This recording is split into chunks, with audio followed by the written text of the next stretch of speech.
Hi, welcome back guys. This is your friend, Cabbage Head Fanfics, back with amazing fanfiction. This is the series of What If Deku Became a Terrifying Villain. Now before starting, please give this video a like and subscribe to the channel if you want more videos like this. Now let's get into the fanfic. No, you cannot become a hero without a quirk. All Might tells a young Izuku Midoriya as his hopes are crushed by his idol. Izuku stands there, his heart breaking as his one last hope is extinguished. I see, Izuku says as he begins to silently cry. All Might looks back and says if you want to help people there are plenty of other ways to do it. You can become a police officer. They may get crap because the heroes catch all the villains, but it is a fine profession. All Might leaves without saying another word as Izuku sits on the roof and starts crying hysterically on the roof. After a few minutes, he goes home thinking about what has happened that day with All Might and Bakugo saying if you think you'll have a quirk in your next life, go take a swan dive off the roof. Izuku opens the door to his home to find a truly horrendous sight. Mom, Izuku says, seeing his mom lying on the floor as he rushes over to her and starts shaking her saying, Mom,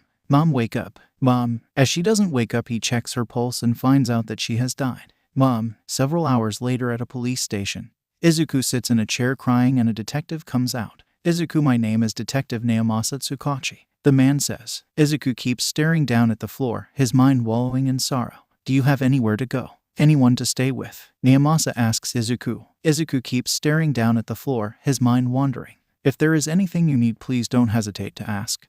Naomasa says as he turns to leave. Did she suffer? Izuku's voice rings out. Naomasa turns around surprised and in a slightly startled tone says no, she dies quickly and painlessly from the heart attack. Honestly, I'd be surprised if she didn't die in a few seconds without a bit of pain. Izuku stares down and says quietly, that's good, I guess. He wipes off the tears rolling down his face and says, to answer your question, I do have somewhere to go, so unless there is anything else you need, I will be going. Naomasa is shocked at Izuku's want to leave but chalks it up to not wanting to be reminded of his mother as he shakes his head and lets Izuku go. As Izuku goes to the nearest train station and begins going to his destination, he thinks about his mother, the one person who believed in him, all of the cakes she made for him, all of the times she hugged him, all of the love that would no longer be there. He gets off of the train and starts walking towards his destination, still thinking about his mother, and as he walks up the stairs of the building, he knocks on a door. A woman with a hand over her face answers the door and grabs Izuku's throat saying, you have 5 seconds to tell me who you are and how you found this place before I turn your body to dust. I am here to see my uncle. This is the address he gave me if anything were to happen to my mom, Izuku says as he claws at his throat, gasping for air. Enough, Kurogiri says as he rushes towards the woman with the hand on her face, ripping her hand off of Izuku's throat. I apologize for my associate's behavior, Izuku. It is a pleasure to have you here.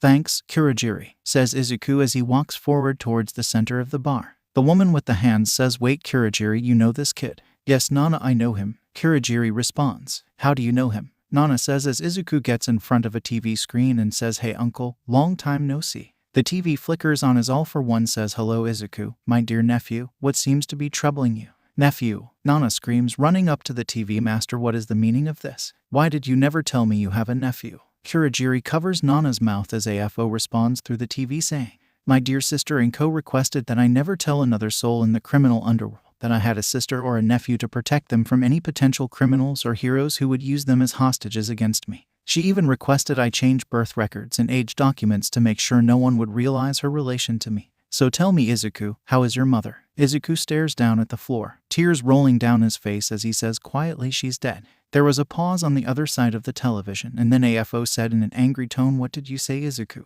She died last night. Static begins flickering on the TV screen as AFO says, what goddamn bastard murdered my sister? Izuku looks up and says quickly, no, she wasn't murdered. She died of a heart attack while I was at school. The police did an investigation and everything.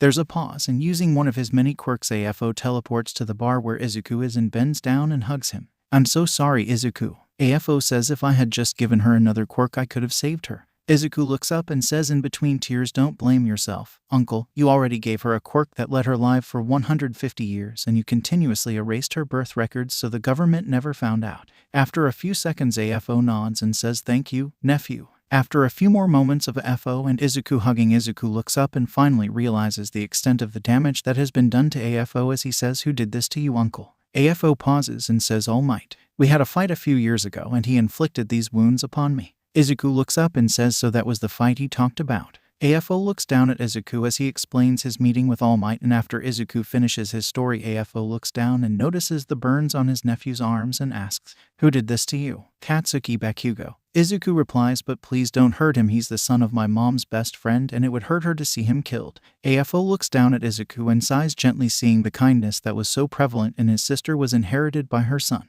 He shakes his head as he looks down at Izuku and says, "Fine, we will not kill him out of respect for your mother. Please feel free to stay here as long as you like, but first I should probably introduce you to Nana." AFO turns around and waves Nana over as he tells Izuku, "This is my adopted daughter Nana Shigaraki. Her quirk is decay. She can destroy anything she touches with all 5 of her fingers." Nana walks over, finally shaking Kirigiri's hand off of her mouth as she walks towards Izuku and says, "Oh yeah, what's your quirk, huh, Izuku?"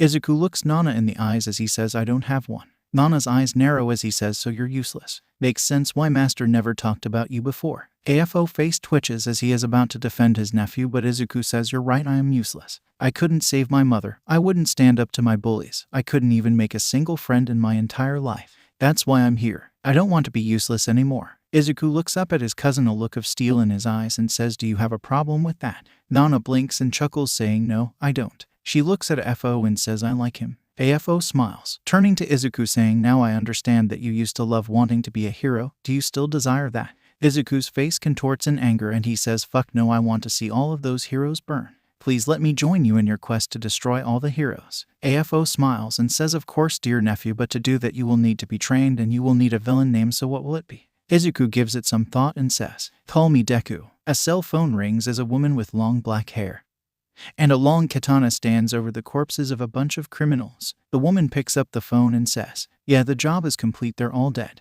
"Good." AFO responds through the phone, "I have another job for you." "Okay, who do you need me to kill?" the woman says while cleaning off her blade. "This is not something that can be discussed over the phone, Razor. I am sending Kirigiri over to pick you up and I will explain the job when you get here." A portal opens behind the woman, evidently named Razor, and she says through the phone, "Understood, I will be there in a moment." She hangs up the phone and says, "Hello, Kirigiri, been a bit. Any hints about what the job is?" Kirigiri shakes his head. "I know better than to speak on this issue in length in an unsecured environment." He gestures to the portal and says, "Ladies first." Razor nods and walks through the portal. As she enters the bar, she scans the room and sees AFO, Nana Shigaraki, and some random kid. "All for one," Razor says, ignoring the other 2 people in the room. "What mission do you have for me?" AFO gestures toward the young boy and says, "You will be training Deku here." Razor's eyes narrow as she says, "Sir, we both know that would be a waste of my talents. After all, this boy doesn't look more than 12 years old. How can he be useful?" "I'm 14. Razor looks at the young boy as he stares up at her. "I'm 14, not 12. Razor chuckles and says, "Whatever, kid," as she looks back at AFO and says, "It's still a waste of my talents to train some nobody in the art of combat. I mean, what even is his quirk?" "I don't have one." Razor stops and looks down at Izuku, noticing the way he is slightly shaking in fear as he looks up at her. She looks back at AFO and asks, "Why are you taking in a quirkless kid?" AFO pulls out Izuku's notebooks from his jacket and hands them to Razor. Deku here has an amazing intellect and analysis ability. Just by watching the news, he has been able to figure out the major strengths and weaknesses of nearly every hero in Japan. We simply need you to train him so that he can take advantage of his analyses. As Razor is flipping through the notebooks, she is astounded at the amount of detail in the notebooks about every hero, and after a few minutes she looks up and says, "As long as you're paying me, I guess I'll train him." She looks over at Deku and says, "So what's your name, kid?" "Izuku Midoriya." "Well, Izuku, let's begin, shall we?" Razor says, gesturing him to follow her. 3 weeks later. "Motherfucker," Izuku yells as he is kicked in the face with enough force to send him flying back 10 feet into a wall as he collapses to the ground. "You need to work on your agility, kid," Razor says from the other side of the room without a scratch on her. "I can tell you know where I'm going to hit you, but you can't react fast enough to dodge or block me." Izuku and Razor had been training nonstop for the past 3 weeks, only taking short breaks for food, water, and the inevitable need to expel the byproducts of the first 2 items. Izuku leans on the wall, breathing heavily, thankful for the short respite from combat.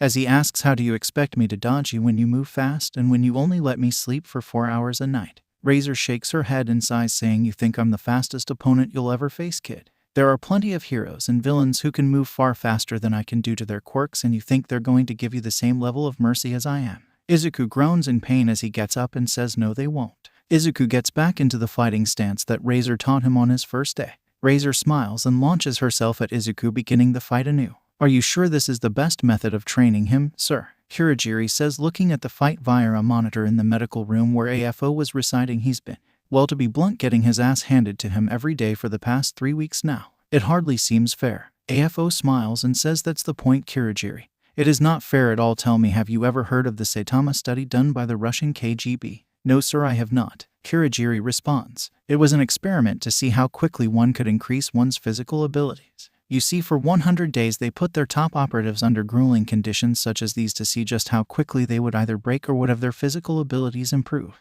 AFO is interrupted by the sound of Izuku flying once again into a wall. After those 100 days, all of the participants who didn't quit had their physical abilities so enhanced that the most powerful of them could react quickly enough to dodge a tank shell fired at them from 10 miles away, and then fast and strong enough to be able to rush over to destroy the tank in one punch. If my nephew is going to be a villain, I want him as well trained as possible before I ever give him his first assignment.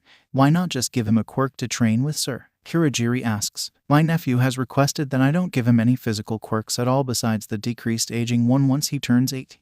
He says he wants to prove to everyone that the quirkless are not useless as everyone claims them to be. I will be giving him several mental quirks though to help him as he becomes a villain, but those would be rather useless without the combat skills necessary to defeat any heroes that may interfere with our plans. AFO smiles and gestures to the video monitor and says, but if you don't think that is a smart idea and that this training is useless, I feel the need to point out that Izuku just dodged his first attack from Razor. Kirigiri blinks in surprise and looks at the screen where Razor is congratulating Izuku on managing to dodge an attack.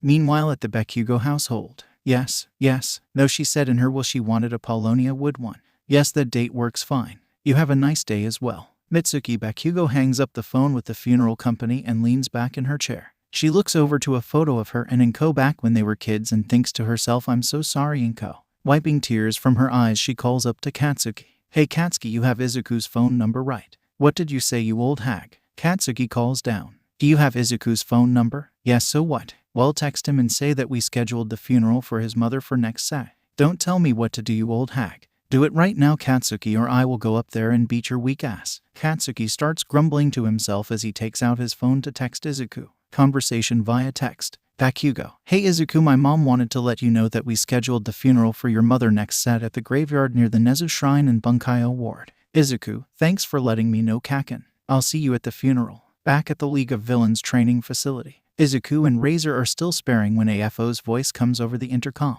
Sorry to interrupt the training, Razor, but may I speak to Izuku for a moment? Izuku looks over at Razor, who waves at him to go as she walks over to get a drink of water during the quick break.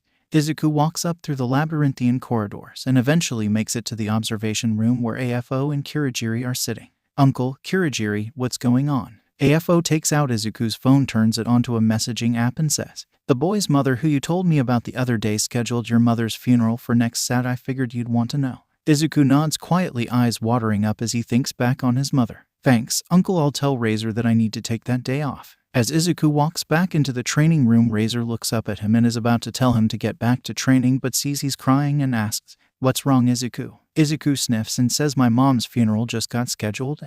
Well, it just seems so definitive, you know, like before the funeral somewhere in the back of my mind I can hope that she's still alive, and it's just, yeah, let's go back to training. Izuku wipes the tears off his face and starts moving towards the training equipment, but Razor says, catch. Izuku turns around and catches a can of beer from the cooler next to Razor. You do realize I'm underage, right? Izuku says to Razor as she gestures for him to sit down next to her. I know, kid, I wasn't going to start your resistance to different drugs training for another month or two, but this seems like a good time to start. Razor takes out a beer of her own, takes a sip and asks, so want to talk about her? Izuku takes a sip of his beer and says, no, just thinking about her hurts. Trust me, kid, I've had plenty of friends and family members die, and the main way I found to be able to get rid of those feelings is by talking and with copious amounts of liquor. Izuku takes another sip of the beer and says, she was the kindest person I've ever known. She would support me in my old dream of becoming a hero even though I'm quirkless. She would make me my favorite foods while I was sad. She would sing me to sleep every night even when she was sick. She was the best mother anyone could ever ask for. Izuku leans back, draining the whole beer and crushing the can in one hand. He leans forward and starts crying when, much to his surprise, Razor leans over and gives him a hug, saying, I'm truly sorry for your loss, kid. Thanks, sensei. After a few more minutes of hugging and talking about Inko, Razor says, come on, kid, let's get back to training. Izuku nods and tries to get up, but the world starts to spin around him as he says, ugh, what was in that beer? only an alcohol content of about 10%. Isn't the average for beer supposed to be 5%? I did tell you I was going to do resistance training for you. Deku, don't worry, by the time I'm done with you, you'll be able to drink 100 of those things and not feel tipsy in the slightest now. Razor smiles at Izuku as he gets into training position. Let's continue, shall we? Izuku nods and the training begins anew. 1 week and 2 days later. Of course, it's freaking raining. Izuku thinks to himself as he stands watching his mother's casket lowered into the ground. As the dirt is applied onto the casket, Mitsuki walks up to Izuku and says, please, if there's anything you ever need, please let me know. Mitsuki then looks back at Katsuki and moves her head to tell him to talk to Izuku. Grumbling slightly, Katsuki walks up and says, hey Dek, Izuku, I'm sorry about your mom, okay? Still staring down at the grave, Izuku says, thanks Kaken. Both Katsuki and his mother leave the funeral after a while of trying to get Izuku to stay with them and after hearing many different variations of I'm sorry for your loss. Izuku is the only one left at the funeral staring down at the now filled grave. Hey, kid. Izuku turns around and sees All Might standing a few feet behind him. What do you want? Izuku growls at All Might. I just wanted to say I'm sorry. I heard about the death of your mother from Detective Tsukachi and I wanted to see how you were doing. Izuku glares at All Might and says, fuck you, All Might. First, you crush my dreams and then you fucking go and come to apologize at my mother's funeral. My mother, who I wasn't there to potentially save because I was with you, so get the fuck away from me, you son of a bitch. I hope I never see you again. All Might stands slightly shocked at Izuku's words but nods and leaves, saying, okay then I'll go. See you around, kid. After a few more minutes of standing and looking at his mother's grave, Izuku takes out his phone and calls Kurogiri to pick him up and they go back to the League of Villains training facility. 7 months after the funeral of Izuku Midoriya. Begin, Razor says from a monitoring room overlooking the combat arena of which Izuku is standing in the center. Izuku dodges a blow from one of his 4 opponents, leaping into the air and twisting himself like a figure skater as he throws 4 daggers into the brain of his opponent, causing it to fall to the ground dead. The it in question is what Nana calls a Namu, a large black bird-like creature, each of which has the strength and speed of All Might. As Izuku lands on the back of another Namu, he takes out a sword from a sheath on his back, decapitates it, and does a backflip to dodge another blow from a third Namu, landing on the head of the last Namu, which he uses as a trampoline as he launches himself into the air, landing on the ceiling of the training arena using magnets in his shoes to attach himself to the ceiling as he takes a breath. And then launches himself back down at the Namu, still stunned from having its head used as a trampoline, and kicks its head, sending it launching off of its body and hitting the third Namu, stunning it as he quickly decapitates his final opponent. Well done, Razor says over the intercom. You managed to defeat all 4 Nomus in 10.47 seconds, a 0.28 second decrease in your time from yesterday. Izuku turns towards the control room and bows, saying, all thanks to your training, sensei. Razor smiles as she looks down at the boy No Man standing, bowing at her, his formerly weak stick figure-like body now having the lean build of a trained fighter from the months of training. None of that now, you earned this victory. There are times to be humble and there are times to brag. This is one of the times when you can brag, Izuku, or should I say, Deku. Izuku looks up and says, wait, you mean? Yes, my dear nephew, your training is complete. AFO's voice comes down through the speakers. You have earned your villain name and status. Now come and join us in the bar to celebrate. Deku smiles as he leaves the training arena and goes up to the bar to see Razor, Kurogiri, Nana, and AFO sitting at the bar. Congrats on finishing your training, cuz, Nana says as she walks up and hugs Deku. Now then celebrate, Kurogiri, bring out the good liquor, let's get this kid drunk. Kurogiri sighs and says, Nana, you know that he's been trained in being able to resist all manner of drugs even while in combat, so how exactly do you plan on getting him drunk? TCH buzzkill, Nana says as she walks back to the bar, grabs a bottle of whiskey from the cabinet, and pours herself a glass. AFO walks up to Deku and says, congratulations, Deku, I knew you could do it. Thank you, uncle. Deku replies, I believe it is time for me to give you your own quirks. Everyone looks over and watches as Izuku bows his head and says, thank you, I promise I'll make you proud. I know you will, Izuku. Now take my hand. As AFO extends his hand toward Deku, he reaches out, grabs it, and breathes in, expecting some type of feeling in his body making him feel different. He looks at his body and says, I don't feel any different. AFO laughs and says, did you expect to get some sort of euphoric experience out of getting a quirk or something?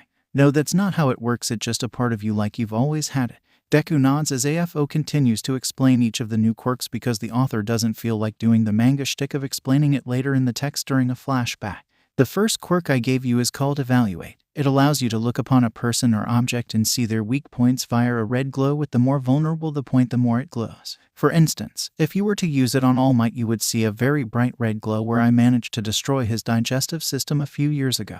The second quirk I gave you is called Perception, which allows you to sense all of your surroundings within a limited range of about 10 meters, though with more training I am sure you will be able to increase that range to be much higher than 10 meters. The final quirk I gave you will be especially helpful for the assignment I am going to be giving you. It's called Memory Viewer, and it allows you to be able to discreetly view someone's memories by touching them and activating the quirk. Both Evaluate and Memory Viewer are active quirks, which means that you have to concentrate on them to be able to activate them, but Perception is what is called a passive quirk, which means that it will always be active whether you want it to be or not. Do you understand everything I've told you, Deku? AFO's voice fades as he sees his nephew scribbling in his journal, muttering to himself incoherently as Nana looks over at Razor and asks so. How long does he normally do this for when he gets new information about quirks? Razor shivers and says you don't want to know. It would probably be better to just give him a smack on the back of the head to snap him out of it. Wait, what mission? Deku asks in his normal tone. Your first mission as a villain, of course. AFO says your mission will be to infiltrate the UA High Hero program and get as many of the students there as possible to join our League of Villains and to gain as much information on those who won't join our league as possible. How am I supposed to become a part of that program if I don't have a quirk? Don't they have a requirement about that? Deku responds. No, they don't. It's just that no quirkless person has ever tried to become a hero. So he lied about there even being a chance of me becoming a hero, Deku thinks to himself as AFO continues. There is also one perk that comes with this mission that should be a bonus for you. AFO takes a sip of his drink and says All Might is going to be a teacher this year and you'll get a chance to show him the error of his ways. Deku looks up and slowly smiles and says, well then I'm in, let's show that fucking asshole what when you claim to be something you're not. Nana puts her arm around her younger cousin and says, hell yeah Izuku, let's give that fucking asshole what he deserves. Deku starts laughing with Nana as they both start drinking and playing Mario Kart against each other. As the night draws to a close, Izuku thinks to himself about his new quirks, and as Nana leaves he remembers something. Hey, Nana, Izuku says. Nana turns around and says, yeah, what is it, Izuku? I can't believe I haven't asked this yet, but I'm curious, what's your villain name? It seems like something I should know if we work together in the field, you know. Nana looks up at the ceiling and says, you know, I don't think I ever gave myself one. I know Blight because that is what I'll be. A blight on all heroes who dare stand against me. What do you think? Izuku looks at her and smirks, saying, did you just think of the first word that's a synonym for decay and use it for your villain name? Nana glares at Izuku and throws a pillow at him from a nearby couch. Hey. Izuku says, blocking the pillow from hitting his face, I didn't say it wasn't good. Heck, I think it's the perfect villain name for you, just a little on the nose, okay? Oh, you have no room to complain about being on the nose, cuz. Nana says, smiling at Deku, all you did was choose the name that you were bullied with, like that's entirely original. Deku laughs slightly sadly as he looks down and says, yeah, I guess you're right. Nana's smile goes away and says, I'm sorry, I know it's a touchy subject. Are you sure you don't want me to kill him? No, Deku yells, looking up at Nana. I may hate him with all of my being, but that will make Aunt Mitsuki sad, and I don't want that after all she did pay for my mother's funeral. Nana smiles and walks away to her room saying, Villainy, I'll see you tomorrow, Izuku, and I promise I'll beat you at every game of Mario Kart we play. In your dreams, cuz. Izuku yells after her as she goes to her room, as does Deku, both of them getting ready for their part in AFO's plan. So I'm finally going to UA. The old me would have been so excited about this. Izuku thinks to himself as he walks through the gates towards the entrance exam. As he looks around at his fellow students, he notices a girl and a boy in glasses talking. A man with weird blonde hair talking in broken French, a girl with horns speaking English in an American accent, and a pink girl skipping towards the building. As he is looking at the pink girl, however, he notices that she missed one of her skips and is about to fall onto the ground. Before he can stop himself, he rushes over, moving faster than the human eye can track, and grabs her shirt, stopping her from falling. Are you okay? Izuku asks as he pulls her back up towards him slightly too hard as she lands on his chest, causing them both to blush as she has her head on his chest. Yeah, I'm okay, the girl says as she is blushing profusely from the closeness of the two of them. There was an awkward pause between the two of them as they realized that everyone was looking at them. The girl says, anyway, thanks for keeping me from falling. My name is Mina Ashido. What's yours? Oh, I'm Izuku Midoriya, Izuku says, trying very hard not to freak out over being in contact with a girl his age. Nice to meet you, Izuku, Mina says, smiling happily, getting over the previous awkwardness quickly. Are you here to take the hero entrance exam? Izuku puts on a fake smile and says, yep, I'm here to prove that the stereotypes are wrong. Mina looks at him quizzically and asks, what stereotypes? That the quirkless can't be heroes. Izuku replies as Mina's eyes widen slightly in shock as she realizes that the man who just kept her from falling was quirkless. It quickly goes away as she smiles and says, well, I wish you the best of luck in the exams then, Izuku. Thank you, Mina, Izuku says as she walks away. God, she's pretty. Izuku thinks to himself as he walks to the exams. As Izuku takes a seat near the back of a lecture hall with the rest of the homeschooled students, he hears a voice call out for all you examinee listeners tuning in, welcome to my show today. The speaker was revealed to be none other than Present Mike Quirk. Voice can generate a loud noise that can incapacitate opponent's weakness. Cannot travel through the ground. Izuku starts muttering about all the strengths and weaknesses of Present Mike as the people around him look at him with thinking about what a weirdo he is now. Everybody say hey. The room was silent except for one poor soul in the back who felt bad for Present Mike and said hey quietly. Wow, tough crowd today. Oh well, are you all ready to hear the rundown for the practical exam? More silence. I'll take that as a yes. Present Mike says, his enthusiasm not dropping despite the lack of responses. You will all be conducting a mock battle simulation in one of our replica city districts. In these cities there will be many robotic villains for you to face, the easiest of them being 1 point and then 2 points and then 3 points. In order to pass, you will need to destroy as many of these robots as you can while also being heroic. That means no knocking out other examinees or stuff like that, you dig me? Even more silence until the man Izuku had seen earlier with the glasses stood up and said, excuse me sir, I have a question. Hit me. Present Mike replies. On the printout you've listed 4 types of villains, not 3. With all due respect, if this is an error on official UA materials, it is shameful. We are exemplary students and we expect the best from Japan's most notable school. A mistake such as this won't do. The glasses kid then turns around and points toward the back of the room. Additionally, you with the messy hair, you've been muttering this entire time, stop that. If you can't take this exam seriously, then leave. You're distracting the rest of us. Izuku glares down at the kid with glasses and calls out. At least I bothered reading the entire handout. It says clearly on the back that the final robot is worth 0 points, hence why Present Mike didn't mention it, because it is simply useless to bother trying to fight it because it isn't worth anything in the exam. Thank you, examinee number 7567, for answering the question for me. Present Mike calls out, it is true that that robot is worth 0 points and hence worthless to fight. But don't worry, there is one of them on each battlefield, so you likely won't have to deal with it for the majority of the test unless you're really unlucky. Now then, everyone report to your assigned combat zone and remember to go plus ultra. As everyone leaves for their assigned combat arenas, Izuku hears a voice call out, Oi Deku. Why the hell are you here? Izuku sighs as he turns around and says, hello Kaken. You quirkless loser, how dare you come here to try to become a hero? Do you want to end up like your mother? Izuku looks at Bakugo as everyone else in the training arena looks at the two of them and says, trust me, I'll be fine.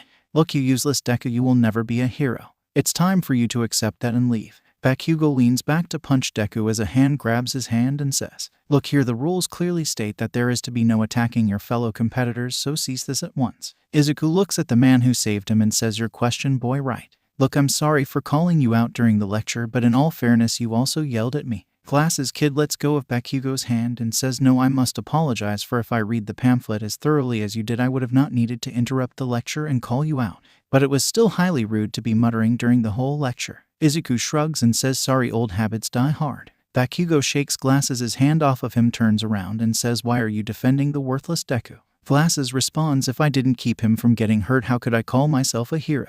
Bakugo snorts and says, even a quirkless loser like him. How dare you say that this boy is quirkless just to bully him? Do you even have any proof? Izuku puts his hand on Glasses' shoulder and says, no, he's right, I am quirkless, so go ahead Kaken, yell all you want, I don't care, I will get into UA despite being quirkless. Glasses' eyes widen as Bakugo glares at Izuku and he walks away toward his training center. Are you really quirkless? Glasses asks as soon as Bakugo is out of earshot. Yep, but don't worry about me, I can easily handle myself. Izuku replies, you fool, you could easily die during this. The robots are incredibly deadly and powerful. It is foolish of you to take this exam. You should quit now to avoid injury. Izuku rolls his eyes and walks away, going to the combat arena supervisor and asking, excuse me sir, is it possible for me to keep some of my gear for the exam? The supervisor turns around and says, we normally don't allow it. Why is it necessary for your quirk to work or something? No, I'm just quirkless and I would like to be able to have gear that will allow me to take down the robots. The supervisor stands shocked at the thought of a quirkless person taking the exam, but just nods slightly as he watches the kid walk away towards the arena. He turns on his comms and says, recovery girl, be prepared to have a serious case coming your way. There seems to be a quirkless taking the exam and I'm not entirely sure if he will be able to survive the whole exam. There's a what? Vlad King says in the observation room overlooking the exam.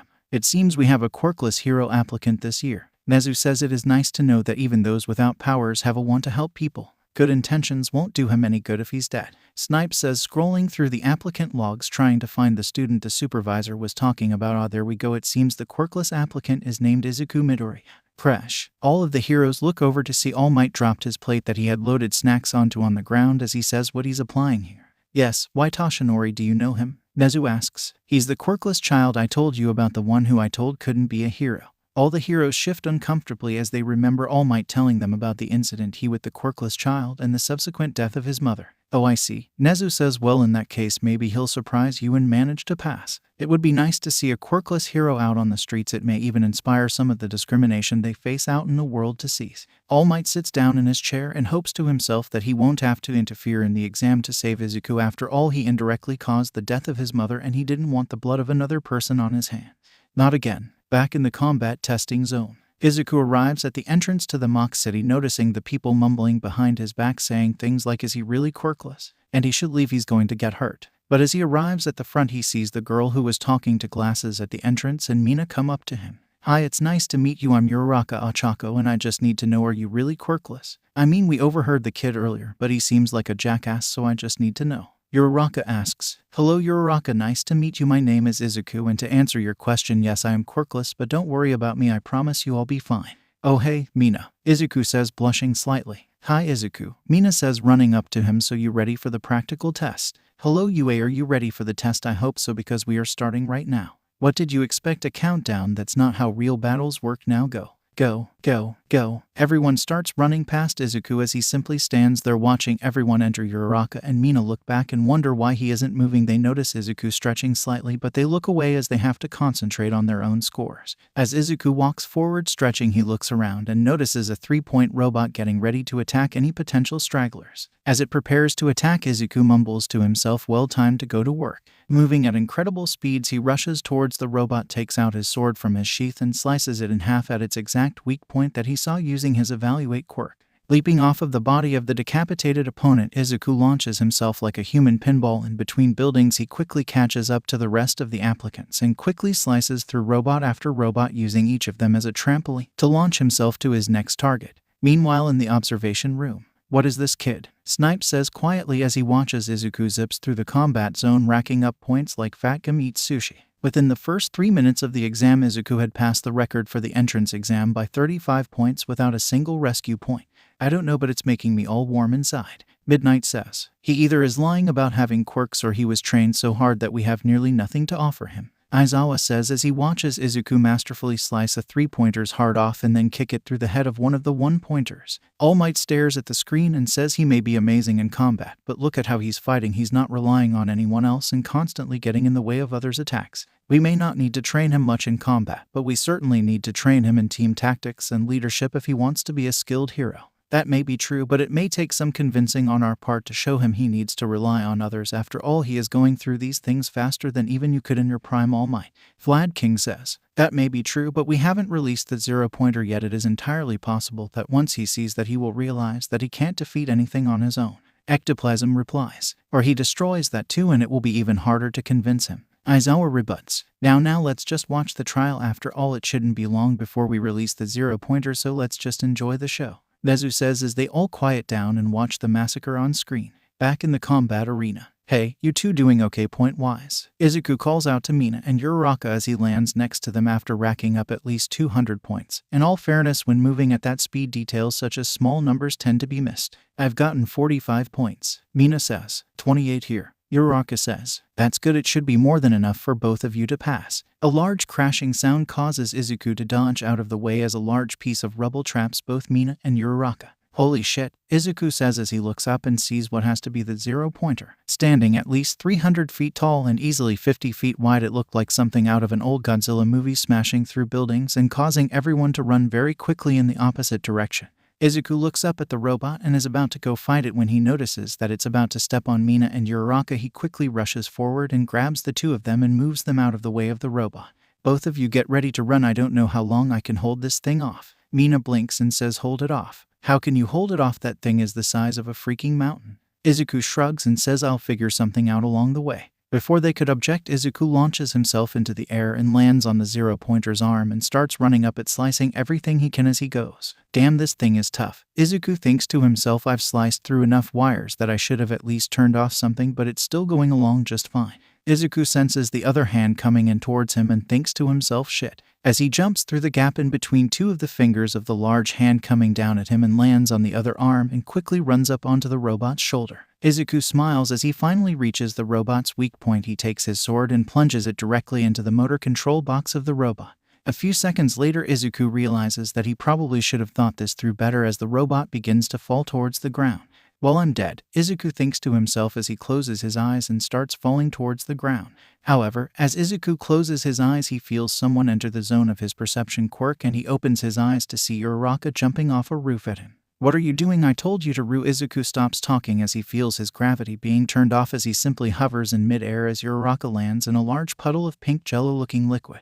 "Release," Uraraka says as Izuku feels his gravity turn back on and he lands in a large puddle of pink liquid. As Izuku falls out of the puddle, he looks over at Uraraka and Mina and says, "Thank you for saving me." Mina smiles and says, "No problem, after all you did just save us from that giant robot."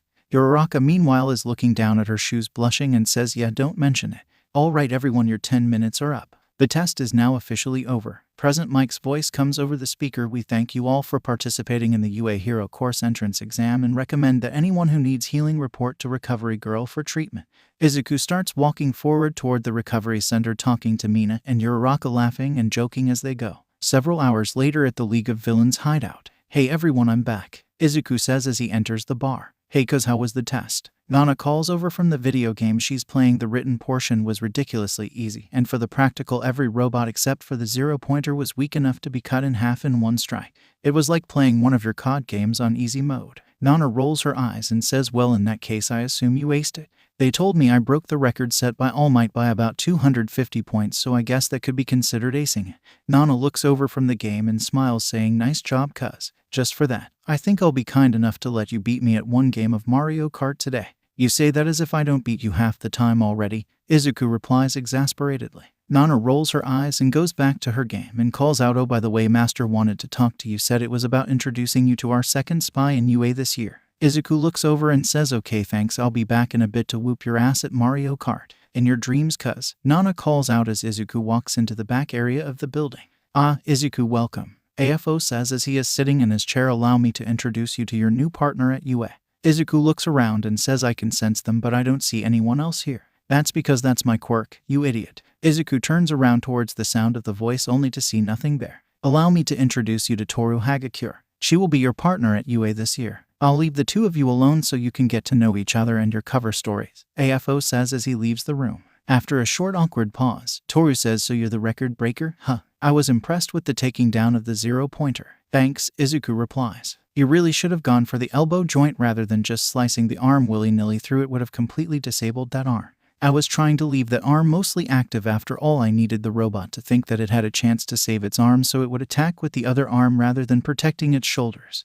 Fair answer." Another awkward pause. "So, invisibility, that's a good quirk," Izuku says. "Only if you can turn it off. I don't even remember what I look like." "Dang, that's rough." "Yeah, that's why I agreed to sign up for the league. All for one said his doctor can potentially modify my quirk so I can turn visible again at will." "So why did you join?" Izuku ponders for a moment, wondering how much to tell her, so he simply says, "All for one is my uncle." Izuku senses Toru's eyes widening as she says, "I am so sorry, sir, for questioning you and bothering you with my issues. I didn't realize that you are." "Stop," Izuku says. "I am not going to reprimand you for simply trying to talk to me. After all, we are going to be comrades together at UA." Toru nods as she looks up at Izuku and says, "Thank you for understanding, sir. Also, stop with the sir thing. Either call me Izuku, which is my actual name, or just call me Deku while out in the field." "Okay, Izuku." They talk for a few more hours about their backstories until they both go to bed to prepare for their first day as spies at UA. "Hello and welcome to your first day at UA. My name is Aizawa and I will be your homeroom teacher," says a man with long black hair as he walks in the door. "Now I am supposed to be taking you to the orientation, however I believe in doing something more practical. Everybody follow me outside." Everyone gets up out of their seats and walks outside with Mr. Aizawa, where he calls out and says, "Today we will be doing a quirk apprehension test in order to test out how strong each of your quirks are." Now, since the discovery of quirks, the government has tried treating like everyone as equal by forbidding anyone from using their quirks in normal school tests. But quite frankly, this is dumb. After all, not all quirks are created equal. "Mr. Midoriya, would you please come forward?" Izuku walks forward and Mr. Aizawa says, "However, occasionally peer training can pay off. After all, the person who got the most combat points in this exam is Mr. Izuku Midoriya here, and he is quirkless." There are slight gasps and muttering from around the class, but one voice calls out above all the others. "What, how'd that worthless Deku get first?" Bakugo yells. "Mr. Bakugo, you will very quickly learn that I do not accept the bullying of my students. I will let you off this time since it is your first day, but if you call your peer worthless again, you will personally deal with me." Aizawa replies, glaring at Bakugo. Aizawa turns and hands a ball to Izuku and says, "Now, Mr. Midoriya, how far could you throw a ball back during grade school?" "Before I began my training, about 30 meters, Izuku replies. Aizawa nods and says, "Let's see how well you do now then." Aizawa steps back and lets Izuku throw the ball. Izuku takes a few steps back, tossing the ball gently in his hand, and wins back to throw the ball and begins to run forward to throw it. As he is in the final step, he feels his perception quirk disappear and thinks to himself, so he thinks I'm just hiding a quirk. Oh well, then he's going to be surprised, it seems. As Izuku lets go of the ball, it flies out of his hand, traveling well over 300 meters, surprising everyone, especially Aizawa, as Izuku turns and sees that Aizawa's hair is standing on end and chuckles and says, "You really thought I was lying about being quirkless, Eraserhead? There are many things that many people around the world will lie about. Being quirkless is not one of them." Aizawa nods and gestures for Izuku to go back in the line as he turns and says, "That was very impressive, Midoriya. Thank you for the demonstration. Now we will begin the exams for the class as a whole. All of you line up in a single file line and get ready to participate in the 8 tests that we shall be doing. Those are the ball throw, a 50-meter dash, grip strength tester, a standing long jump, repeating side jumps, a distance run, sit-ups, and a seated toe touch. Feel free to begin whenever you are ready." Aizawa turns and walks away, but pauses as he says, "Oh, one more thing, the person with the lowest score gets expelled."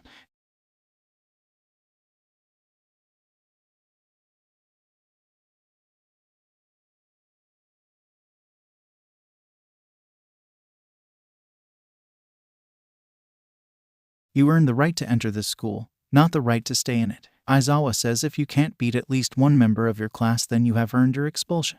Now then, begin your tests, or I will simply expel those who don't participate." The students begin grumbling as they go and begin participating in the tests. Everyone starts with the ball throw test, as most of them get within the 100-200 meter range. There are a few outliers, however, with Bakugo getting 705.2 meters with his explosion, Sho Todoroki getting 600 meters using her ice, and of course, Uraraka getting infinity with her zero gravity. The next test was the seated toe touch, which everyone passed, as well as the sit-ups after that. The next test that was actually challenging was a 50-meter sprint in which Bakugo and Izuku got paired together. "I'm going to kick your ass, Deku," Bakugo yells at Izuku as he rolls his eyes. 3, 2, 1, go, Aizawa says as he stands observing the track. Bakugo begins using his quirk to launch himself across the track, and he feels so confident in himself beating that worthless Deku.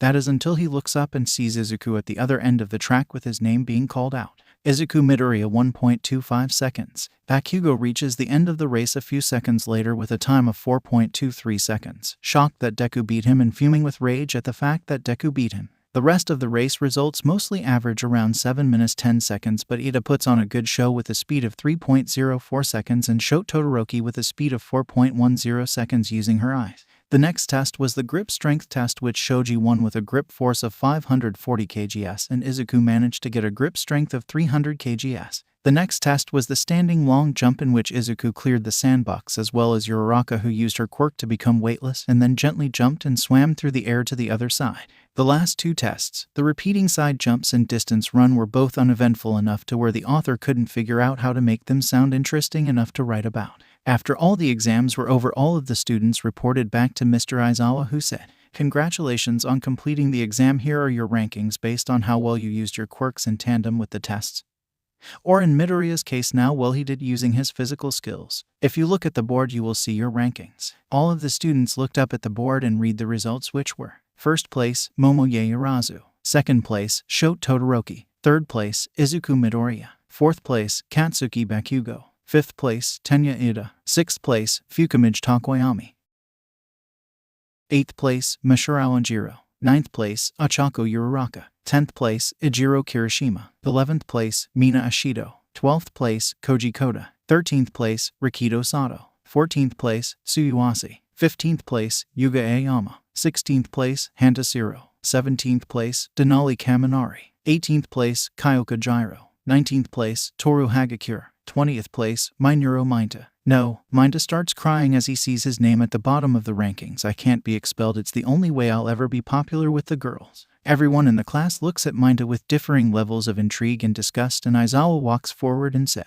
"Congratulations everyone on taking the exam, and especially those in the top 5. Now then, all of you report back to the classroom and pack up to go home." Aizawa slowly walks away before turning back and saying, "Oh, one more thing, I was lying about having the person with the lowest score being expelled. That was just a way to ensure that you all tried your hardest on the test." "What?" Everyone but Izuku and Momo says. "Didn't everyone know this? I thought it was fairly obvious. After all, no school would give a teacher permission to expel one of his students on the first day," Momo says quietly. "No, we didn't, and how dare you not tell us?" Kaminari says. "Yeah, I mean, all that added stress could have just as easily broken us as having us improve." Mina adds on, "If we told you, you would have not had the added pressure of trying to not come in last, then you might not have performed as well." Izuku says, causing everyone to look over at him and Momo to look over at him gratefully. "Either way, it really doesn't matter now since the test is over, though I do imagine that there will be another one soon. Anyway, I have go catch a train ride back home, so I'll see you all tomorrow," Izuku says as he begins to walk away, with Toru leaving a few minutes later and meeting with Izuku and Kurogiri in the back alley as they teleport away back to the LOV headquarters. "Welcome back, cuz. How was your first day of school?" Nana says as she smirks at Izuku as they come back through Kurogiri's portal. "Haha. It was fine. No one thinks I have a quirk since I got 3rd place, since Eraserhead was using his quirk on me for at least 3 of the trials, so that's good. Unfortunately, I could not use the memory quirk on anyone yet to see if we have a chance of recruiting them, but I do have notes on a few of the quirks of the class." Nana smiles and says, "That's good, but save it for the weekend meeting. In the meantime, Kurogiri, would you mind cooking some dinner while I beat the shit out of my cousin at Smash Bros?" Kurogiri nods as Izuku walks towards the couch and says, "In your dreams, cuz you may be better at me in Call of Duty, but you will never beat me at Smash Bros." Izuku pauses, turns around, and calls over to Toru. "Want to play? We have like 8 controllers." Toru stands shocked as she slowly says, "Are you sure? I mean, I am simply your underling, and with both of you being my superiors, Stop. Izuku interrupts, putting his hand on her shoulder. "In my mind, I may be your superior during missions, but while here," he gestures to the bar they were standing, "and we are all equal." Toru looks up at Izuku and after a few seconds says, "I thank you, sir. If you insist, I will join you in playing, but I must warn you I am very good at King Dead." Izuku smiles and says, "Great, maybe you'll actually present a challenge to me, unlike Miss Hands over there." "Hey, that's Madam Hands to you," Nana says as she smirks at Izuku and tosses a controller to Toru. As Izuku sits on a chair facing the screen, Nana grabs Toru and pulls her onto the couch next to her and says, "Okay, here's the deal. We team up to take out Izuku first, and then we fight each other. Agreed?"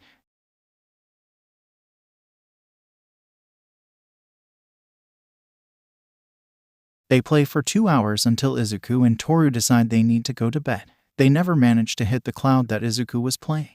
"Excuse me, Midoriya," Ada says as Izuku walks into class. "Yeah, Ada, what is it?" Ada's eyes narrow as he says, "I never told you my name. They said the last name of everyone when they completed the exams yesterday. I paid attention to whose name was connected to each person," Izuku says, shrugging. Ada's eyes go back to normal as he accepts this response and says, "I simply wanted to apologize to you for calling you an idiot because you were participating in the exam despite being quirkless. You are a very skilled fighter in athletic, and I want to compliment you on your skills." Izuku nods and says, "Don't mention it. If I hated everyone who called me a fool for fighting because I was quirkless, then the only people I wouldn't hate would be my late mother, my tutor, Mina, and Uraraka." Ada's eyes widen as he says quietly, "That many people judged you for being quirkless." Izuku looks off in the distance, a look of anger in his eyes as he says, "The quirkless have no place in society. That's what I heard from nearly everyone every day of my life. The tones and words would change, but the meaning was always the same. I'm here to prove them all wrong." Ada nods as they enter the classroom. As they enter the classroom, though, all of Class 1A surround Izuku and start congratulating him. "Wow, it's impressive how you beat all the tests," Kaminari says. "Yeah, real manly. You need to teach me how you did all that," Kirishima says. "Impressive indeed," Takoyami says from the back. "Thank you, Kaminari, Kirishima, Takoyami. Though I must say some of your performances were also quite amazing, and I would love to see more of how your quirks work," Izuku says, smiling at all the people there. Aizawa then walks in and says, "All right, all of you sit down in your seats," as Izuku takes his seat behind Mina and in front of Bakugo. "Why the fuck did I have to sit in front of fucking Bakugo of all people?" Izuku thinks to himself as Aizawa yanks him out of his thoughts by saying, "Today you will have your first combat training session. Now all of you put on your hero outfits and follow me. I will introduce you to the combat trainer so I can get some sleep." Izuku goes into the restroom to change into his outfit, which is a pitch black suit covered in holsters and pouches that carries knives, flashbangs, tasers, and 2 custom sheaths for his 2 swords. There was also a note saying that they refused to add holsters for guns but instead gave tasers.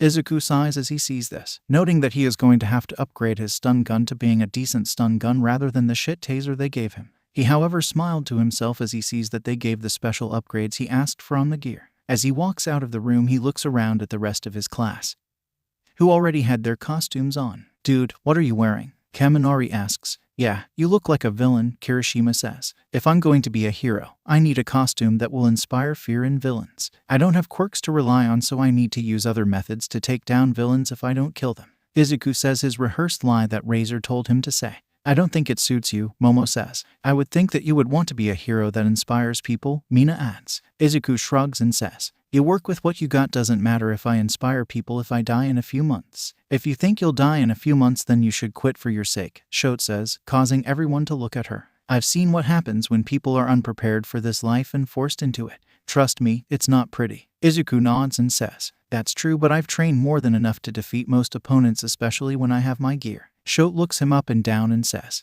"I do not doubt that you have skill, but it will still take more to convince me that you are worthy of being a hero. Hey, be kind to him. It has to be hard to get into the hero program without a quirk," Toru says, perfectly playing her part as a hyper-kind person that she and Izuku discussed when discussing their roles as spies. Everyone pauses as they hear slight chuckling, and they all turn to find that the source is Izuku as he looks at Shote and says, "Well then, I shall work towards being your rival, Miss Todoroki, though I must say that you must have really admired your father if you mimic him so much." Izuku grabs Shote's hand as she with an ice-cold glare and says, "Never compare me to my father." Izuku blinks slightly and activates his memory viewer quirk. It was only due to his high levels of training that he didn't gasp as he saw Shote's history. The abuse of her mother and siblings at the hands of her father, the scolding of her face, and the death of her brother. Izuku barely stops himself from wincing as he gets a splitting migraine and he seizes his power and says, keeping a smile plastered on his face, "I promise I never will again compare you to your father." Shote nods, looks down, and says, "Izuku, you seem to be having a nosebleed."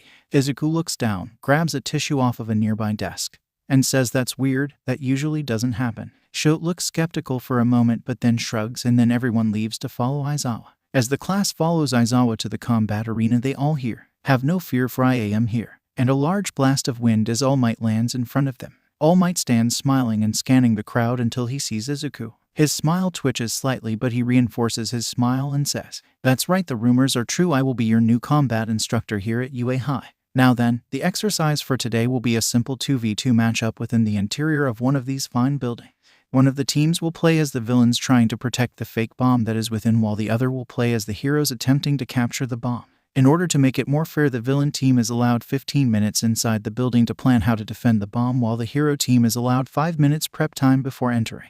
All Might pauses, takes a breath, and continues. "The teams will be divided into the following people. Team A, Izuku Midoriya and Ochako Uraraka. Team B, Shote Todoroki and Mizo Shoji. Team C, Momoye Urazu and Minoru Mainta. Team D, Katsuki Bakugo and Tenya Ida. Team E, Yuga Aoyama and Mina Ashido. Team F, Rikido Sato and Koji Koda. Team G, Denki Kaminari and Kyoka Jiro. Team H, Fumikage Takoyami and Tsuyuwase. Team I, Mashurao Ajiro and Toru Hagakure. And Team J, Ijiro Kirishima and Hantasiro." All Might walks over and grabs the table holding a box labeled villain and a box labeled hero.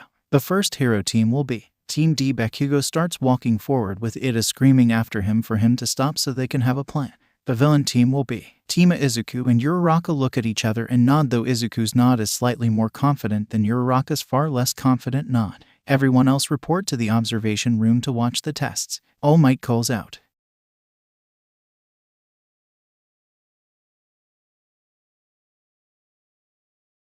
"Hey, kid," All Might says. "How have you been doing?" Izuku turns around and subconsciously notices the fact that everyone is looking at him and All Might, but glares knives of steel at All Might as he says, "Fuck you. You think you're forgiven just because you're going to be my fucking teacher? Well, you aren't, so go fuck off unless you have fucking advice on how I can improve. Until that point, I don't want to see your goddamn fucking face." All of Class 1A is staring at Izuku in various levels of shock, disbelief, and confusion as All Might says, "That's okay, but I just want to tell you I'm sorry." "Sorry?" Izuku yells. "You say I don't have a fucking chance in hell of being a hero because I'm quirkless, and on top of that, due to my conversation with you, I missed my mom's." Izuku pauses and takes a breath and hisses at All Might, "Unless you know someone who can bring people back from the fucking dead, I will never forgive you." Izuku turns and walks away towards the building where the bomb is, with Uraraka following him and asks, "Okay, what was that about?" We met once when I asked him if I could be a hero without a quirk. He said that there wasn't any chance and that I should dream realistically, and then just left me up on some goddamn rooftop. When I then returned home, I realized that due to All Might leaving me up on that fucking rooftop, I missed my mother having a heart attack and dying. Who knows if I was there, maybe. Anyway, let's just go do this stupid trial so I don't have to see that fuck's face for as long as possible. As Izuku starts walking towards the building slightly faster, he notices that he stops sensing Uraraka's movement. He stops and turns around, blinking in surprise as he sees Uraraka rushing towards him and hugging him. I'm so sorry, Izuku. If you ever need anything, I promise I'll help in any way I can. Izuku blinks repeatedly and smiles and hugs Uraraka back and says, thank you. After a short pause, Izuku lets go of Uraraka and says, now then, let's go kick the ass of the only other asshole I hate as much as All Might. 10 minutes later, Bakugo, we have to devise some plan to work together, otherwise we'll never find the bomb. Ida says exasperatedly, shut it extra. I'm going to beat that worthless Deku while you go find the bomb. How hard of a plan is that? Bakugo yells at Ida. The goal of this exercise is to capture the bomb, not fight the villains. Bakugo, if we just rush in there fighting, all they have to do is stall for 15 minutes until our time's up and we lose. Shut it, Glasses. Bakugo yells. My name is not Glasses, it is Tenya Ida. Ida yells back. Hero team, your prep time has ended. The battle starts now. Bakugo looks at Ida and says, come on, Glasses, let's go. Bakugo walks up and opens the front door, turns back and says, I'll go in from the front to distract them. You go up to the 5th floor and come in from there. Hopefully. We won't see each other again, but if we do, we meet on the 3rd floor directly in the middle. Ada is about to protest, but Bakugo closes the door before he can. Idiot. Ada thinks to himself as he starts climbing up to the 5th floor. They aren't even trying to be stealthy, are they? Uraraka says. At least Ada is trying to be stealthy, but with his hero costume he'd be better just running through the front door. Uraraka and Izuku watch their two opponents through a computer screen deployed on Izuku's arm. During their prep time, Izuku had explained to Uraraka the custom upgrades he had put into his costume, mainly focusing on the deployable cameras and smoke emitters, which links with the computer in his suit. They had set up cameras covering every inch of the interior and exterior of the building. We could just wait in here, right? Uraraka asks. I mean, we already removed the bomb, we don't have to fight them. If we don't fight them, they'll think something is up. I'll take on Bakugo while you get Ida. That sounds good. Uraraka blinks and says, my power is gravity manipulation. How am I going to take on a speedster? Izuku hands Uraraka a knife from his belt and says, here, use this, it should keep him off balance until the clock runs out. Uraraka nods and says, okay, then I'll see you soon. Uraraka starts towards the stairs while Izuku checks the computer and starts towards Bakugo. What do they mean they removed the bomb? Ribbit. Suyu asks. Now that they mentioned it, I do not see the bomb on the security cameras. Takoyami says. Yeah, I don't see it either. Gyro says. Where is that bomb? All Might thinks to himself as he watches the screen. It still says on the tracker that it's near the building, so where is it? Bakugo walks slowly through the building looking for any sign of the bomb when he hears a slight hissing coming from around the corner. Bakugo smiles to himself and says, there you are, Daku. He yelled as he turned the corner only to see nothing there but smoke. The hell, Bakugo says as he feels a kick hit him right in between the ribs, sending him sprawling to the floor. I knew you'd fall for that, Izuku says as he stands over Bakugo. You're always so predictable, Kaken. You come rushing into any situation with little to no plan and then just follow your instincts till you fail, never doubting yourself as you go rushing forward. Shut it, Daku. Bakugo yells as he releases a large explosion from his right gauntlet, which Izuku does a backflip over as he kicks Bakugo on his shoulder blade, causing it to break as he once again sends him sprawling to the ground. Case in point, Kaken, you always attack with a right hook first. Honestly, you are so predictable that anyone with even the slightest level of training can outcompete you.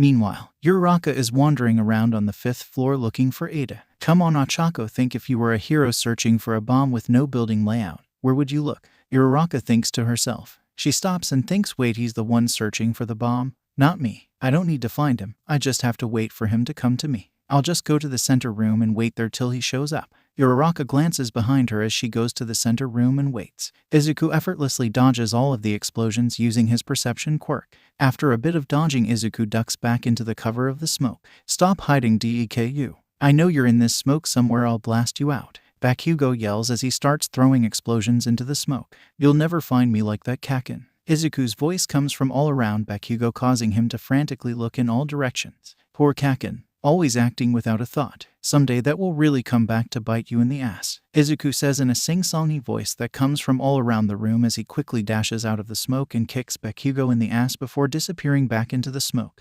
Bakugo looks around and, seemingly coming up with an idea, starts running out of the smoke. "What's wrong, Kaken? Too cowardly to face me?" Izuku calls out from the smoke.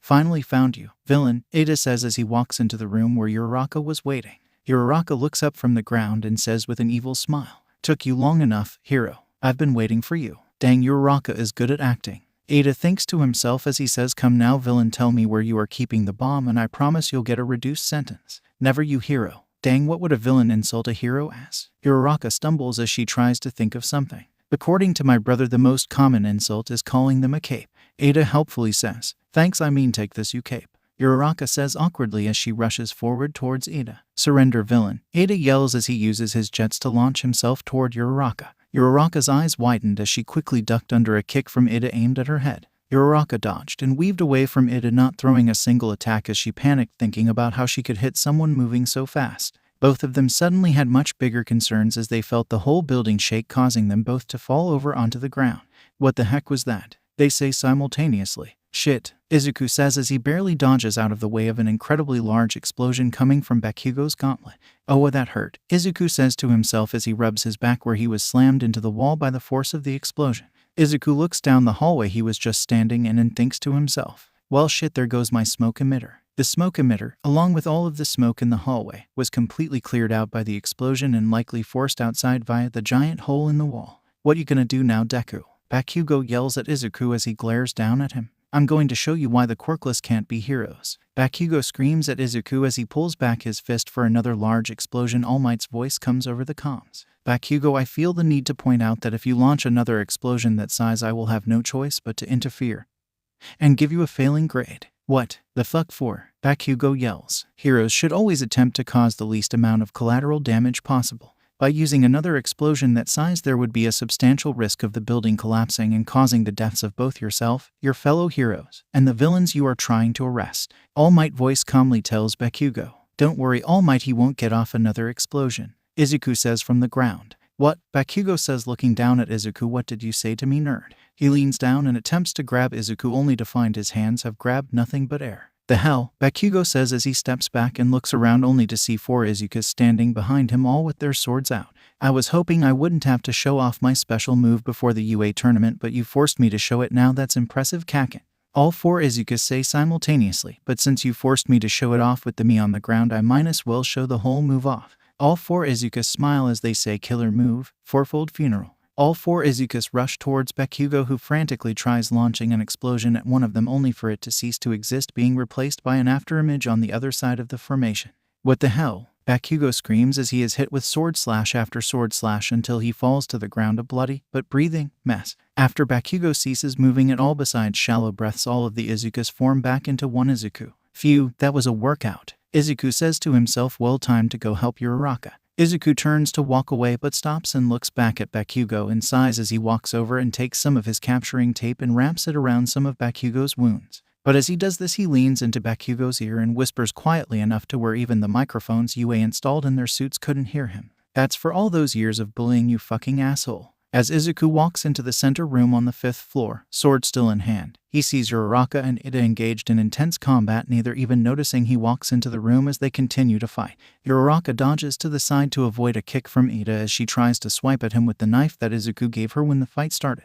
Ida in turn dodges the knife and attempts to grab it out of her hands, but fails due to having to dodge a kick from Uraraka aimed at his shins. God, they can't fight at all, can they? Izuku thinks to himself as he watches repeatedly bad attempts by both sides to even land a glancing hit on each other. You need to aim for where he's going to be, not where he currently is. Izuku calls out to Uraraka. Both Uraraka and Ida look over at Izuku in shock as he simply stands by the door holding his blade while taking out a cleaning cloth from a pouch. "Izuku, come here and help me, he's really tough to hit," Uraraka says frantically. "No, I won't. After all, he is here and the bomb is elsewhere, and Bakugo is not going to be moving for a while, so I think this is a good opportunity to have you learn some things about combat.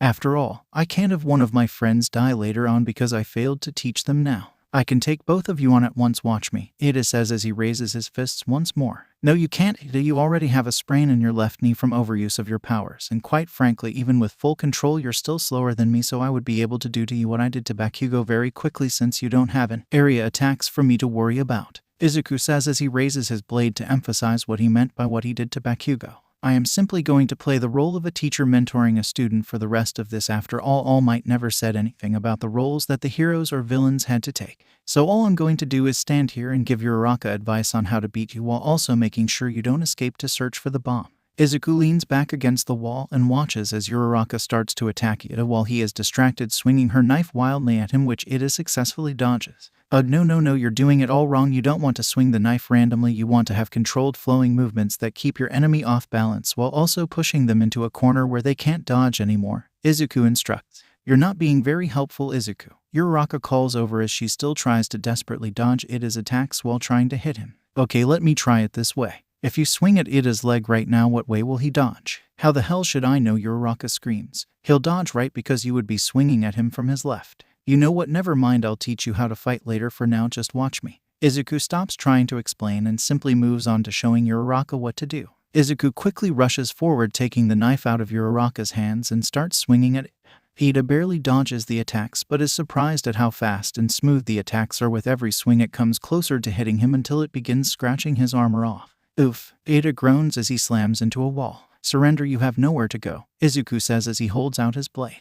Ida looks behind him and notices he has been forced into the corner of the room. A true hero never gives up, Ida says with a look of defiance in his eyes. Izuku nods and resumes his assault, but with nowhere to move, Ida's tendons are quickly slashed and he is left on the floor a bleeding mess. Victory, villains. All Might's voice rings out over the intercoms. Though I must ask, where did you put the bomb? After all, we cannot find it in the building using our security cameras. Ida looks up from the floor in shock as he hears it wasn't even in the building. Uraraka, I believe you can stop now. Uraraka nods and she touches her hands together and says release. After a few seconds they hear a loud crash on the roof. You heroes are so unimaginative, you never think about the simple solution of looking around first to see if the bomb is outside the building. I mean, we waited for you and Bakugo to both be in visual range for at least a minute before we sent the bomb into the atmosphere, and yet you still didn't see it. Honestly, it's a bit insulting. It took a bit of brainstorming to come up with that idea, Izuku says as he walks over to Ida, leans down and picks him up onto his shoulder. Now then, let's get you to whoever the nurse on campus here is. Several minutes later, Izuku and Uraraka stand in the observation room with the rest of Class 1A. Let us first congratulate the villain team on winning the battle, even if they used unorthodox tactics, All Might says as everyone starts congratulating Izuku and Uraraka for their win. After a few moments, All Might continues, now then, can anyone tell me who had the most important impact on the battle? I would say Uraraka, Momo says. Please explain your reasoning. All Might says, due to the fact that Uraraka was able to remove the bomb from the building and put it in a place where even if the heroes searched the whole building without any resistance, they still wouldn't have found it. She effectively guaranteed a win for the villain team. Additionally, even if she was knocked out due to how her powers worked, the bomb would have fallen to the ground and would have detonated, still allowing the villain's plan to succeed even if the villains themselves happened to become casualties. The reason it wasn't Izuku despite his 2 combat victories was that due to the fact he could only be in one place at a time, he still needed to rely on Uraraka not to be defeated in order to keep the villain team alive. Crap, she said everything I was going to say. All Might thinks to himself. Yes, that is correct. You have very good observational skills, Monsieur Arazu. All Might stammers out. Anyway, the next team prepare for combat. Izuku turns to watch the next fight, but he feels a hand on his shoulder. Izuku turns around and sees Shote standing over him as she says, that was very impressive, Izuku. Thanks. It is my understanding that you are next up for the fight. Shote nods and says, do not worry, I will surpass your performance. Though I must admit that what you did was most impressive. Thank you, Izuku says as he bows down slightly. I look forward to watching your trial and perhaps sparing some time later. Shote turns towards the door and says, I look forward to it. Izuku watches her exit and looks over at Toru, who is preparing for the fight, and slightly nods when he senses her looking at him. Beneath her invisibility, Toru nods and smiles back as she prepares for her fight. So what's the plan? Toru asks Ajiro in a hyper voice from inside a different building. I don't know, I mean, we know that Shote's quirk is ice, so maybe we prepare for that. Yeah, I can remove my costume and we can stealthily attack them before they can use their quirk. Yeah, that were what the hell, Ajiro says as they both see a sheet of ice coming at them and freezing them in place. I'm stuck, Toru says as she looks around for anything to try to free her from the ice. She sees Shote walk towards them on top of the ice. Sorry about this, but you both seemingly got a bad matchup. She touches the bomb and All Might's voice rings out, "Victory, hero team." That was impressive, Izuku says as he watches the screen with Uraraka and Mina. Yeah, I don't know if anyone could have defeated that, Uraraka says. I don't know about that. Mina probably could have with her ice, or Bakugo with his explosions, but most of the rest of the class would have been screwed, Izuku says. Wait, you think I could have beat that? Mina says, looking at Izuku. Well, assuming your acid could melt the ice, you could just cover the floor where you were trapped with it and be able to get out quickly enough to where Shote wouldn't notice you. Mina blushes as she hears this and says, "Oh, thanks, Izuku." Mina smiles and hugs Izuku, causing Izuku to blink again in surprise and the rest of the class to look at them. "You're welcome, but I feel the need to let you know I can't breathe." Izuku choked out as Mina let go. He quickly touches her skin with his hand and activates his memory viewer quirk. To Izuku's shock, however, nothing happens. Izuku starts thinking of possible obstacles. Eraserhead is asleep and not in this room, so it can't be that. None of his classmates or All Might have the ability to nullify quirks. Was it something about Mina specifically? Or was it a problem with his quirk? Or was it that he didn't touch her long enough? As all these thoughts go through his head, he stares off into space with an unreadable expression on his face. Izuku does manage to stop his train of thought after a few more seconds, but since he paused for those few seconds, Mina believes it was for different reason. "You okay, Izuku?" Mina asks, staring up at him in the face while leaning down under him. "Oh yeah, I'm fine," Izuku stammers out as he starts blushing seeing Mina standing so close to him. "Are you sure? You seem very out of it." "Yeah, I'm sure," Izuku stammers out, blushing profusely. "Should I have a crush on Mina?" Izuku thinks to himself. "If you say so, Izuku," Mina says, turning around and walking off with a bounce in her step. Izuku tries to not stare at Mina as she leaves to prepare for her fight. "So you like Mina, right?" Uraraka's voice snaps Izuku out of his thoughts. "How long have you? Is it that obvious?" Izuku asks quietly. "Kinda. I mean, she seems to be the one person you aren't uber confident around." Izuku looks over at Uraraka and just slightly nods and says, "I'm sorry, I kinda knew you had a bit of a crush on me." "That actually wasn't it," Uraraka says, causing Izuku to look at her in curiosity and surprise. "You reminded me of my brother. He was quirkless like you and he died a few years ago from, well, what most quirkless die from these days. You just remind me of what he was before he became depressed. That's the reason I hanged around you." "I'm sorry," Izuku says, looking down at Uraraka. "It's fine, it happened years ago, I moved on. Anyway, I hope that doesn't stop us from being friends." Izuku nods and says, "Of course I'll be your friend. After all, us future heroes have to stick together." Izuku smiles brightly while in the back of his mind throwing up slightly at the thought of being a hero, but Uraraka didn't seem like a hero-type person. Maybe they could recruit her before it's too late. Uraraka smiles back and says they both turn and watch the rest of the matches together, with Shote joining when she got back from her trial. Several hours later, "What's this I hear about my cousin getting his first crush?" Nana says as she brings over a case of beers towards Izuku as he sits down on the sofa. "Really, Toro, I thought you agreed to keep this a secret." Izuku calls over. "After you beat us at Smash Bros so hard yesterday, I felt a need to get back at you somehow, so now me and Nana get to tease you for the rest of the night."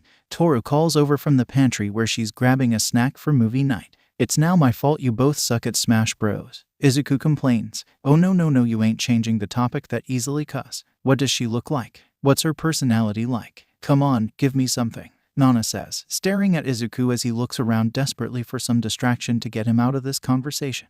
"Please excuse the interruption, but we have a new assignment for Izuku and Toru," Kurogiri says as he walks into the room.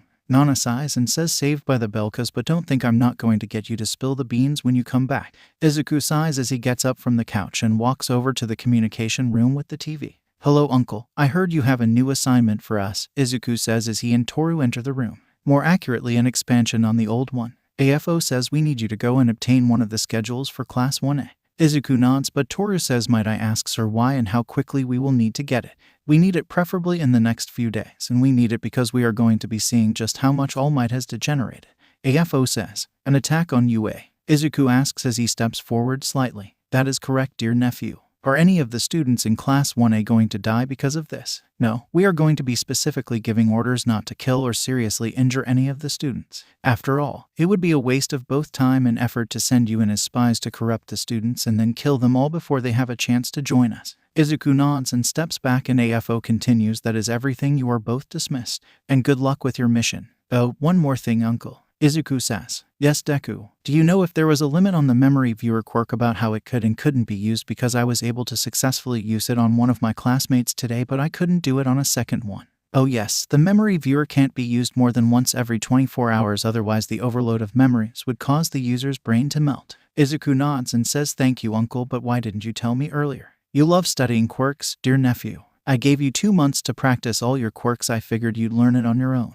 Izuku nods and thinks to himself, yeah, that does sound like something I would do. Then turns to leave with Toru. As Izuku and Toru re-enter the main room, they find that Nana has prepared the rest of the food for movie night and put in the disc for Lord of the Rings. Now then, before we start this movie, we must first do an ancient ritual. Izuku, tell us about your crush. Izuku groans and sits down on the couch and says, just start the movie. The thing is 3.5 hours long and we still have school tomorrow. Nana stares at Izuku and after a few minutes says, fine, I have really wanted to see what this Lord of the Rings thing was about, but don't you dare think you're being let off the hook tomorrow. I don't care if I have to hang you in the air. Methinks you're telling me about your crush. Izuku groans as he says, just turn on the movie. But as they watch the movie, all Izuku can think of is Mina with her smile and bubbly attitude and her beautiful looks. After a certain point, Izuku stops even trying to pay attention to the movie and just sits and daydreams, much to the humor of Nana and Toru, who are just watching him. Well, this should be entertaining to watch, Nana says as she stares at Izuku with a bowl of popcorn in her hand as she throws some popcorn in her mouth. Very entertaining indeed. Hello again, class, Aizawa says as he walks into the room. I trust you all enjoyed your combat exercise yesterday. Yes, sir, the class says. Good. Now what you will be doing today is very important for your hero careers. Please, not another quirk test. Most of the class thinks simultaneously. I of course mean the choosing of a class representative. Oh, normal high school stuff. The class sighs in relief. This is very important to being a hero because, quite frankly, if you have the energy and patience to wrangle together a bunch of high schoolers with superpowers, then you should be more than capable of running a hero team.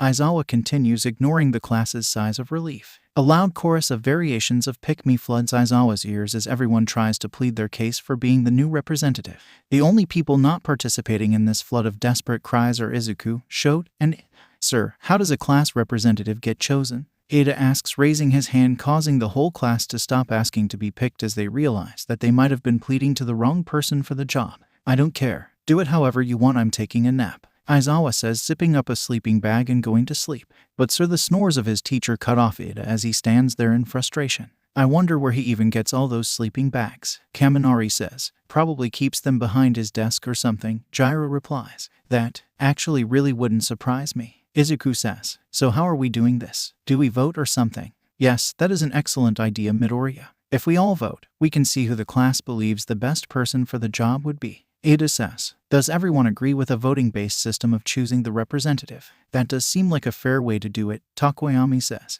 Yeah, let's do it that way, Anjiro says. No, the person who leads us should have to win a battle against everyone else in this class, Bakugo says. So not you, Kirishima says, snickering slightly. What you say, you little punk? Bakugo yells. I mean, you lost to Izuku, so. Yeah, it doesn't seem likely that you can beat anyone in this class, Minta says. Izuku's eye twitches slightly as he hears this. He glares slightly at Minta, but before he can say anything, Momo says, I'm pretty sure that no one here could beat Izuku at this point based on his performance yesterday, with the possible exception of Shote. The whole class stops talking for a second, thinking about what their chances would be of beating Izuku, until Mina says, yeah, that does sound about right. I mean, we all saw him yesterday beating the asses of our classmate. Yeah, I mean, he even took the time to try to teach Uraraka how to fight while in the middle of trial. That just shows confidence in one's skills, Sato says. More like overconfidence, Minta snickers. Overconfidence is to have too much faith in your abilities. Shote speaks up from the back of the class. That was not overconfidence. After all, Izuku did manage to beat it in the span of a few seconds once he joined the fight. It is true, I barely felt I had any time to do anything other than dodge his attacks, and even that was just pushing me into a corner so I wouldn't be able to dodge. Ada says, I forgot to mention you have to choose a class representative today or I will be picking for you and it won't be someone you want. Now be quiet or I'm trying to sleep. Aizawa interrupts as the whole class gulps and they begin to refocus on the topic assigned to them. I say we just do a simple anonymous vote. Izuku speaks up. It won't cause anyone's feelings to be hurt if they don't get any votes, and let's be realistic here. Most people would just vote for themselves if this was an open election, so at least this gives some ability for people to vote for other candidates without being embarrassed that they didn't want to vote for themselves. The whole class nods in agreement with this idea as they all get out a piece of paper from their bags and write down who they voted for and put it in a box at the front of the classroom that Izuku grabbed from a shelf at the back of the classroom. To make it more likely to be anonymous, they woke up Aizawa, much to his annoyance, to count the votes and place the final tally up on a whiteboard. Wait, how did I get 3 votes? Izuku says in a surprised tone as he looks at the whiteboard. Damn it, I wanted to keep a low profile given our mission today. At least Toru saw my signal and voted for herself. That makes this easier for me, Izuku thinks to himself as he hears Ida on the other side of the classroom. Not a single person voted for me. Ida looks down, stressed and angry at himself. How could this have happened? Don't be so hard on yourself, Ida. I'm sure you would have been a great class rep, Uraraka says, leaning over and patting his back. Did we ever specify what would happen if we had a tie? Momo asks as she points towards the board. Most of the class says as they re-examine the board to see the following. Izuku Midoriya, 3 votes. Momo Yaoyorozu, 3 votes. Maybe we should have them do a debate or something as to why they should be picked, Siro says. Don't bother, I yield to Momo, says Izuku. What? The class yells. Well, I voted for her, so I don't see why I can't give her the class rep position since it was a tie. So I'll take the vice class rep position. Izuku continues as he walks up to Momo and says, shaking her hand, I yield to you the position of class representative. Use the title well. Thank you, Izuku, though I must ask why you voted for me. Momo asks, you're easily one of the smartest and most perceptive people in this class, as was shown by your breakdown of my battle with Bakugo yesterday.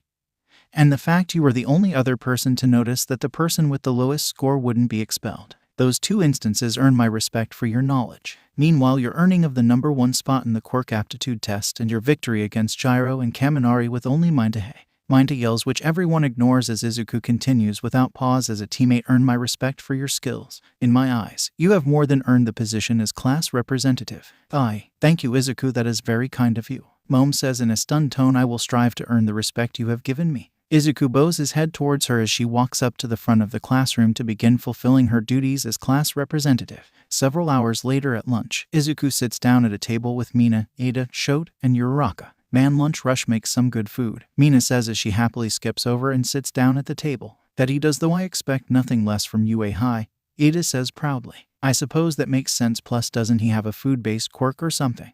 Uraraka adds in. Yeah, something about being able to make food out of the particles in the air or something, Izuku says. I don't see what all the fuss is about. My food tastes the same as anywhere else, Shote says. That's because you're eating cold soba without anything on it. It's very hard to be innovative with that, Mina says while pointing at Shote's dish. Is that now how you're supposed to eat soba? That's how I was always eating it growing up, as a reward for breaking through a limit during training. Shote replies, staring at Mina. Dear God, she's being serious. Mina thinks to herself as she hands Shote some of the sauce she was using for her ramen.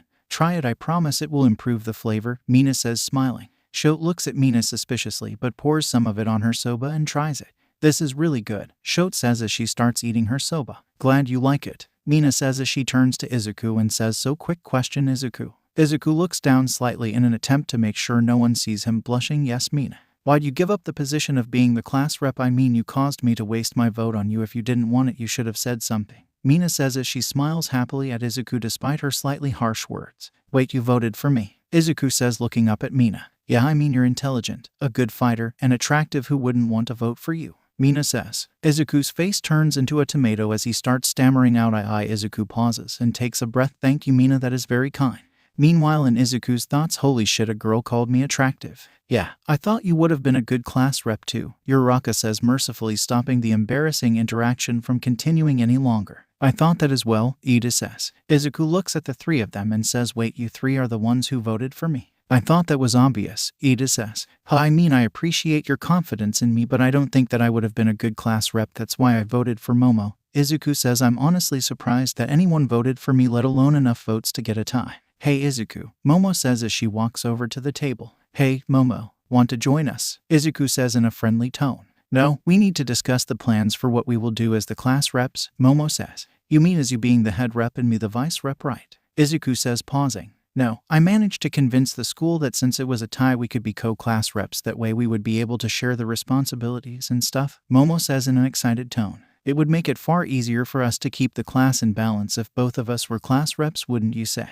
Oh, that's great news, Izuku says while thinking, shit. There goes my ability to be able to lay low. It's bad enough I had to be vice class rep, but with this, I have no chance of avoiding increased scrutiny from the teachers. Izuku mentally pauses, slaps himself for being an idiot. Wait, who would be a better spy than the class rep? They won't be as suspected as much as the normal kids due to the extra trust put into them, and this will be easier for me to be able to see information I'm not supposed to, because the class reps are often called in to discuss problems within their class with their teachers. Yes, I can use this to my advantage.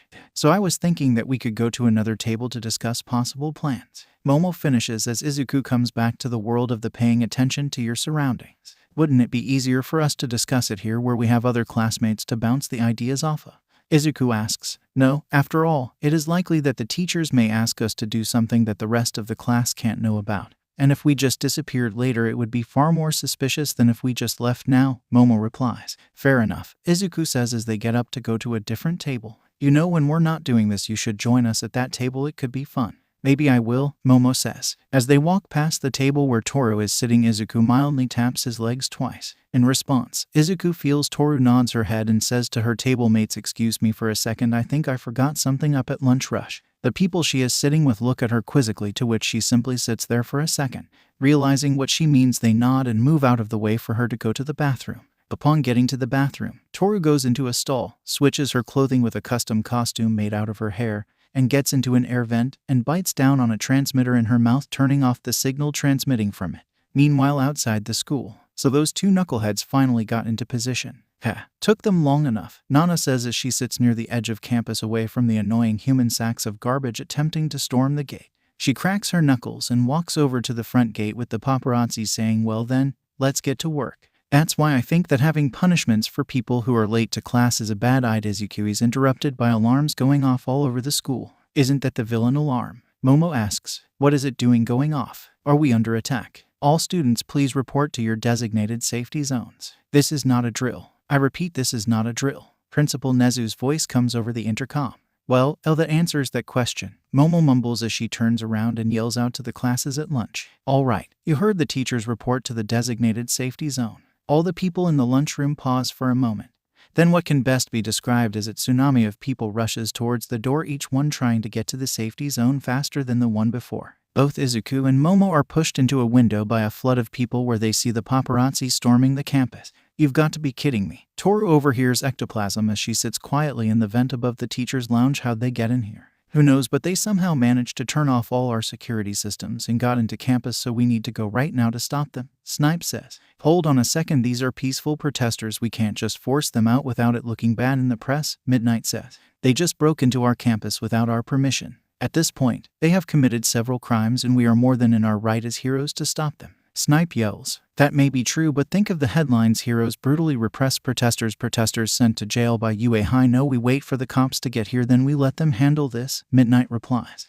Fine, but we should at least go out there to make sure that the press can't see any of our students, Snipe concedes reluctantly. That we can agree upon, Ectoplasm says as they all leave the room. Toru waits a few seconds until she doesn't hear any more footsteps and then slowly lowers herself out of the vent and into the teacher's lounge, where she quickly goes over to the open computer, pulls up the schedule for the next few weeks, and downloads it onto a flash drive that she puts into a pocket in her custom costume. Before she goes up into the vent again to escape, she looks down from the window at the large crowd of students listening to Izuku on a wall with a megaphone, and she chuckles softly to herself and thinks, nice one, Izuku. Several minutes earlier, Momo, I need you to make me a megaphone. Izuku yells at Momo as they're being pushed into the wall. Why? Oh, got it, Momo says as she uses her powers to create Izuku a megaphone, which he quickly grabs onto. After a few seconds of waiting for a lull in the surge of people, Izuku launches himself into the air, hitting the ceiling and quickly launching himself forward till he hits the exit sign above the door where everyone is leaving. Everybody stop. Izuku yells into the megaphone, his words carrying across the whole hall. It's just the fucking press, not some villains. And why are we all running like a bunch of fucking civilians? We are heroes in training, we should fucking act like it. If we can't handle some paparazzi getting into a building, how are we going to go and fight any villains when we graduate from here? Now pull yourselves the hell together and walk calmly to your safety zone. Don't show these goddamn press pieces of shit that we were scared. Hold your head high and get to the safety area. The class of wannabe heroes nod their heads and calmly go to the safety area without any more incidents. As Izuku lands back on the ground, he hears that was amazing, Izuku, from Mina as she runs up to him and hugs him, once again turning him into a tomato, as the rest of Class 1A joins them. Impressive indeed, Ida says. Yeah, really manly, Kirishima says. It wasn't that impressive, Minta comments sullenly. Shut up, Minta, you couldn't do half of what he just did, Gyro says. I could, Minta says in a whiny tone. They all arrive back at the homeroom and sit back in their seats with Izuku trying very hard to stop blushing. However, as Izuku looks over at Toru's seat and sees her back in her chair before the rest of them, he feels her nod slightly, making him feel much calmer knowing their mission was completed. Wait, how'd you get back before us, Toru? Momo asks. I was using the bathroom when the alarms went off, so I didn't have to go through the crowd of giant people to get back, Toru explains. Momo nods as she does remember seeing her leaving the cafeteria when she was talking with Izuku about potential things to do as class reps. Hello everyone, sorry for that interruption to your lunch. It seems that the press managed to break into campus by turning off our security system, so we had to deal with that. Nezu's voice comes over the intercom. However, due to the fact that this will be a lot of paperwork for all the teachers here at UA, you all have the rest of the day off to do whatever you like as long as you stay inside the school campus. Class 1A cheers as they proceed to talk amongst themselves for the rest of the day. Welcome back, cuz Toru, did you guys get it? Nana says as Izuku and Toru walk through one of Kirigiri's portals. Toru takes it out of her bag, slides it across the bar counter, and says in a confident tone, one completely downloaded UA schedule is requested. Everything from how till next Christmas. Nice job you two. I'm going to go give this to Master and we'll schedule a day for the attack, Nana says as she goes and walks out of the room, leaving Toru and Izuku alone. So, Toru says as they sit down on the couch. And after Izuku has taken a sip of his drink, when are you going to ask Mina out? I don't know. Would she even want to go out with me? I mean, she just seems so far above me, Izuku says as he pauses and looks at his drink and looks at Toru and says, did you seriously just drug me with truth serum? Yes, now I think you should ask her out tomorrow. After all, she seems to really like you, Toru says, nonchalantly skipping over the questionable efficacy of the drugging.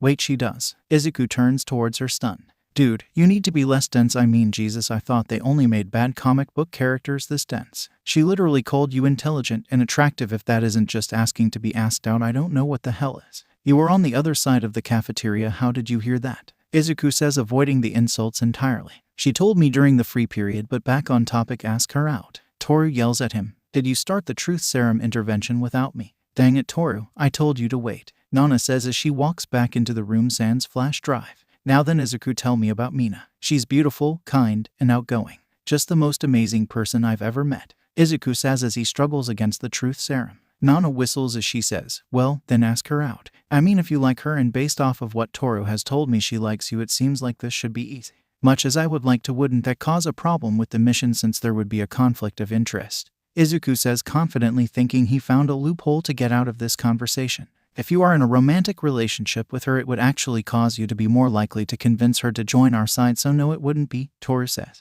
But, shit, I ran out of excuses. And it's not like I don't want to ask her out. After all, she is so pretty and kind and sweet. Shit, Izuku says. What's wrong, cuz? Nana asks as she leans forward slightly with her face slightly more serious as she thinks there's a problem. Izuku looks up at Nana and says, I think I love her. Nana smiles as she grabs Izuku's shoulder and whispers in his ear, well then, Izuku, let me give you some cousinly advice. Ask her out. Jesus, you don't need to yell, Izuku says as he rubs his ear. I mean, I just, would she even? Yes, Toru yells, but Izuku begins to say, no, here is what you are going to do, Izuku. I have Mina's number because I talk to people and I have everyone in a group chat. Toru says, wait, how did you get my number? I don't even have a phone. Izuku interrupts. I managed to convince Master to get you a phone since most high schoolers have one. Nana helpfully answers. Now then, you are going to text her right now and ask her to go out with you tomorrow night. Then we are going to help you plan the best date you can think of for the rest of the night, Toru says. After several seconds of pause, Izuku sighs and says, fine, I'll ask her out. Conversation via text. Izuku, hello Mina. Mina, yes, is this Izuku? Izuku, yes. Mina, so what's up? Izuku, I would like to go out with you tomorrow night. Mina, Izuku, are you asking me on a date? Izuku, yes. Mina, then yes, I'll meet you tomorrow after school. Izuku, okay, I will see you tomorrow. Mina, see you tomorrow, handsome. At the Ashido household, a high-pitched squeal of joy rang through the house as Mina began to plan her outfit for her date the next day with Izuku. Meanwhile, at the League of Villains headquarters, hours of what can best be described as pain commenced as Izuku was put through the ringer on what he was going to do with Mina on the date.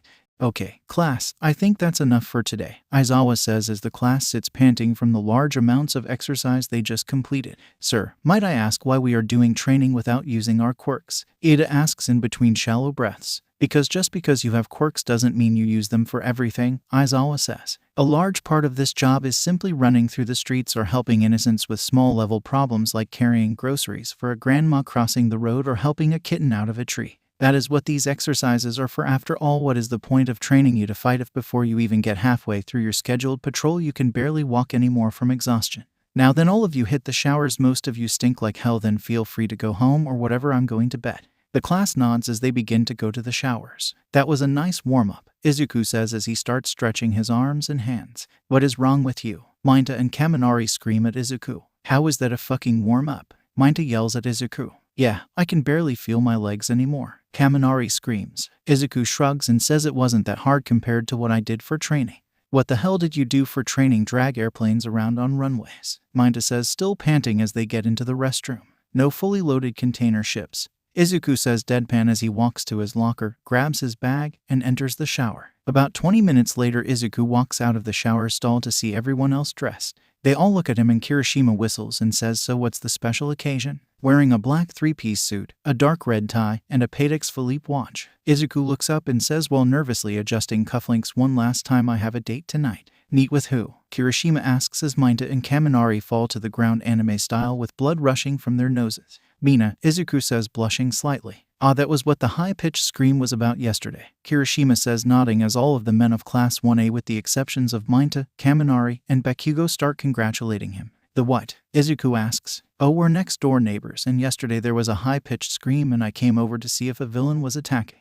Kirishima explains, I come into her room and see that there's nothing there and she's on her bed staring at her phone in pure happiness. When I ask her what happened, she tells me that something exciting happened and that she's fine and I can go back to bed now. I took it as she got tickets to see Taylor Swift or something, but getting a date with the guy she's been crushing on since the entrance exam makes sense too. Wait, since the entrance exam? Izuku asks. Yeah, you saving her that day from the 0-pointer made a lasting impression on her. She hasn't shut up about you since when we have talked, Kirishima says. Oh, Izuku says, his face turning more red than a tomato. That's very nice to hear. Anytime, man, Kirishima says, oblivious to the fact that Izuku is now nervous as all hell that his plans for the evening won't live up to Mina's expectations.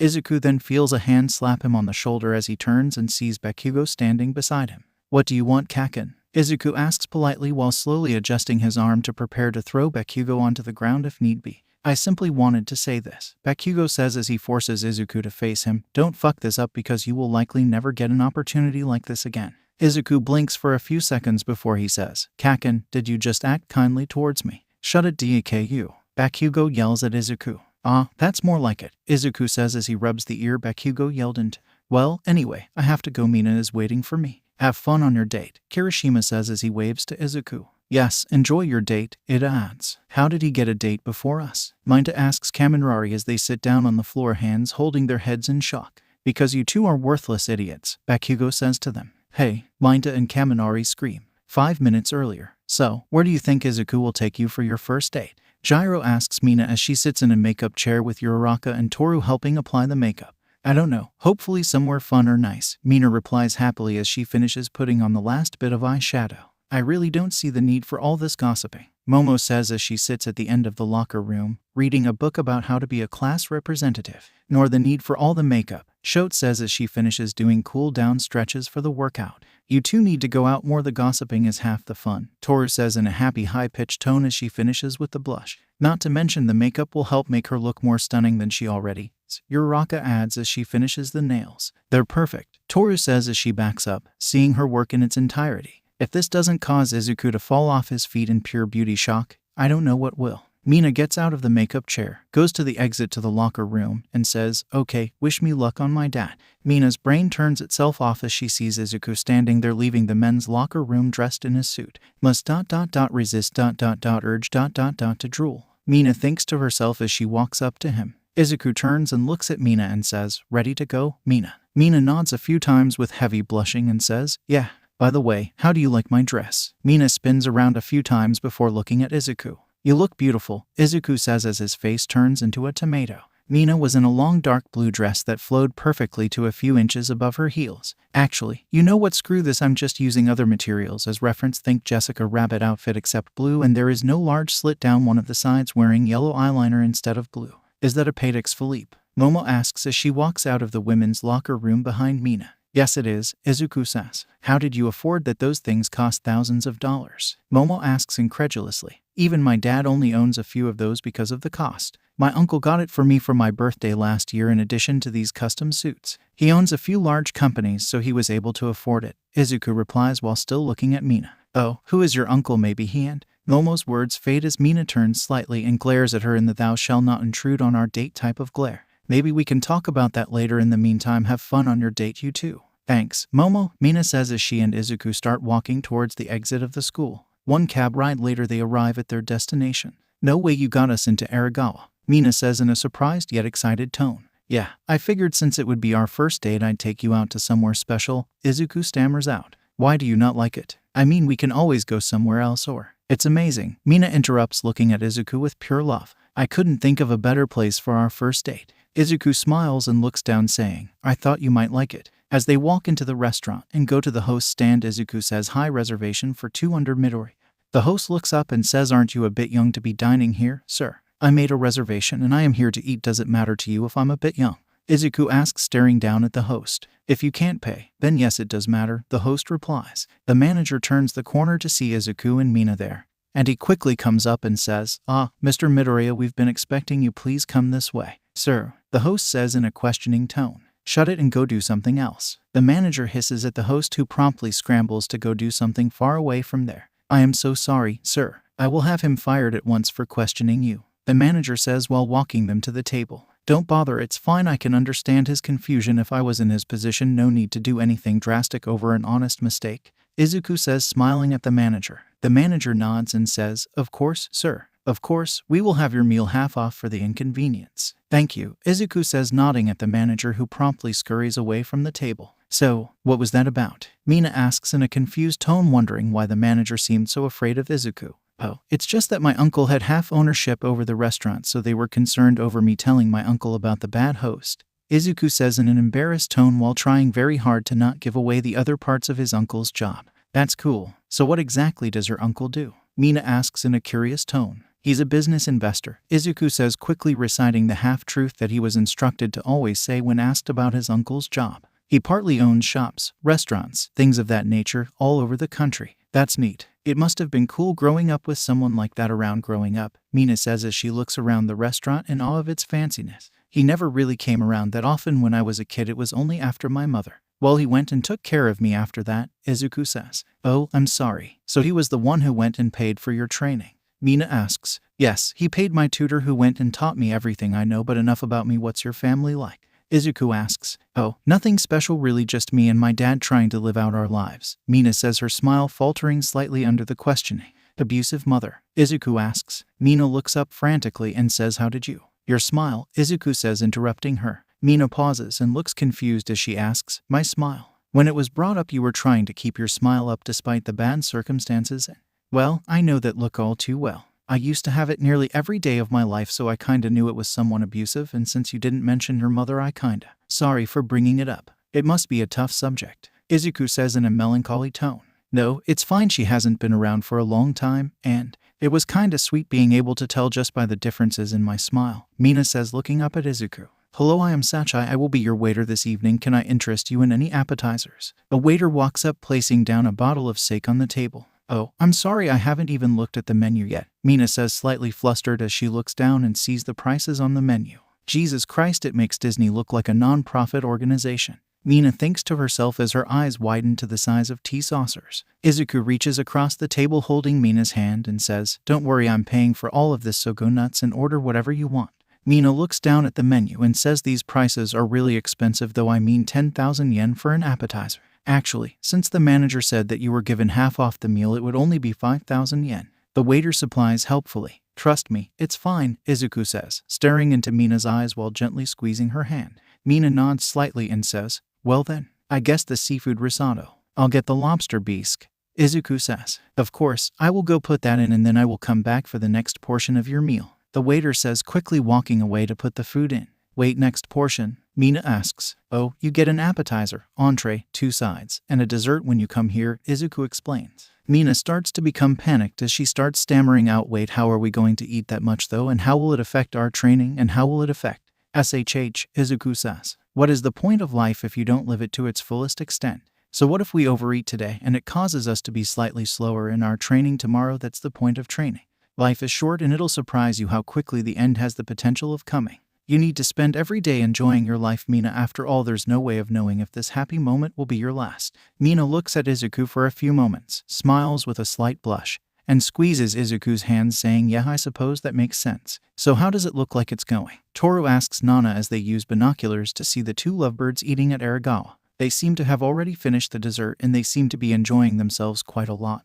Nana replies as she hands over the binoculars. They do seem to be having a lot of fun, Toru says as she looks through the binoculars. Is it really necessary to spy on them while they are on a date? Kurogiri asks. Yes, Nana and Toru say to Kurogiri. How else will we be able to tease him later? Nana says. You realize that if he knows that you spied on him, he will likely cease telling you about his dates, right? Kurogiri says. Nana looks over at Kurogiri and says dismissively, you say that like I can't just get Toru to get Mina to talk about the day.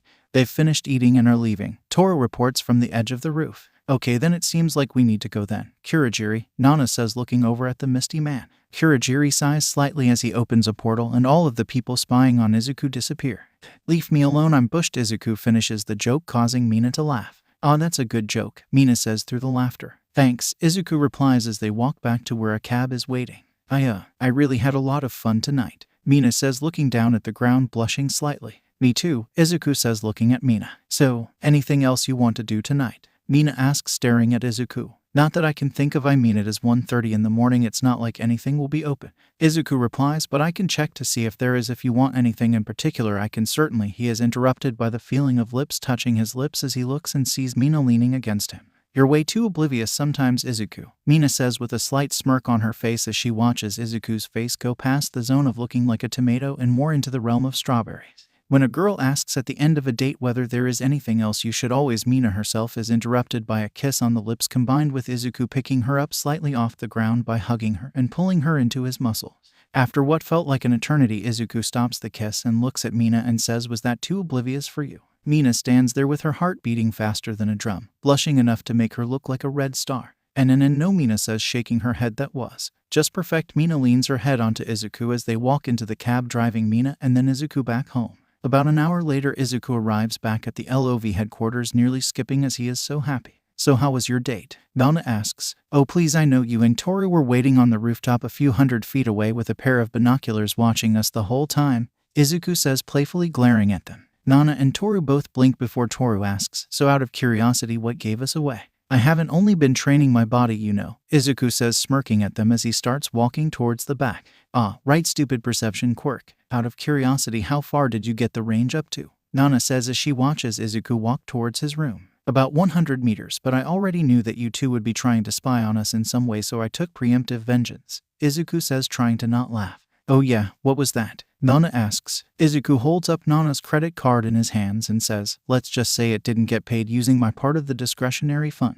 Why, you little, Nana yells as she rushes towards Izuku, who quickly runs into his bedroom. All in all, another ordinary day at the League of Villains headquarters. Okay, you lot, pay attention to the screen, Nana says in her full villain gear to a large group of low-ranking villains gathered in an abandoned warehouse. The target for which you have all been hired to attack is UA High School. There is a large amount of whispering among the low-rank villains as they begin to get slightly excited about the prospect of attacking the hero's school. Yes, I know you all already got the pitch for this before you arrived, but there are certain rules that will not be broken. Understand? Nana says, causing the whispering to stop. The first rule is simple. You will not kill any students attending UA. Why the hell not? A voice rises from the back. Because we have spies in the UA student population giving us this information, and due to the risk of being captured, we will not be telling you who they are. Hence, we're just giving a blanket rule of not killing the students, Nana says, answering the question from the person in the back. You are, however, allowed to attack them and knock them unconscious, but there will be no killing.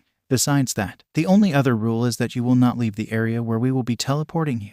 After all, we don't want to alert the rest of the UA staff any quicker than we need to. Out of curiosity, what makes you think we will listen to any of the rules you say? One audacious villain says, walking forward from the crowd, standing a foot taller than Nana.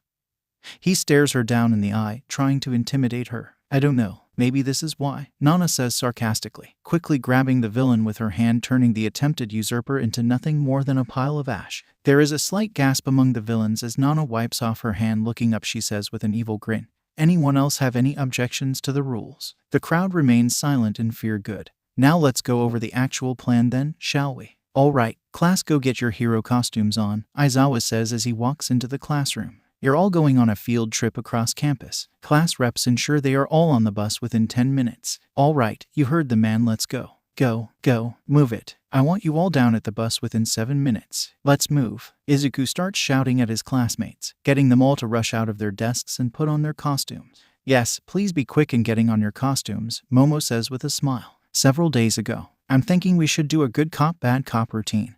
Izuku tells Momo as they sit in the cafeteria eating lunch together as they discuss their plans as being co-class reps. Since this is the first time there are two class representatives, it makes sense to try and do two different tactics for getting people to listen to us, and since I know for a fact that at least Kaken won't listen to the good cop routine and a few of our classmates won't listen to the bad cop routine, being able to do both should make it easier to get them to listen to us and follow the rules. Momo takes another bite of food as she thinks for a few moments before saying, I don't disagree with the concept. However, wouldn't that go against our roles as heroes? Most heroes are positive figures who try to inspire their subordinates, not frighten them. Izuku looks up and says, that may work for many, but it won't work for me. After all, how many people do you know who would listen to a quirkless without thinking that they could beat the ever-loving shit out of them? If I'm going to be a successful hero, I need to go and be far more feared than inspirational. I figure I might as well start now. Izuku takes a bite of some of his ramen as he thinks to himself. Not to mention, being a villain is half about causing fear in the heroes you face, so it would be easier to start practicing that with the future heroes than just going into it blind. Momo nods and says, I suppose that is true, so if you're doing bad cop, I guess I'll do good cop. Momo takes a sip of her drink and continues, you know, maybe it would be easier if we just did these meetings at my house. It would make it easier to avoid the attempted eavesdropping from Kaminari behind that bush. Said bush quickly ruffles as if it is surprised as Kaminari gets out of it and asks, how did you know I was there? Your hair is very distinctive, Momo says with a smile on her face. While I appreciate you caring about the activities of the class, it is unappreciated to have people eavesdropping on our conversations. If anything important comes up, we will be sure to tell the class soon after, okay? Kaminari nods and walks away as Izuku looks at Momo and says with a slight smirk, I think you'll be very good at this good cop routine. Back in the present. Good, a full minute ahead of schedule. Most of the time class reps barely get them on board by the time the bus starts moving. Aizawa thinks to himself as he walks onto the bus. All right, class, it will take about 5 minutes to arrive. Until then, please be quiet and... The loud talking among his class drains out Aizawa's voice as he sighs and points for the driver to start going forward. So what do you think we're going to be doing? Mina asks Izuku while leaning up against him. Probably some type of training, Izuku says as he starts blushing due to the proximity of Mina. They didn't tell you, Ada says as he sits down on the bus. I figured that they would censor the class reps. No, we had no idea, Momo says glancing up from her book. I guess they didn't want us to know what the surprise was either. Well, it's probably going to not be combat training since we didn't have to get onto a bus for that last time, Shote said, adjusting her outfit slightly. It doesn't matter, Bakugo yells over, interjecting into the conversation. I'm still going to beat all your asses. Izuku rolls his eyes and sarcastically says, sure Kaken, whatever you say. What you say, punk? Bakugo yells at Izuku, holding his hands up, causing little explosions. No fighting in the bus, Aizawa says without getting up from his seat where he has curled up into a little ball to try to sleep. Bakugo looks forward and pauses momentarily before he feels Kirishima grabbing his arm. Bakugo scoffs slightly and says, TCH, you're lucky that there's a teacher here, Deku, before sitting back in the chair. A few minutes later, the bus arrives at their destination and the students assemble outside of the bus. Aizawa walks before the class and says, welcome students to the USJ, Universal Studios Japan. Kaminari yells out in excitement. The whole class looks at him in various forms of confusion and humor as Aizawa says in a confused tone, what, no, that's not, never mind. This is the USJ, or Unforeseen Simulation Joint. It is here where you will train in rescue and recovery operations for your time at UA. This place simulates many different natural disasters that you may encounter during your time as a hero. Now, does anyone have any questions before we begin? Why is it called a joint? That doesn't make any sense from an English language perspective, Aoyama says, causing everyone to look at him. What? I'm from France, I know English as well as French and Japanese. The original manga author didn't understand that joint means prison, Aizawa says helpfully. Oh, fair enough, let's go then, Aoyama says, ending that conversation as they enter the USJ. Hello, class, a figure says, standing in the shadows. And welcome to the USJ. All of the lights turn on in the USJ, revealing its magnificence to the students, with different zones showing different potential disasters and the hero who is standing in the shadows. Oh my god, it's 13. Uraraka screams in excitement. She's one of my favorite heroes. 13 is a rescue and recovery hero who uses black holes that she can generate using her fingers to destroy debris and pull people to safety. Be careful though, her power can just as easily be used to turn someone to dust, a voice says, surprising all of the students. Ignore present mic, Aizawa says to his students from behind them. He has this thing where he acts like an announcer to try and get the students riled up for certain teachers. Now, if he would be so kind as to go and teach his own class, which he has right now, it would be great. Aizawa glares up at the cameras and microphones as present mic says, TCH Buzzkill. over the mic as he supposedly leaves. Now then, each of you are going to be performing rescue operations in each of these zones, which include, 13 says, pulling the conversation back on track as Aizawa walks next to her as she points to each zone as she says, the ruined city zone, where you will be put into a city that has recently suffered from a disaster in which you will need to pull out civilians to rescue them. The landslide zone, which simulates a landslide in a hilly area that has buried a small town. The mountain zone, which simulates a rocky mountainous area filled with cliffs and ledges that you may need to find the civilians you need to rescue. The conflagration zone, which simulates a city that is in the middle of a dangerous fire that you will need to put out to rescue the civilian. The downpour zone, which simulates a city in the middle of a hurricane during which you will need to rescue the people before their houses flood and drown. And finally, the flood zone, which simulates a potential disaster at sea that you will need to rescue the sailors before their boat sinks or runs into one of the myriad of obstacles. Now all of you take a few minutes to prepare while I discuss something with Eraserhead. 13 turns around and starts walking towards the edge of the stairs, and she says, still no sign of All Might. No, that idiot used up all his time for today on the way to work, so he'll only make a short appearance at the end of the lesson. 13 sighs as she says, yeah, poor thing for the kids, though it would have been cool for them to, as she is interrupted by all of the lights glitch slightly as the door to the rest of campus closes and locks behind them. The hell was that? Aizawa mutters under his breath as he looks down at the ground floor of the USJ to see a large black portal open with purple tinges on the edge. As Aizawa watches, his eyes opening in surprise, he sees a large group of low-ranked villains walk out of the door. Well, isn't this interesting? Says a girl walking out of the portal with hands covering her whole body but not quite hiding her long white hair and shapely body. Who is that hottie? Minta says, not being able to resist his urges upon seeing her. More importantly, how did they get here? Izuku says as he uses all of his willpower to resist taking Minta's neck and having it mimic an owl from old cartoons. So this is when they were planning on attacking. On the plus side, our looks of surprise should help keep our cover, Toru thinks to herself. Though next time they do something like this, I am going to argue for knowing ahead of time.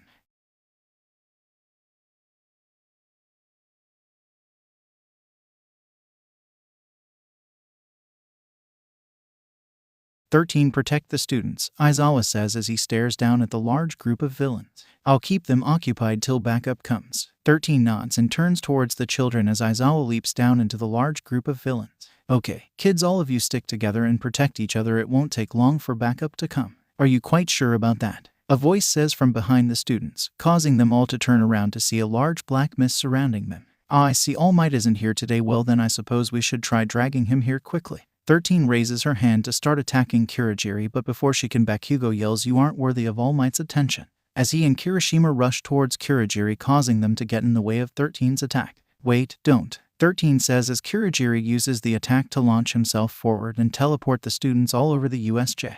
Aizawa and Anan aren't answering their phones. Yagi Toshinori says to himself as he sits in the teacher's lounge. That's odd. Maybe I should go check on them. But before he can get up, he hears a knock on the door and Principal Nezu walks in.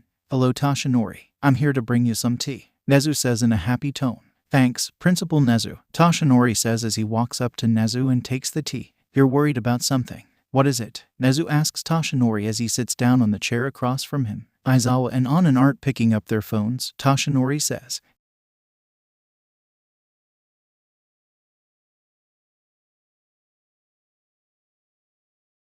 Cut to Aizawa getting punched in the gut by one of the many villains attacking the USJ. But we mustn't worry about the others right now. How goes the training of your successor? Nezu asks. Oh, Izuku says as he lands back first onto a large boat in the middle of the flood zone. Jesus Kirigiri, could you at least land me in a place with bushes or something? He mumbled slightly as he didn't sense anyone else on the boat with him. I wonder where the rest of my classmates. Izuku is interrupted by the sound of water splashing and thuds on the deck as he turns quickly, yanking out his sword and swinging it behind him towards the noise, only to stop just before he decapitates Minta and Asui. Oh, it's you too, Izuku says as he sheaths his sword as Minta peeks his head out from behind Asui. You didn't happen to see any of our classmates on your way over here? No, the villains have seemed to have spread us out all across the USJ. Ribbit, Asui says. How did these villains get in? Minta says in a panicked tone. This is UA, we should be safe here. How are we supposed to train to be heroes if we can't study in a safe environment? Izuku, ignoring the irony of that last statement, slaps Minta on the back of the head and says, look, we are training to be heroes, so don't be a fucking wimp, and let's get a plan to get out of here. Minta whimpers slightly as he strokes his face where he was backhanded as Asui says, we should probably come up with one soon since we have a bunch of villains surrounding the boat. Izuku walks over to the edge of the boat where Asui is standing. looks out onto the water, and says, well, at least they aren't attacking. Throughout the water surrounding the boat, there were dozens of villains floating in the water staring at the students waiting for any potential movement. What are they doing? Mina asks as he cowers against the wall of the boat. Why aren't they just attacking? They're probably waiting to see what our quirks are, Asui says. That makes sense. For all they know, we're the 3 most powerful fighters in the class and could beat them senseless in a flash if they came aboard. Izuku says in agreement with Asui. We're so dead, Mina says, staring at the ground. None of us are powerful enough to beat them. Why did I become a hero in the first place if it was this much hard work? As Asui and Izuku stare at Mina, fully taking in his sheer uselessness, Izuku thinks to himself, well, at least I can scratch one person off the list for potential turncoat. This idiot wouldn't last a half hour as a villain before breaking. Izuku turns to Asui and says, so since Mina seems to be out for the time being, any ideas on how to beat them? I'm pretty good in the water, but that's way too many people for me to take on alone, Asui responds. Do you have any gadgets in there that could help take them out? Izuku shakes his head and says, none that won't equally inhibit what you can do in the water. They didn't add most of the weapons I asked for in this suit, so I don't have any long-range weapons besides a taser and some throwing knives that I bought this weekend. Do you have any skill fighting in the water? Asui asks. Some, but it was one of the few areas where my training was lacking, since the assumption was if I ever got into a fight and I was pushed into the water, I was greatly outmatched by my opponent and I should just concentrate on holding my breath long enough to have them think I was dead and then swim to shore to retreat to live another day, Izuku responds. Any suggestions then on what to do, Izuku? Asui asks. Leave Mina as bait and retreat to live another day, Izuku says, shrugging. Hey, Mina yells. That's not funny, I'm having a serious mental breakdown here. This is literally the textbook definition of what being a hero is, Izuku says. If you can't handle this, you should really just quit the hero program now. This clearly isn't the place for you. Well, what do you know, you're just some quirkless loser who managed to get in due solely to luck, Mina screams at the top of his lungs. A loud thud is heard from behind Mina as a villain turns towards Izuku. A quirkless hero, who would have thought that possible? I guess it is true that heroes are losing their senses.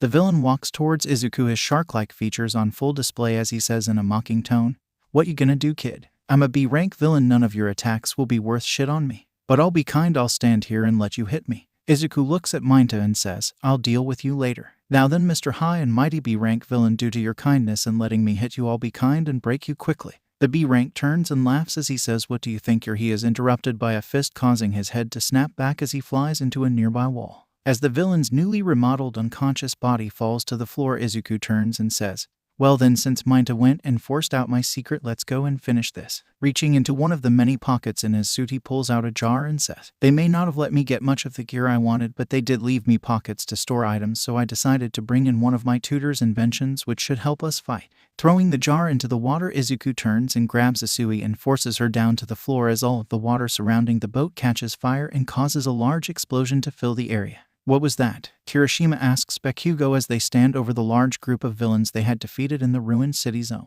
They must have a really powerful villain if they caused the whole building to shake, Bakugo says, a smile lighting up his face. I can't wait to beat the shit out of them. Kirishima gives Bakugo a concerned look before saying, shouldn't we concentrate on getting back to the center area first? Bakugo pauses and says, TCH. Fine, we'll go back there first, but then we're finding whoever made that noise and we're going after them. Kirishima sighs slightly and nods, taking into account the small victory as good as they rush towards the exit of the zone. Izuku, Mina says, looking out to where the water exploded.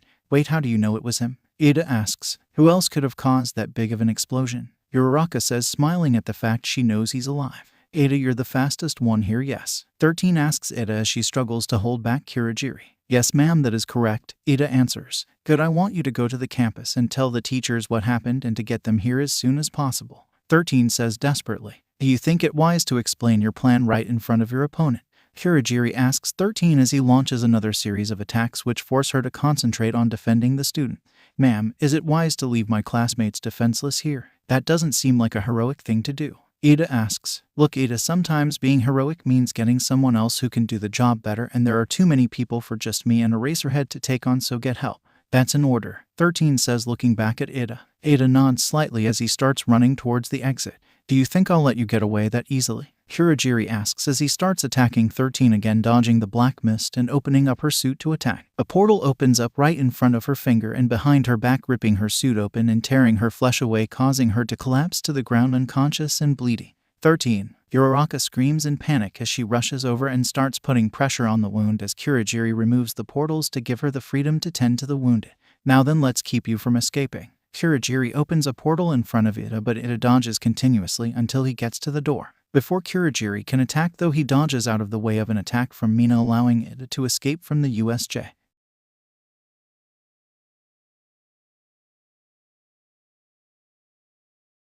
Don't touch her, Uraraka yells as Mina rushes in front to protect them. Don't be ridiculous. We may be villains, but we don't hurt children, Kurogiri says as he simply walks past Mina. Mina says as she turns confused towards Kurogiri. Here, Kurogiri opens a portal, pulls out a first aid kit from it, and hands it to Uraraka. Apply pressure and put on bandages after cleaning the wound. It shouldn't be more than a flesh wound, so the bleeding should stop in about 10 minutes. Uraraka blinks in confusion as she takes the first aid kit. Why? Why are you helping us? We're only here for All Might. If he had just come out when we called him out, we would have just killed him and left. We even told the underlings to not kill any of you students. Kurogiri turns and looks down at Uraraka and says with a sad look in his eyes, despite how they portray us, we're not monsters, you know. Before teleporting away, Mina and Uraraka look at each other in confusion before they go and start taking care of 13 thoughts swirling through their minds as doubts swirl through their minds about their perceptions of what villains are. He may have attacked them, but he almost seemed to be kind. Was that what villains truly were? Was that who they were training to fight against? If so, was it really just? What did you do? Asui asks, looking out over the broken bodies of the villains from the shoreline. It's a mix of butyl lithium, chlorosulfuric acid, and some other custom chemicals, Izuku explains. Basically what it did was it expanded the chemical all across the water, and then the butyl lithium set the water on fire. And the chlorosulfuric acid caused the water to greatly expand in a large explosion, causing the water to hit everyone who didn't have some kind of protection. Like Minta, Asui asks, pointing to the unconscious body of Minta. Yeah, oh well, sucks to be him, I guess, since I only had enough time to pull one person to the ground to keep them covered from the explosion. Izuku says with a shrug. Is it safe to just leave him here? Asui asks. Probably, I mean, we did take out everyone attacking this area, Izuku says, gesturing to the large pile of bodies behind them. But maybe we should stay here for a few minutes to make sure that no one else comes here. Asui nods and they sit down together in the bushes and wait. Catch! Momo yells as she throws a staff at Gyro as they fend off the large group of villains attacking. Gyro grabs the staff and quickly turns to block an attack from a villain with blades for arms. Kaminari, do something, you idiot! She yells in frustration and concern as she tries to hold not die. I'm doing the best I can here, but I can't use my quirk, otherwise you'll be caught in the area of effect. Kaminari yells back as he dodges an attack from a large man with a scar down his face. Here, Kaminari, this should help, Momo yells, throwing him a sword. I got the idea from Izuku, now use pour some electricity into it and start slashing and it should work like a taser. Kaminari smiles and says, now we're talking, let's do this. He pours about 10,000 volts of electricity into it and starts swinging at the bad guys around him, before falling face first on the ground from losing his balance. Oh, how does Izuku use these things? They are so unwieldy, Kaminari complains as he manages to barely block a blow using the sword, causing the villain to collapse to the ground in shock. Damn it, Momo thinks to herself. I thought that would work, but I failed to take into account the high levels of training needed to wield a sword to its full effect instead of using the Rey Skywalker baseball bat method. Okay, think if Kaminari uses his area of effect attack, it would cause damage to us, but not if we had some sort of lightning rod. Though that would protect the villains too. Oh, I know, an insulator. Momo concentrates on making a large blanket with lots of insulation, and after a few seconds, it pops out of her back and covers her and Gyro. Kaminari, use your attack now, don't worry, we'll be fine. Momo yells to Kaminari as she and Gyro pull the cover down on top of them. Alright then, here goes everything, Kaminari says as he releases a large volley of electricity as he screams. 1.3 million volts, causing all of the villains to collapse to the ground. Gyro and Momo get off the ground and Momo says, well done, Kamin. What happened to you? Kaminari was standing there walking around the area with a dumb expression on his face and acting like his brain had turned off. HLHLHLH. Gyro starts laughing uncontrollably as she looks at Kaminari and says, oh, so this is why you never used this in our first battle. HLHLHLH. Oh, this is way too funny. HLHLH. Man, I haven't felt that much electricity in a while. A voice says from the ground as one of the villains gets up off the ground. But I'll be damned if I didn't say that was impressive, kid, but that seems like it was your limit. The villain looks up at the two remaining heroes and says, but unfortunately for you two, that wasn't mine.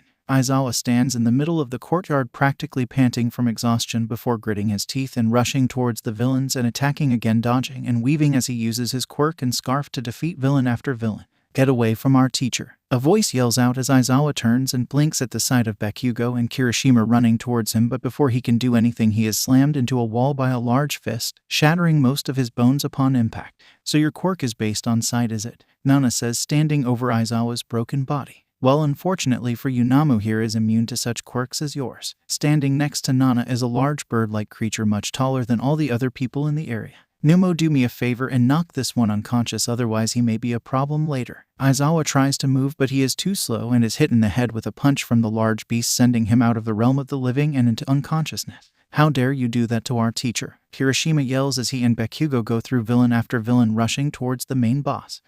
I'll do whatever I want, I am a villain after all, Nana says, looking over at them, the smile leaving her face as a sneer takes its place as she glares at Katsuki Bakugo. 3 days after Izuku joined the League of Villains. I don't understand how you are so bad at this, Nana says as stands over Izuku during one of their training sessions. I mean, I'm purposefully moving ridiculously slow so you can dodge, but I still keep on getting you. Sorry, Nana, Izuku says as he stares at the ground. Okay, that's enough, you two, Razor says from the other side of the room. Take a 2-minute break, then we'll start again. They both nod and Nana walks over to the side of the room where the waters have been set up. Izuku grabs some water, drinks a sip, and dumps the rest over his head, causing him to realize that there is a hole in his suit given to him for training. I've ruined it, Izuku says to Razor. Nana walks over and says, don't worry about it, we have those by the hundreds, I'll just disintegrate it. Before Izuku can do anything, Nana grabs his shirt and disintegrates it.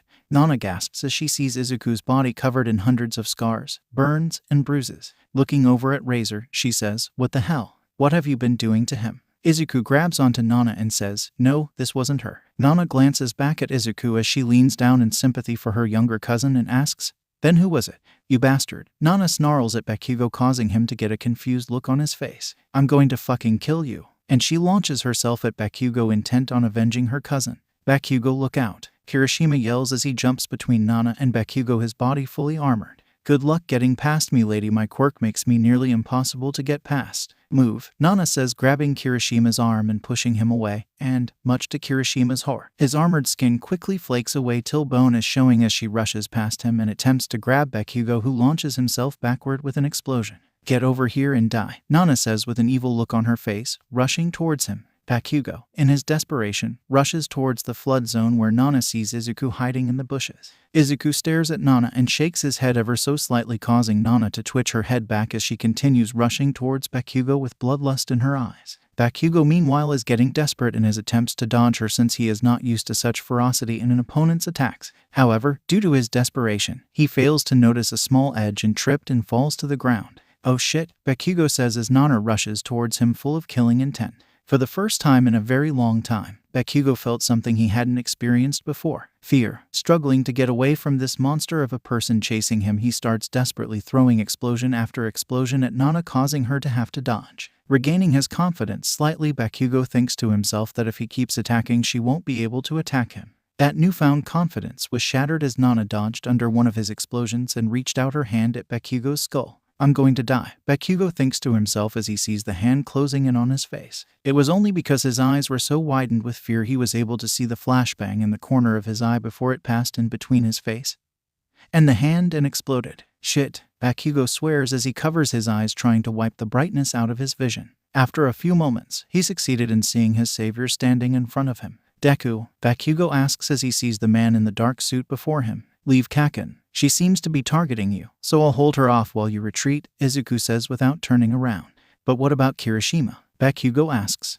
You finally care about someone other than yourself, Izuku says in a demeaning tone. Don't worry, Asui is taking him back to the flood zone. Now go. Now, Bakugo, his mind broken from the experience, turns and runs back towards the flood zone as Izuku turns to face Nana. Why'd you save him? Nana asks once he is out of earshot. It's as I told you all those months ago, his mom is a good family friend, so I will not kill him, Izuku says. Come now, Izuku, we both know that was only an act around Tori to keep her more comfortable, and you know who less suspicious. I was there to help you with your first revenge. Now what's the real reason why? Nana says, breaking through the lies that Izuku had been spouting during his time.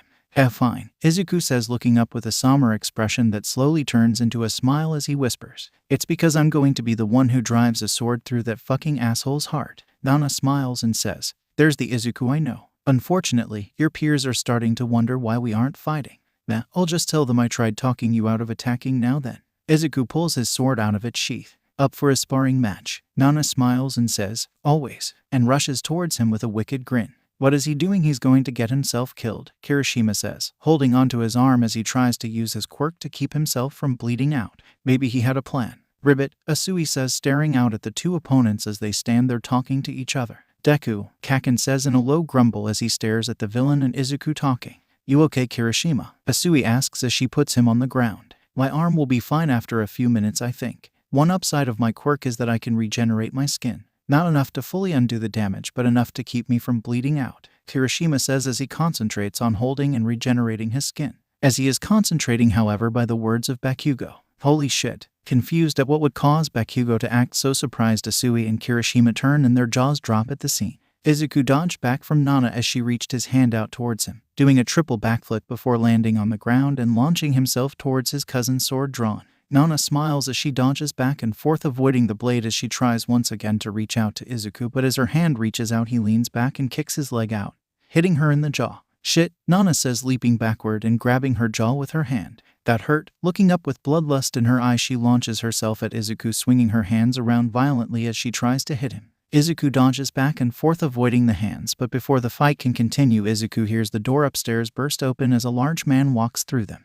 "Have no fear, for I am here," All Might says before jumping to the ground before Nana and Izuku. Nana smiles wildly and says in a predatory tone, "Finally the boss has arrived." "Namu." The Namu leaps in front of All Might, rearing its fist back and punching him in the gut, sending him flying back a few feet. "Young Izuku, I recommend you leave. This could get ugly," All Might says, glancing at Izuku. Izuku nods and attempts to rush back to the area with Bakugo, but before he can, Kirigiri opens a portal in front of him and teleports him. Izuku stealthily lands on the light holders right below the roof of USJ and looks down at the scene before him, smiling as he says, "Thanks, Kirigiri. This should be fun to watch." Kirigiri nods from next to him and goes back down to the fight as Izuku sits down on the light holder and waits for his role in the play. "What did you do to my student?" All Might says with a growl. "Oh, I just moved him out of the way. After all, what's the point of fighting the boss if there's a bunch of minions around?" Nana replies, smile wider than the Cheshire Cat's. All Might growls slightly and launches himself toward the Namu, calling out "Carolina Smash," before punching the Namu, only to find that his punches had no effect. Another punch from the Namu then quickly sent All Might flying back a dozen feet.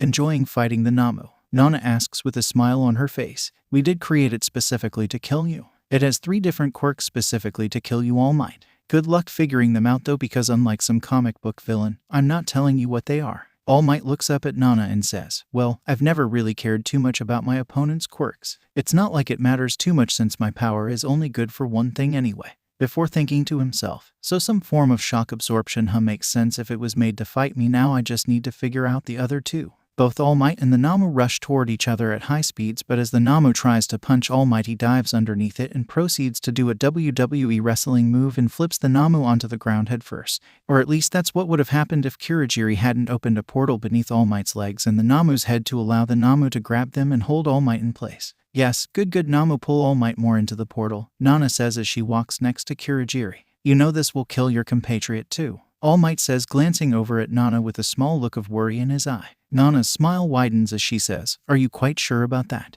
All Might blinked slightly in confusion before realizing it probably had something to do with one of the Namu's quirks. As All Might's body fully sinks into being halfway through the portal, Nana looks over at Kirigiri and nods, saying, "Do it." Kirigiri begins slowly closing the portal around All Might and the Namu, ripping off parts of both of their skins, but before he can fully close it, a voice yells out, "Don't you dare," as a sheet of ice covers the Namu and All Might. All Might looks over and smiles at Shote and says, "Well done, young Shote," and bends his body out of the portal milliseconds before Kirigiri can fully close it, tearing the Namu in half. All Might turns and smiles at Nana and Kirigiri and starts walking towards them, only for him to be punched in the jaw by a Namu and grabbed from behind by a different Namu.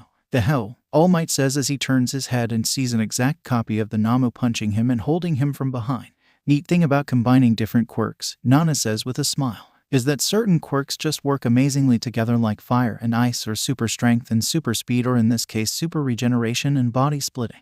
All Might coughs slightly as he gets punched in the stomach over and over again by the Namu, who is wholeheartedly ignoring the ice blasts from Shote. "Shit," All Might thinks to himself. "This is bad. I can't move my arms and I'm beginning to feel those punches. I'm already up to my time limit, so I need to finish this quickly, but how? I can't do anything, and I can't involve my students who so far the villains seem to be ignoring. The other teachers won't get here for another 5 minutes, so I can't rely on them getting here in time. Maybe I should. His thoughts were interrupted by the freeing of his arms, and a sharp pain as what felt like a sword went straight down his back, penetrating an inch into his skin but seemingly missing all vital organs as he collapsed to the ground in pain. The only part of the body in which super regeneration and body splitting don't work is the brain. A voice says from behind All Might before walking in front of him, "Always remember that when fighting someone with regeneration." Izuku looks down at All Might, who slowly picked himself back up from the ground. "Thank you, young Izuku. I will take it from here," All Might says, rushing forward, but not before feeling the slightest pressure on his back, which he chalks up to being a part of the cut on his back. As All Might and the Namu start fighting again, Izuku walks over to Shote and asks, "So where'd you end up?" Shote looks at him and points over from the direction where she came from and says, "The mountain zone. Luckily I was over there alone so I could just freeze everyone in place." "I'm guessing you got teleported to the ceiling." "Yeah, I was up in the rafters. I figured it would be easier to try to get a jump on them if they thought I was stuck up there the whole time," Izuku says, nodding at her. "Also, you weren't there alone." Toru's voice comes in between Izuku and Shote, causing Shote's eyes to widen in surprise as she looks at where Toru is standing.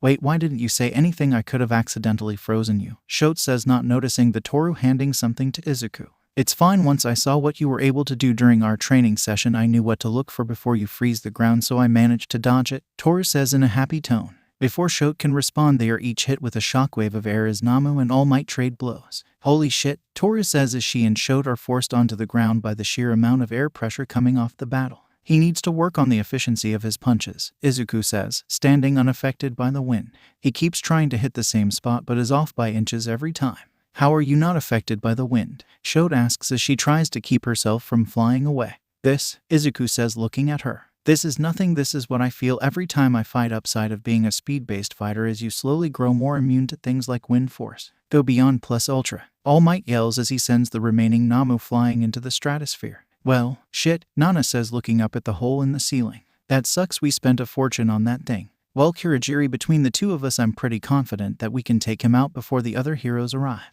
"Huh? Are you sure about that?" All Might says, standing up to his full height, pointing a finger at her. "I still have more than enough fight left in me to defeat you two. Now surrender and I promise not to hurt you too much." Nana begins laughing as she says, "Please, I may not be as good a counter to you as Namu was, but between me and Kurogiri we can easily defeat you." "Shit, they're not buying my bluff." All Might thinks to himself as he says aloud, "Why are you even attacking this school? What could possibly be your motivation for this? To bring about a new world in which heroes like you can't stop us," Nana says with an evil smile. "Ha, don't try lying to me, villain. I can see right through those easy-to-pierce deceptions. I know you have a goal, but it isn't something like that. It doesn't seem like you." All Might says, his body beginning to release smoke as he tries desperately to maintain that form. "You wouldn't believe me even if I told you, All Might. Besides, what's the point? You'll be dead in a few moments anyway." Nana rushes towards All Might, hands outstretched, but before she can fully close the gap, she screams in pain as a bullet goes through her hand.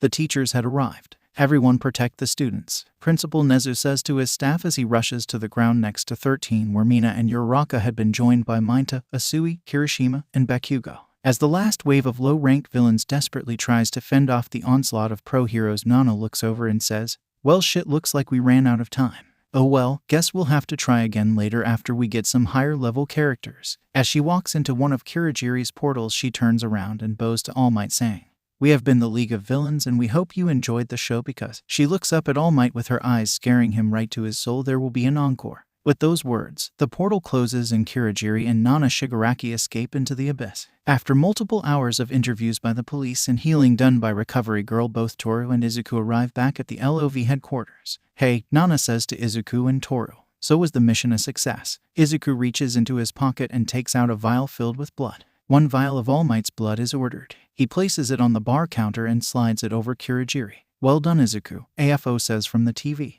"And well done with the suggestion of the body-splitting super regeneration quirk." The doctor's voice comes over the speaker. "Even with the Namu captured, we were still able to keep the original version here, so all we lost was the clone version." "Thank you, Uncle, Doctor," Izuku says, bowing his head. Out of curiosity, Toru says, speaking up from behind Izuku, "What is the vial of blood for?" "To test for potential weaknesses," the doctor says from over the speaker. "We know that All Might has weaknesses to certain ailments based on his fight with Toxic Chainsaw, and we plan on testing for every poison and drug ever made to see what is most effective against this so-called hero. Will any of the low rankers talk?" Izuku asks. Some will, but all they will learn is that we have a spy in the ranks of the student body, and even then we have planted evidence on several students that make them far more likely candidates than either of you as suspects, AFO says. And even if they do catch one of you, so far as the heroes know, there's only one spy, not two. Izuku nods as the doctor says, now then, I have a lot of work to do, so this will likely be the last call I participate in for several weeks, so I will speak to you all when I'm done. I wish you the best of luck, AFO says as the doctor signs off before signing off himself. After a few moments of silence, Nana claps her hands together and says, well, I say we celebrate. Kurogiri, bring out the expensive liquor tonight. We drink like there's no tomorrow. But Toru begins. No buts. They already announced on the news there's no school at UA for the rest of the week while they investigate. So tonight we celebrate because tomorrow we need to start our new assignment. Izuku turns, popping a bottle of champagne as he asks, do we get to know when it affects us this time? Given how the plan wouldn't work if they didn't know it was you two as our spies. Yes, Nana replies, filling her glass with champagne. They, Izuku and Toru, say simultaneously. Yes, you see, my dear friends, we're going to be expanding this little operation. Tomorrow is when we start finding new members to join our ranks. Now then, she takes the glass of filled champagne and hoists it in the air. To victory, to victory. Izuku and Toru cheer. How could this have happened? All Might asks in a meeting the next day with the other staff of UA. We are the leaders in creating heroes in Japan. It's entirely possible that they teleported in there every day to see if there was a class going on and we just never realized it, Snipe says. No, even if they had the gear to hack into our system for that long. Eventually it would have happened when one of us was in there, or even more likely when we had a class of third years in there. Midnight says. Unfortunately, we seem to have to face the most obvious choice, Aizawa says as he and Nezu walk into the room. It is as we feared. Nezu says with a solemn expression. We have a spy among the students. A large clank silences the Class 1A homeroom as Minta stands before Aizawa, placing a badge before him. What are you doing, Minta? Kaminari asks from the back as he stops talking to Zero. I'm resigning from the UA Hero program, Minta says. What? Kaminari yells, as the rest of the class mumbles in shock. May I ask why? Aizawa says, not moving to pick up the identification badge. I'm not cut out for this life. I saw the villains last weekend. I froze, I couldn't do anything, I was even crying in fear if it wasn't for Izuku. Well, I likely would have died. Minta says, I admit I didn't want to become a hero for exactly noble purposes, but I don't want to die. So I'll be taking my leave now. As Minta turns to leave the room, Aizawa says, go report to the front office and they'll get you sorted into one of the general classes. Kaminari looks at Aizawa and says, wait, you're not removing him from UA as a whole? Of course not, Aizawa says, looking at Kaminari. Most of the time, less than 10 of each hero course graduate as a hero due to what they see when the work studies start in your second year. Hence, we have a program where those who quit the hero program remain at UA as a general studies student, otherwise it wouldn't be fair since the hero program students still need to keep up their grades, remain in the hero program. Oh, okay, Kaminari says as he sits back down as the class says goodbye to Minta. After a few minutes of saying goodbye, Aizawa has the class take their seats and makes an announcement. Now then, despite many objections from myself and Vlad King, the UA Sports Tournament is still going to commence in a few weeks. I expect all of you to prepare for the tournament accordingly. After all, Class 1A has a reputation to uphold. The class begins mumbling in excitement and concern at the prospect of fighting with the other classes before Aizawa continues. Now then, since Midoriya here is quirkless, he will have one unfair advantage over most hero students, so he will be allowed to use his gear during the tournament. That's bullshit, Bakugo says, standing up. If he wants to be a fucking hero, he needs to be upheld to the same standards as the rest of us. For once, I agree with Bakugo, Izuku says, causing the class to turn to him in surprise. I want to prove that quirkless can become heroes on their own merit. Can't do that if you give me special treatment, now can I? Aizawa pauses for a moment as Mina walks up to Izuku and says, are you sure? In a concerned tone. Izuku looks behind him and smiles at Mina as he says, don't worry, I'll be fine. Trust me. Mina looks at him and nods slightly before saying with a slight smirk, I'm warning you, if you die because you didn't take your gear, I'm going to kill you. Izuku laughs, leans over, and whispers in her ear, don't worry, I'll train extra hard. Mina smiles and blushes at the Izuku's proximity to her ear as she smiles and says, fine. But not in front of the class. The whole class looks over in shock as Izuku shoots back and begins protesting his innocence while Mina laughs at his embarrassment. Oh, moving back on topic, Aizawa says, since Izuku is not going to be using his gear, we shall just move on to training. Now everyone report to the combat arena for training. Class reps make sure they get there. Several hours later. Look, I understand why you didn't avoid it, but I'm just saying that if you did, it would have helped make Mina feel less worried. Toru says to Izuku as they walk towards the headquarters for the LOV. Yeah, I know, but it would have given too much away, Izuku replies. How would I have known about a blow coming from behind me? Ugh, you're hopeless. You could have just made something up. Anyway, moving on.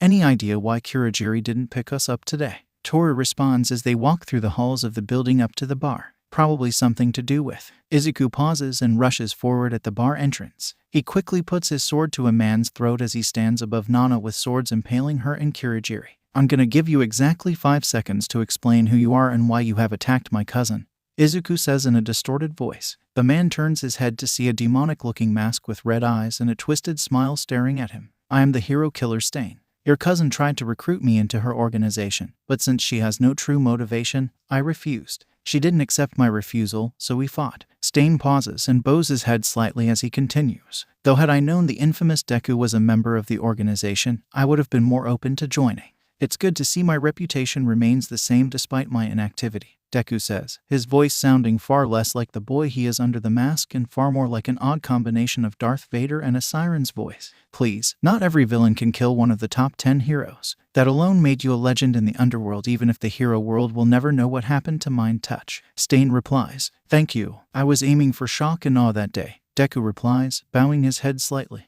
Now then, if you would be so kind as to remove your blades from my cousin's shoulders, I will remove mine from being pressed on your throat. Stain nods and quickly picks up both blades from Nana's shoulder and sheaths them with Izuku sheathing his own simultaneously. Izuku nods and says, now then, while I do not blame you for not wanting to join, I do not condone the stabbing of my cousin, but since this was her fault, hey, Nana says from the ground, I will forgive you this time. However, you will not be allowed into the league at this time since I have a feeling Nana will be less than inclined to accept you into the league, Deku says, ignoring Nana's interruption. You think, Nana says angrily, as she pulls herself up from the ground. Cuz, Deku says in a cautious tone, he stabbed me. I feel justified in stabbing a bit back, Nana says, glaring at Stain. We need allies, not enemies, Deku says calmly. No need to kill those who refuse. All that does is send messages of bad vibes through the underworld.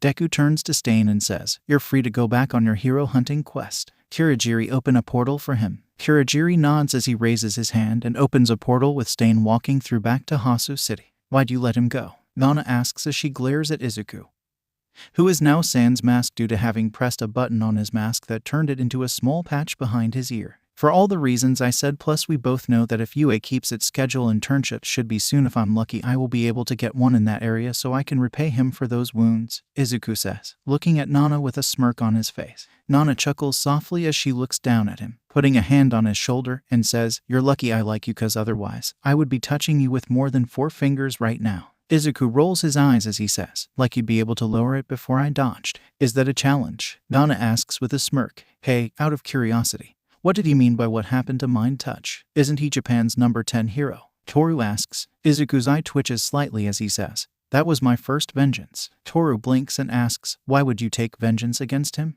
Izuku turns to Toru and with a dark look in his eyes says, because he's the fucking bastard who murdered my mom. Oh, I didn't know, Toru says with a pause. Izuku takes a deep breath and says with a smile, it's fine, let's just say there's a reason he hasn't been seen in a few months. Toru nods and says, out of curiosity, what did you do when you found him? Izuku's smile darkens drastically as he says, I'll tell you after the tournament, consider it a reward for getting most of the way through the mission. Toru looks over at Nana, who shakes her head and says, I may have been there, but it's his story to tell, not mine. Besides, it wouldn't be wise to undermine my second in command. You mean your superior? Izuku says with a smirk. Second in command, Nana reaffirms with a smirk of her own. If that's what helps you sleep at night, I won't correct you, Izuku says with a shrug as he walks away. Why, you little, Nana says as she lunges at him with a smile. And so life went on in the League of Villains. The sound of cracking stone filled the air as All Might commented. Good, you're learning how to incorporate it into your moveset, that's good. Now we need to practice how to limit your strength so you don't accidentally kill someone. Of course, sir. After all, that would be problematic, the boy says with a smile. After all, how can I save 1,000,000 people if half the people I fight die? All right, I hereby call this League of Villains investigation team meeting to order. Detective Tsukachi announces in a room with many pro heroes and all of UAS staff. Well, don't leave us hanging. What have you learned? Mount Lady says, leaning forward. So far, none of the villains we captured have been willing to say anything about the leaders of the League of Villains. Detective Tsukachi says. Also, it seems that they simply recruited a large mass of low-ranked villains and didn't recruit anyone of high level. Disappointing. This would have been an amazing opportunity to capture a large number of high-ranked villains had they gotten some. Endeavor says, causing the heroes to look at him in shock. And they could have also potentially killed the students. All Might says, looking at Endeavor in his hero form. We are very lucky that none were seriously hurt besides Kirishima. Had they brought high ranks, they very well could have wiped out most of the class. My daughter would have been able to defeat them. Endeavor replies with a smirk. No, she wouldn't have, Aizawa says, looking at Endeavor through his bandages. The Namu that I fought was able to fight on par with All Might for an extended period of time. Had they brought along some S-rank villains with the Namu, they probably could have killed all the students before any of the staff arrived. Moving back on task, Cementos says, looking at Detective Tsukachi. I suppose that Mind Touch is still not available for probing their minds. No, he is still missing, Detective Tsukachi replies, looking down at the ground. However, we did find some evidence on that case, but this is not a meeting for that. No, Endeavor says. This is a meeting of highly trusted heroes, all of whom are also on the Mind Touch task force. Just share what you know and spare us another meeting. Detective Tsukachi glances at All Might before sighing and saying, fine, I suppose if we're okay expanding the circle of trust, I'll share. He reaches into his pocket and pulls out a small box. We found this in a river near his last reported sighting. There is a short pause as he opens the box and puts it under the camera. There is a gasp from the less experienced heroes as they see what is in the box. A rather deformed severed hand. Using DNA analysis, we have confirmed that this is indeed Mind Touch's hand, and using the quirks of some of our CSI analysts, we have confirmed that Mind Touch was most likely captured. Detective Tsukachi says with a sorrowful expression. Who could have done this? He was the number 10 hero. No one was immune to his quirk, not even All Might. Midnight says, leaning forward. Was it Stain? Ingenium says, leaning forward. If so, do we have any new evidence of his quirk? Unless he changed his outfit, it wasn't.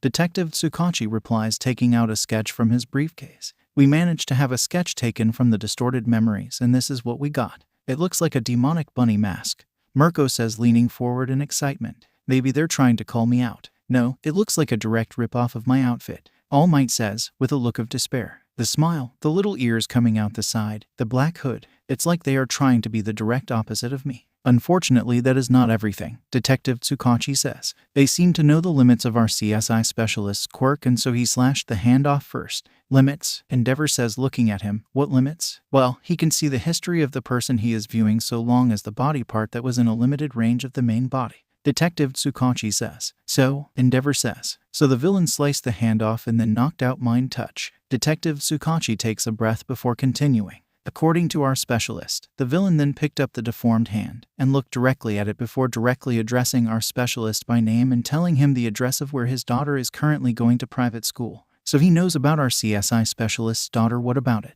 Endeavor asks. Our CSI specialist isn't on any record. His name has been redacted, his birth record removed. Everything about him has gone in exchange for working for the police, and he not only knew the name of a man who no longer technically exists, but also where his daughter goes to school. His daughter, who has a birth record, is being born under a different parent. A daughter who has never even met her birth father. Detective Tsukachi says, staring at Endeavor. He quit this morning and left the country. This villain knows about the inner workings of the system. I don't know how, but he does. This is one of the biggest security breaches we have ever had. After several more hours of meetings that ultimately boiled down to no one knowing anything or being unwilling to reveal anything, Detective Tsukachi pulled All Might and Principal Nezu aside. What is it, Naomasa? All Might asks. There was one thing I didn't say in the meeting about the new villain. Detective Tsukachi says with a look of worry. What? All Might says, transforming back into his normal form as he looks at his old friend. Detective Tsukachi pulls a photo out of his pocket and says, as you know, one of the upsides of our former specialist's quirk is that he can use his quirk to print one photo every time he views a memory. Yes, we know that. We were wondering why you didn't show a photo during the meeting. Nezu says in his normal happy-go-lucky tone. Because this is what the villain showed us for exactly 1 millisecond before throwing the hand into the river. Detective Tsukachi says as he hands the photo to the two of them. Both pro-heroes gasp as All Might says, it can't be.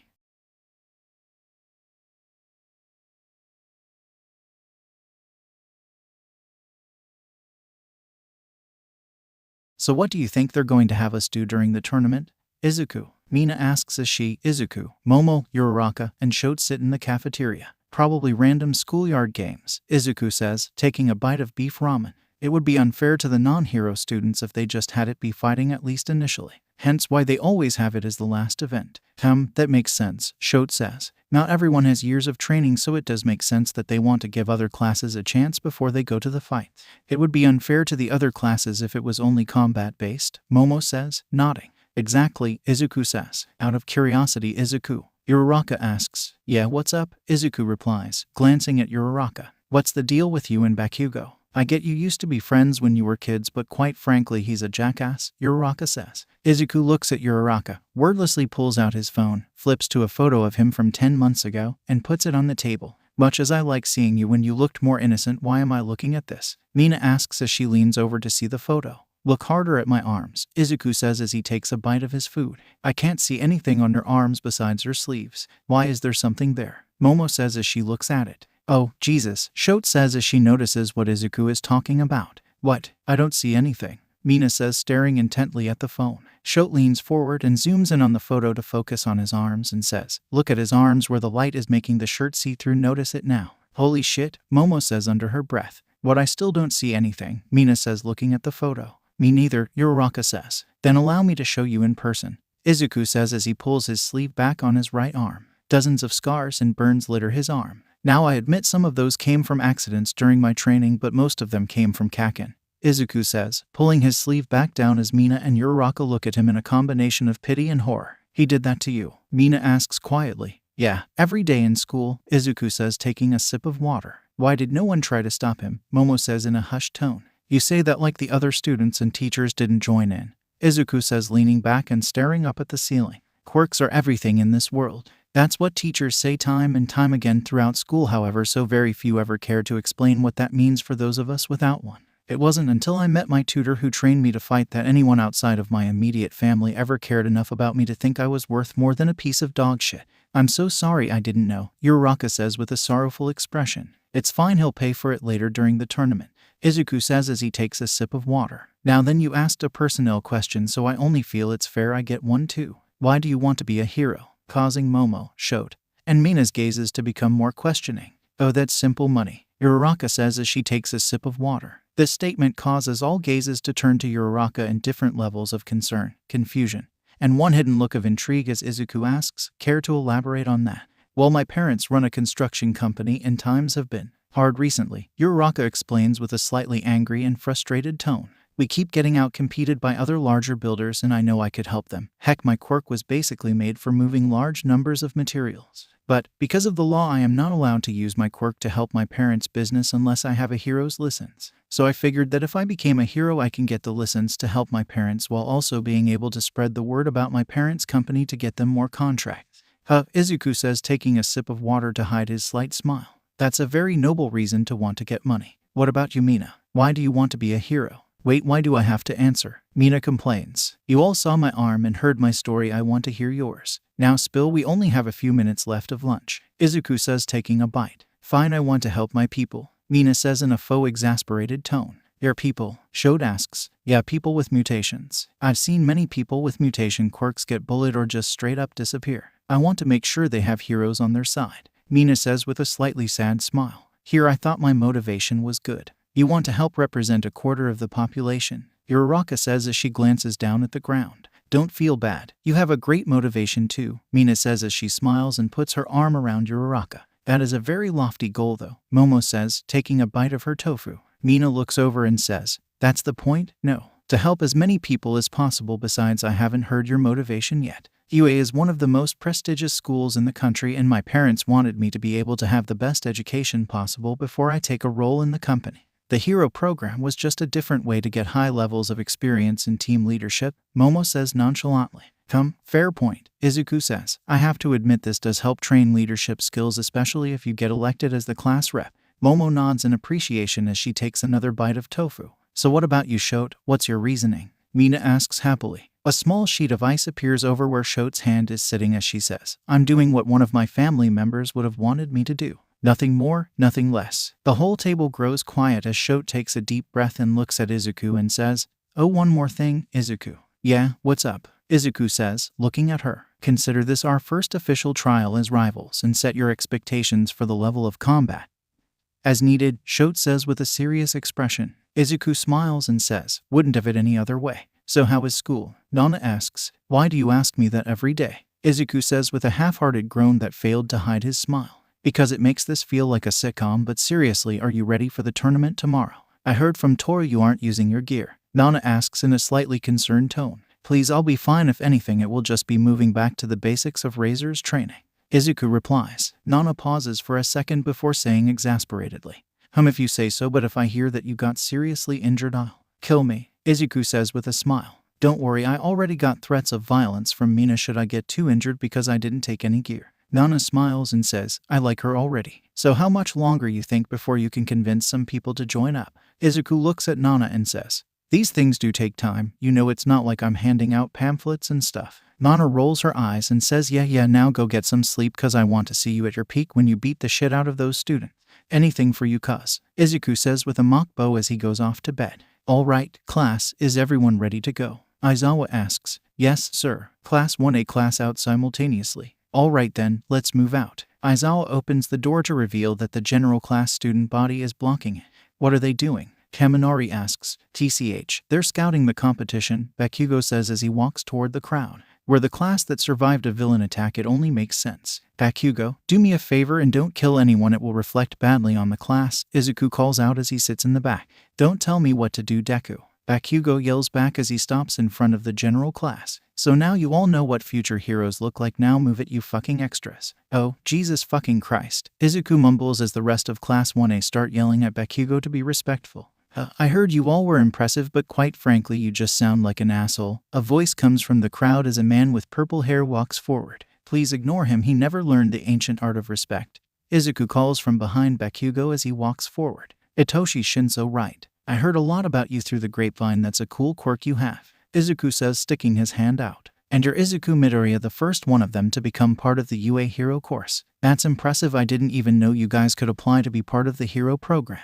Shinso accepts the hand and shakes it. Though I do hope you didn't share my quirk with anyone else in your class. Never would dream of it. We underdogs need to stick together, Izuku replies with a smile. That is true. Shinso agrees. 4 months ago. Hitoshi Shinso, right. A voice calls out from an alleyway as Shinso walks home. Hello, is someone there? Shinso asks. Yes, a boy with green hair and a demonic bunny mask walks out of the alleyway. I am Deku and I have a proposition for you. Shinso raises his eyebrows in surprise and asks, why should I listen to you? Simple, Deku replies. We underdogs need to stick together. Present day. Well, at least most of you don't seem like assholes. A man says, walking out of the Class 1B classroom, sticking his hand forward. I'm Tetsu from Class 1B. No one cares extra, Bakugo says. Ignore Kaken, Izuku says, shaking Tetsu's extended hand. He is the physical embodiment of the word asshole. What did you say, Deku? Bakugo yells. Case in point, Izuku says.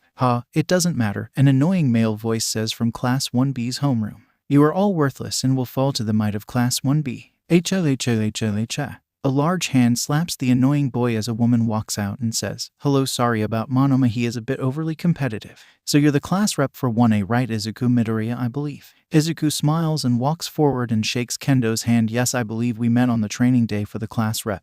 You're Itsuka Kendo, right? Yes, and the person walking up behind you is your other class rep, Momo Yeirosa? Correct. Kendo nods. Correct. Momo says, shaking Kendo's hand. We are still going to beat your asses, Monoma says quietly. Another smack from Kendo and Monoma is fully unconscious again. Sorry about him. It's fine, we have one of our own. Izuku says, pointing a thumb over his shoulder at Bakugo. What did you say, nerd? I'll blow your head off. Bakugo yells. After the competition, can you teach me the knockout hit so I can better handle my class's jerk? Izuku asks politely, ignoring Bakugo's yelling. Sure thing. Kendo smiles as they each lead their classes to the tournament grounds. Welcome everyone, are you ready for the UA Sports Tournament? If you are, say yeah. Present Mike yells into the microphone. Yeah, the crowd screams. All right. For those of you who don't know, I am Present Mike and I will be your announcer for today along with Eraserhead. Now everyone say hi, Eraserhead. Present Mike yells again. Hi, Eraserhead. The crowd yells. Please stop that, Aizawa says in an annoyed tone. Oh, come on, get into the spirit. It's the sports festival, aren't you looking forward to that? Present Mike says in a normal voice. As I tell you every year, no, Aizawa says. Buzzkill. Present Mike mumbles as he continues with his announcement. For those of you watching this for the first time, let me run down the beats for you. We will first have a random schoolyard type game that all the students will compete in with the top 40 moving on to the next round. After that, we will have a short break followed by a team game in which the teams that compose the top 20 students will move on to the final game, the 1v1 fights, which will determine who here is the most combat skilled in their year's student body. Present Mike takes a sip of soda before continuing. Now then, the moment you've all been waiting for. Please welcome the freshman class of UA High. The crowd loudly cheers as the freshman class of UA walks into the arena and stops in front of the stage where Midnight is waiting to spin the wheel. Now then, before we start this tournament, we will have the person who scored the most points in the hero entrance exam say a few words. Present mic announces. So please welcome one of the 2 class representatives from Class 1A and the very first quirkless to ever get into the UA Hero program, Izuku Midoriya. Instead of cheering, the crowd starts mumbling to each other, each checking with their seat partners to see if they heard the announcement correctly. Meanwhile, high up in the crowds, a large man mumbles to himself, "Shoot, you idiotic girl, you managed to be beaten by a quirkless. How dare you bring such disgrace to the Todoroki family name." Izuku finishes walking up the steps to the stage and smiles as he says into the microphone in a slightly threatening tone, "I hope you all enjoy the show," before walking back down to his class. Well, there you have it, folks, the first quirkless to join the UA Hero program. Though I have to admit I was hoping for more of a speech. Present mic announces. "Oh, don't worry," Izuku calls out loud enough for everyone to hear. "The competition should be more than enough to prove my point. After all, isn't the American phrasing actions speak louder than words?" After a few seconds, the hero Snatch stands up from the crowd and yells at the staff of UA how far this institution has fallen. First a villain manages to attack your school, and now you're telling me you let a fucking quirkless into your hero program. How far this once mighty school has fallen. Dude, chill out, he's just a kid. A hero sitting next to him says. "No, I won't. He's a worthless fucking piece of shit quirkless, and I won't sit in a tournament where one is participating," Snatch says back as he turns to leave. Aizawa starts to lean forward into the microphone to tell off the hero, but before he can say anything, Izuku appears in front of the hero with a calm smile on his face. "Tell me, Snatch, if you think I'm so worthless because I'm quirkless, why don't you go ahead and say it to my face? After all, based on your logic, I won't be able to do anything back. How did you? Never mind, I don't have time to deal with a piece of trash like you," Snatch says, walking away slightly confused over how the quirkless got up here so fast. "I suppose the rumors about you being a coward are true then. Too bad. I was looking forward to seeing if your quirk was all it was cracked up to be, but if you're this cowardly, it can't be a quirk worth shit," Izuku says, the calm smile never leaving his face. Snatch, who had stopped and turned around in rage roughly halfway through Izuku's spiel, glares at Izuku and starts walking towards him, nearly growling as he says, "You want to see my quirk? Fine, I'll show you my quirk." A large hand grabs Snatch's arm before he can move. "If you are going to attack one of my students, you'll have to go through me." After a very short pause, Snatch says, "Fine, so long, kid, you're lucky that you have All Might in your corner." As Snatch walks away, Izuku glares at All Might and says, "I didn't need your help." "Though, I know," All Might replies. "I was protecting him from you." Izuku forces himself to smile and says, "Well, at least we have some level of understanding between each other." All Might nods as Izuku quickly vanishes from his view and appears in front of the rest of Class 1A. Now that uncomfortableness is out of the way, Present Mike continues, ignoring the still mumbling audience. Let the games begin. As the wheel is spun to figure out which game is to be first, discussions happen around the stadium.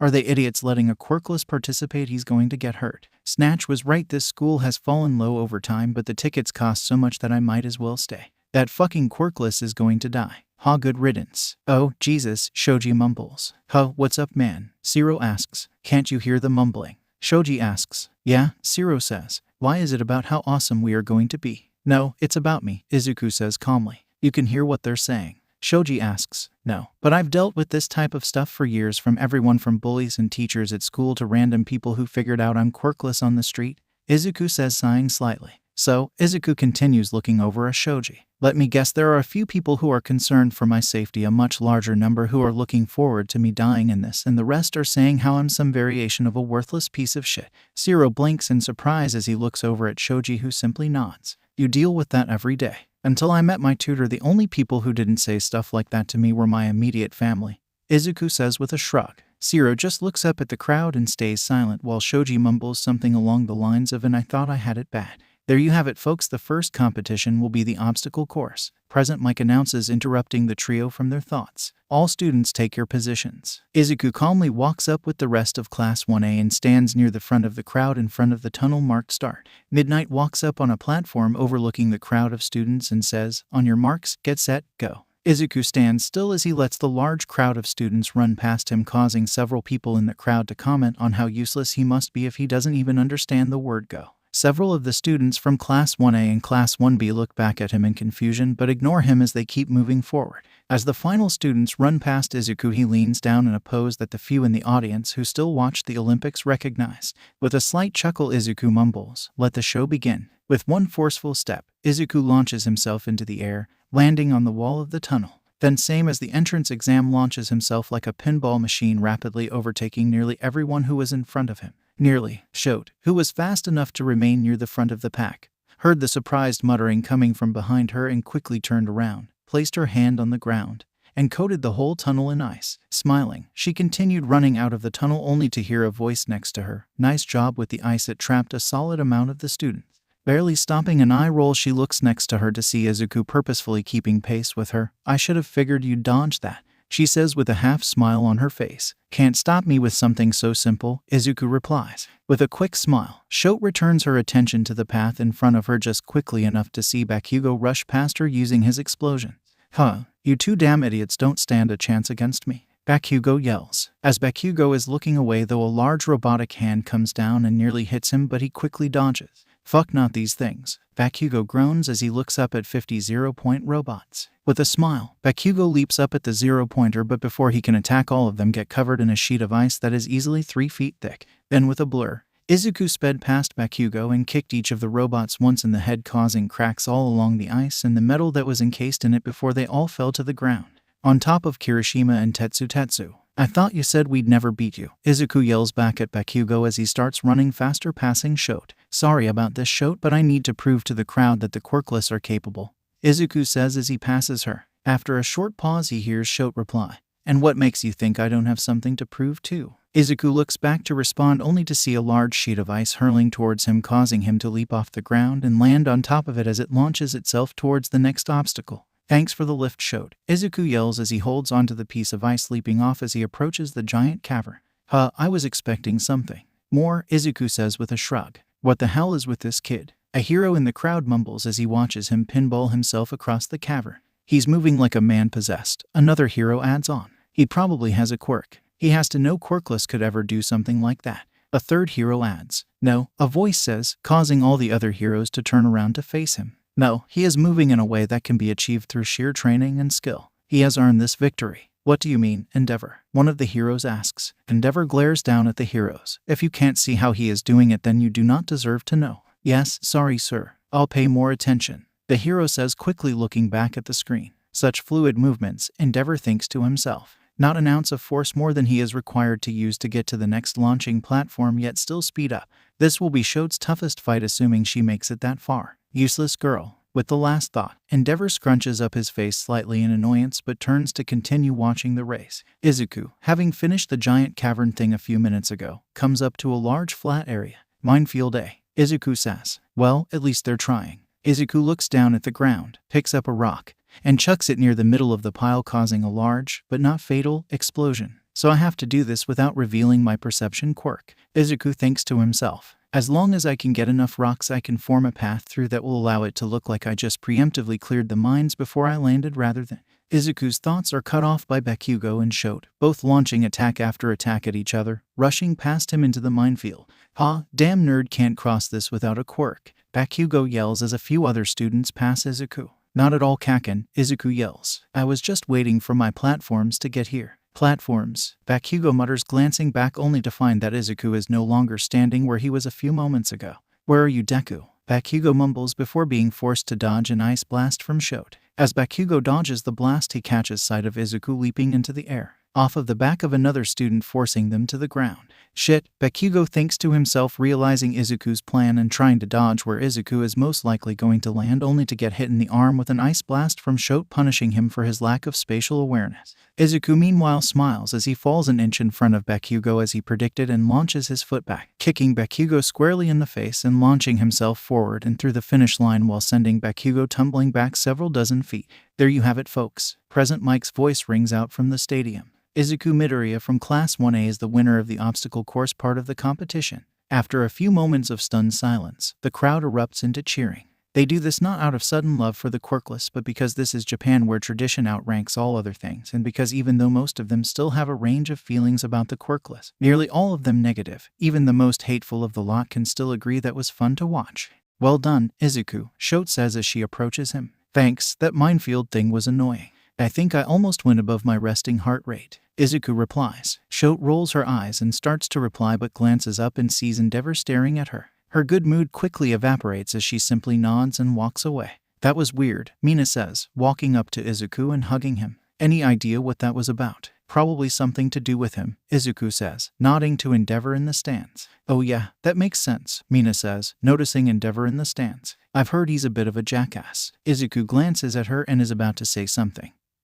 But Uraraka, Momo, and Ada walk over from the course. Congratulations, Midoriya, Ada says. Congrats, Izuku. Uraraka says happily. Yeah, congrats, Izuku, Momo says out of breath. What happened to you? Izuku asks Momo in a concerned tone. Mina decided that the best way for him to get to the end was to attack himself to her back for the whole course. Uraraka supplies helpfully. Damn, that's a cruel way to win, Izuku says with wide eyes. You're telling me, Momo says, still catching her breath. That pervert is way heavier than he looks. Hey, Minta yells from a few feet away. Anyway, well done, Izuku, Momo says, ignoring Minta. Thanks, Izuku says, glancing over at the end of the course. Hey, how did so much of Class 1B get here? The rest of the group turns around to see a large chunk of the winners are different members of Class 1B.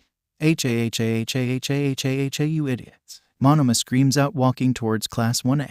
You may be wondering how so many of us, the superior Class 1B, got into the next round while comparably few of you did. You see, unlike you idiots, we chose to strategize together to make sure the highest number of us got in. Who is the superior class now? H-L-H-L-H-L-H-L-H-L-H-L. Monoma falls unconscious as Kendo waves to Class 1A and says, sorry about that. Nice strategizing on their part. Izuku mumbles to himself. It worked well for the first part, now let's see who wins the second part. And the next type of battle will be a cavalry battle, Midnight announces. Alright, the 42 remaining contestants will group up into groups of 2 to 4 for the cavalry battle. Now, every person who managed to get into the team battle will get points with increasing intervals of 5 points, with number 42 getting 5 points, number 41 getting 10 points, etc. However, the exception is the person who got in first place, who will be getting 10 million points. The 4 teams who have the highest points will win and every other team will be eliminated. The member of the team with the highest number of points will be the rider. Also in the cavalry battle, the person who is the rider is not allowed to touch the ground or they will be eliminated. Are there any questions? Izuku raises his hand and Midnight points to him. Out of curiosity, what exactly do you consider the ground? What we are standing on right now, or are we not allowed to touch the walls and stuff as well? If you are the rider, you are not allowed to touch any solid object other than other students, Midnight replies. Okay, thank you for the clarification, Izuku says, nodding his head and taking a step back. Okay, if there are no more questions, you may now form teams. You have 10 minutes before the battle begins, Midnight says, letting the students pick their teams. He did well, Kirigiri says, staring at the TV in the back room of the bar, sitting with Nana and Razor, who for the first time in months was not on an assignment so she could watch her students' performance. That he did, Razor replied, especially when considering that he barely put any effort into his acceleration. That is true, Nana says, as she drinks a shot of whiskey. Most of the time he speeds up much faster than that. In his defense, he could just be saving energy for the fights at the end of the match, Kirigiri says. Or he's just sandbagging it so no one questions exactly how he got that strong, Nana adds. That's not even mentioning the extra alerts that have been going off since they finally found Mind Touch's hand. That is a good reason to be cautious, Razor agrees. I wonder who he'll pick for the team battle. My bet is the tech girl will be on his team, Nana says, downing another shot. Why do you say that? Kirigiri asks. Nana glances over at Kirigiri and says, simple really. 1, she's a good potential asset for the future assuming we can get her to work for us. 2, she seems like someone that would remind Izuku of his life before he became a villain, and he may be a very good villain who won't hesitate to kill people. We both know that he has a soft spot for people who remind him of himself in his past life. And 3, because he's currently talking to her. Nana gestures to the screen showing that Izuku is indeed talking to the girl in the tech suit. It seems like an unfair bet now, Razor says, grabbing some popcorn from a nearby bucket. So you would have taken it if he simply waited a few minutes before talking to her? Nana asks. No, I probably would have said the same thing, but it does make the betting part less fun, Razor replies. Nana shrugs and says, well, it looks like we won't have to wait long. It seems the team portion is about to start. All teams ready. Midnight calls out to the assembled teams. Izuku, Shote, Bakugo, Monoma, Tetsu, Shinso, and all the other team leads nod.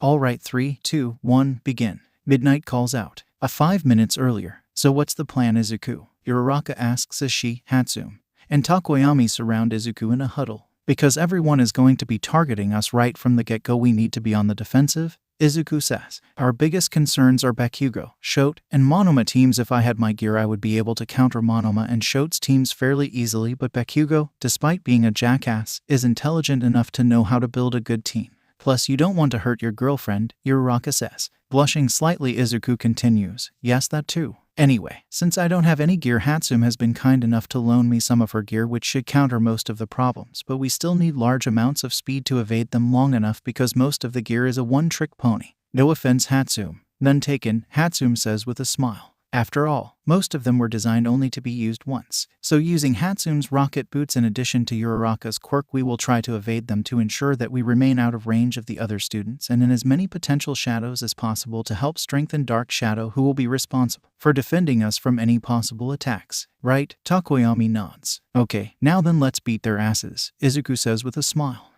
A blast of ice and a hail of explosions rain toward Izuku's team as Hatsum quickly activates the rocket boots and they fly out of the way. Get back here, Deku. Bakugo yells, having his team rush after him. You should pay more attention to your own problems. Monoma's voice rings out as his team rushes towards Bakugo's. You see, we don't need to have the most amount of points to win, we just need enough to be in the top 4. As Monoma and Bakugo's teams start to fight, Shote's team rushes towards Izuku full throttle as Shote launches Ice Blast after Ice Blast at Izuku's team. Just give up already, you know you won't keep that headband on forever, Kaminari yells as he charges up his body to launch an attack at Izuku. Yeah, but I don't need to do it forever, do I? By the way, catch, Izuku yells back as he throws a round object at Kaminari. Kaminari, acting more on instinct than anything else, catches the object thrown at him. The hell? Kaminari mumbles, confused as he holds what looks to be a simple water balloon in his hands. That would be the last thing Kaminari would say for a while, as all the electricity he was building up for his attack got sucked into the water balloon and redistributed across his body, causing him to enter brain-dead mode.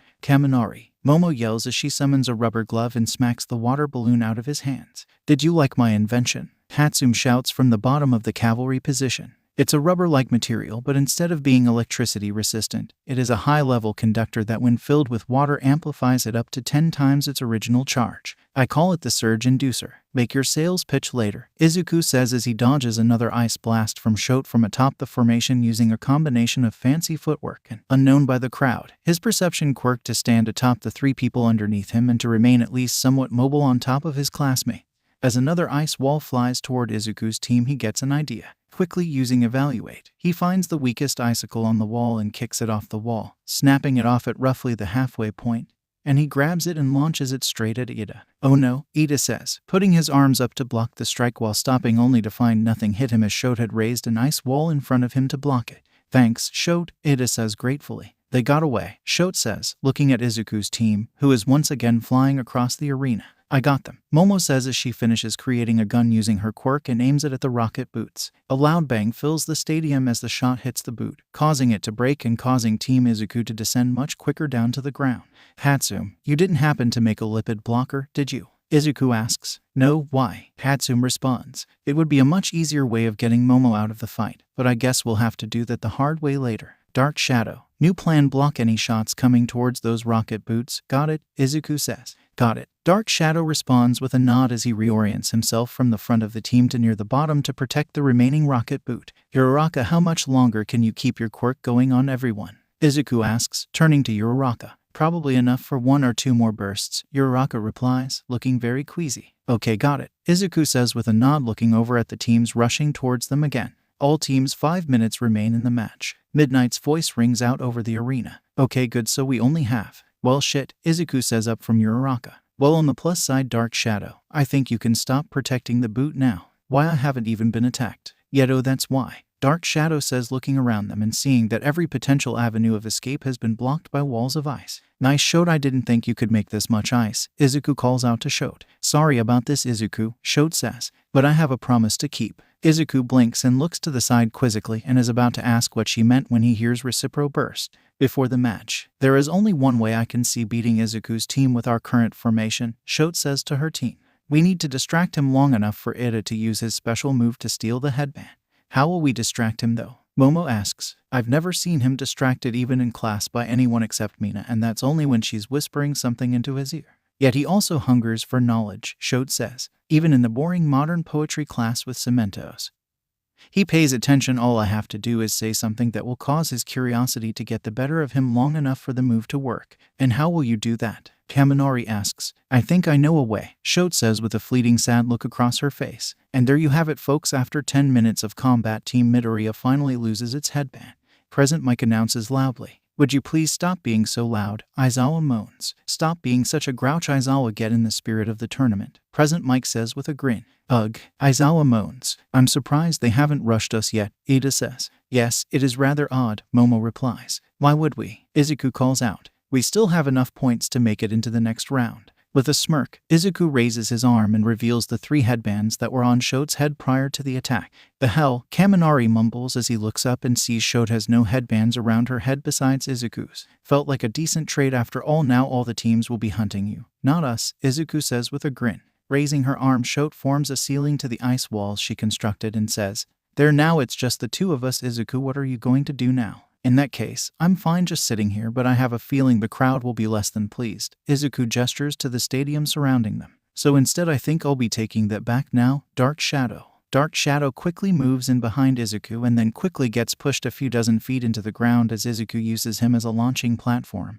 But not towards Shote, but towards the ice wall, launching himself again and again across the ice walls until it is impossible to identify where Izuku is. Just to make it clear to the teachers, Izuku's voice rings out throughout the enclosed area. You said that I couldn't touch the ground or the stadium walls. You said nothing about artificially created walls in the arena. Hey, does that count? Present Mike leans over, asking Aizawa. Technically, he is following the letter of the law, and it does make sense since in real combat he would be able to do this. So this would be allowed, Aizawa says, sipping his beverage through his bandages. Izuku smiles as he sees his plan come to fruition, as in their confusion they had left a gap for him to exploit.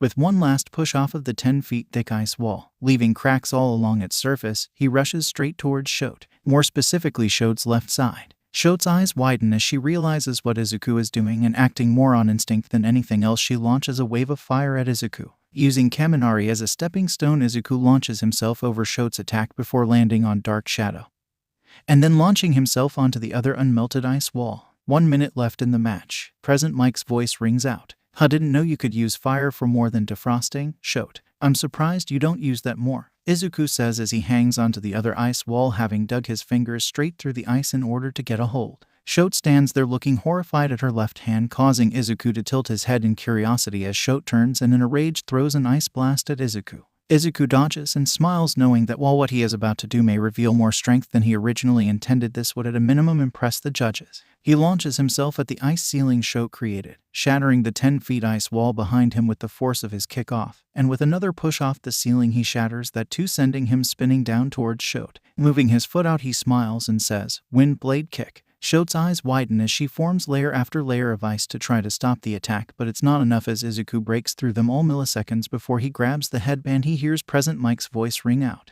And there you have it, folks, the match is over. In first place we have Team Todoroki. In second place we have Team Bakugo. In third place we have Team Tetsuya. Wait, what? When did this happen? In third place we have Team Shinzo. And finally, in fourth place we have Team Midoriya. Now then, while we set up the final battles, all students may enjoy the different recreational activities that we set up. So please enjoy them, and for all you watching at home, please take this time to grab some popcorn because these final matches are going to be wild. Damn, I almost had you there, Izuku says, now on the ground having aborted his wind blade kick to not hit Shote. That you did, Shote mumbles, looking at her left hand. Normally I would join in the celebrations, but I have to go, as those who got through to the final 16 get congratulated.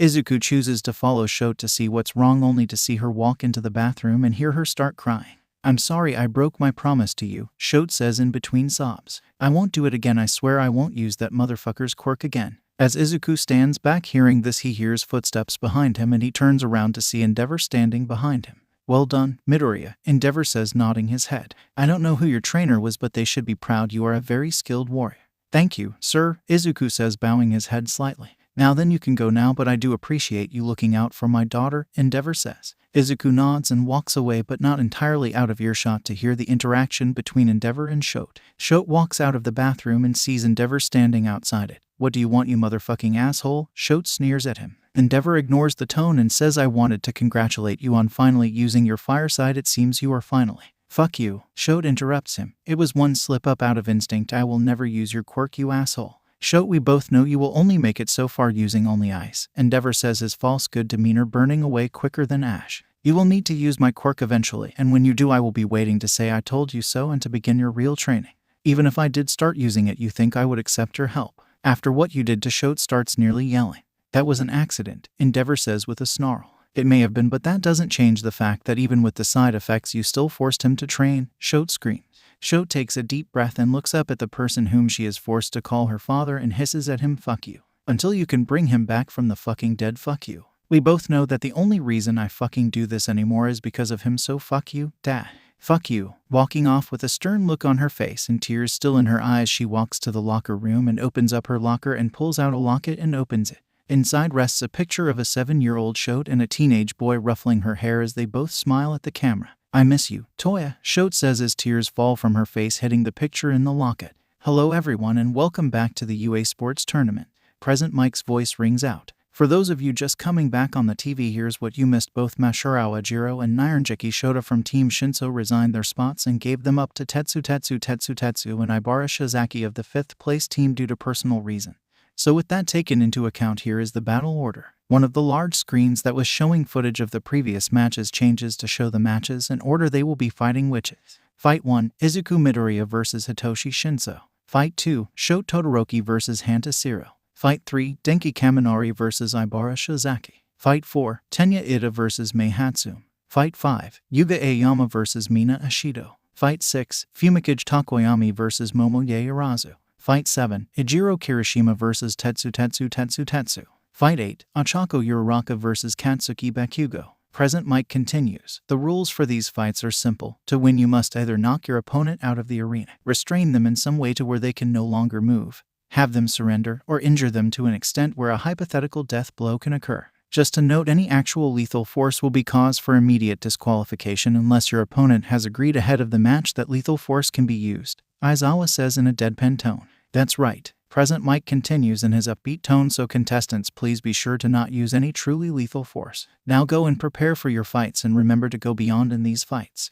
Now everyone say it with me. Plus ultra. The crowd and Present Mike yell at the same time. Izuku walks into the prep room and sits next to Shote, whose eyes are still bloodshot from crying. So you want to talk about it? Izuku asks quietly. Talk about what? Shote says in her normal tone. Whatever it was you were crying about, Izuku replies softly. Shote glances over at Izuku in a combination of anger and confusion before Izuku continues. You seemed upset after the last round and I went to see if you were okay. I heard you crying, and since I saw your father walk in to talk to you, I didn't want to interfere in a family affair. So want to get it off your chest. Shote blinks at Izuku a bit, looks down, and shakes her head. It's a personal matter involving my family. I don't know what you heard after my father came, but let's just say that he didn't help the matter. I heard something about an accident, Izuku says quietly. It wasn't, and Shote starts in a raised voice before quieting back down to a lower level after seeing people looking at them. It wasn't an accident. What do you mean? Izuku asks. It doesn't matter, Shote says, looking down at the ground. Nothing has really mattered in a while. Family member? Izuku asks quietly. Shote looks over at him and nods slightly with a confused expression on her face. I had the same thoughts when my mother died, Izuku says quietly, looking down at the ground. Let me guess, you saw them die in front of you or something. Shote shakes her head. No, I just saw the video footage of what happened. Izuku nods, but before he can say anything else, he hears an alarm go off calling him to the stadium. As he stands up, he turns back to Shote and says, I don't know exactly what happened, but I know it probably involved Endeavor, right? Shote nods slightly, looking up at Izuku. Okay, then let me just give you a bit of advice. Izuku kneels in front of Shote and looks into her eyes and says, it's not his quirk. What? Shote says, your fire half, it's not his quirk, it's yours. Don't live under some restrictions put in place because you hate your father. Use your quirk to prove him wrong. To prove that you are right. To prove that you are better than him. Izuku looks into Shote's eyes and says, I know just as well as you that it is damn near impossible to let go of your grief and hate, so don't use it to make you stronger. And if one day you get the chance to beat the ever-loving shit out of Endeavor, just know I'll be happy to help with it. Shote nods slightly as Izuku walks out of the room to the arena. Shote looks down at her left hand, contemplating what Izuku said as an inner war rages inside her. Alright, everyone, it's the moment you've all been waiting for, the first battle of the UA Sports Tournament. Present Mike announces, causing loud cheers among the crowd. Now then, it's the quirkless monster who has broken several records in his time at this school. Please welcome from Class 1A Izuku Midoriya. Present Mike says. As Izuku walks into the arena, he looks around and sees a large majority of the crowd cheering, but with a few exceptions, only a few of the heroes are cheering for the first quirkless in UA. It's the surprising entry no one expected. Please welcome the General Studies student Hitoshi Shinso. As Shinso walks into the arena, the crowd notices that he is carrying something. Mr. Shinso, what is it you are holding? Midnight asks as she sits in a lifeguard-type chair overlooking the zone. The Kusarigama, Shinso replies, lifting the chained weapon with a sickle blade on one end and a weighted ball on the other. All classes other than the hero classes are allowed to use tools, correct? That is true. However, it would be preferred if you used a capture cloth instead of a weapon with lethal potential, Midnight says. I'll accept any potential risks for it being a lethal weapon, Izuku says with a smile. I can use the challenge, and it's been a while since I fought someone using a Kusarigama. I could use the practice. Midnight glances at Izuku and says, okay, as long as you accept the risks, we'll allow it for the time being, though for the next match. If you win, Shinso, you'll be required to put on a foam topper. Shinso nods, and Midnight, satisfied with the response, says, contestants begin. I feel bad for Shinso, Razor says, sipping her drink. He's the one Izuku convinced you to train, right? Nana asks, taking a bite of popcorn. That's correct. Though he never really reached Izuku's levels for the few months I trained him, Razor replies. So he's about to get his ass beaten? Nana says. Against Izuku almost certainly, though against everyone else except maybe Endeavor's kid he would win either using his quirk or his blade, Razor replies. Good to know, Nana says, taking another bite of popcorn. It always helps to know one's potential allies' strengths and weaknesses. Razor nods as she turns to watch the show. As the match started, both Izuku and Shinso slowly walked around the arena, observing each other's footsteps and looking for any flaws in each other's forms. Izuku of course noticed the flaws, the way that Shinso put slightly too much weight on his right foot, the way he kept the blade portion of the Kusarigama slightly too close to his body for peak efficiency as he spun it, as well as a few other things. Izuku feints a small opening in his side to see if Shinso would attack. Upon the lack of any blade being launched toward him, Izuku begins preparing to launch himself towards Shinso. That is when it happened. Shinso launches the ball end of the blade towards Izuku while using the chain to try and wrap Izuku up in the chain. Izuku dodges through a gap in the chain and launches himself towards Shinso, only to find that he hadn't dodged completely and his leg was trapped in the chain. Yanking the chain forward, Shinso knocks Izuku off balance as he throws the other end of the chain at Izuku. Leaning back like he was playing a game of limbo, Izuku catches the blade in his hands, looks at Shinso, smiles, and mouths, "Got you." Shinso's eyes widen as he is yanked forward by Izuku, twisting his body around in a circle and yanking the chain toward him as he willingly ties himself up. With a backflip kick to the stomach, Shinso goes flying 50 feet into the air and crashes out of the arena. Well, there you have it, folks. The quirkless monster strikes again, and Izuku Midoriya takes the win in near record time. Present Mike announces as applause rings out from the audience. As Izuku untangles himself from the chain of the Kusarigama, Shinso walks up to him and says, "You know, I wasn't expecting such a bold strategy from you. I figured you'd play it safer. Upside of training, I guess," Izuku says with a shrug. "Though if you had slightly better positioning, you may have won the match." "Don't patronize me, Izuku. I know when I'm beat," Shinso says with a nod as he walks off back to the general students section.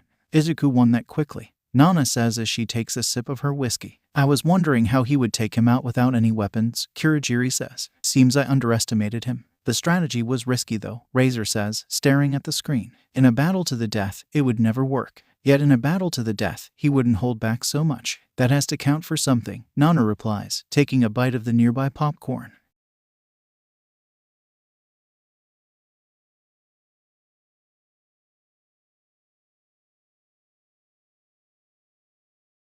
"That is accurate," Kurogiri says before Nana can reply. "Yeah, it may be, but we both know that Izuku would beat the shit out of Shinso, gear or none," Nana says with a sip of whiskey. "After all, it's not like he didn't train like hell even after ripping Mind Touch's head off his body." Razor simply nods as she looks at the image of the infamous villain in the underworld walking back towards the observation lounge. As Izuku walks back into the Class 1A student section after being checked out by Recovery Girl, he hears, "Izuku over here," as Mina, Uraraka, Momo, and Ida wave him over. "We saved you a seat." Izuku smiles as he walks over and sits next to them, hugging Mina before turning towards Uraraka. "So you're going up against Bakugo for your first match. Do you have a plan?" "I have a few ideas," Uraraka replies. "If you want, I can give you some tips," Izuku says. "No," Uraraka says. "I need to do this on my own. I want to prove that I can do this on my own." "What do you mean you've been doing a lot on your own?" Izuku says. "No, I have been on your team for nearly every event that has happened so far, and the only time I was on my own was during the villain attack."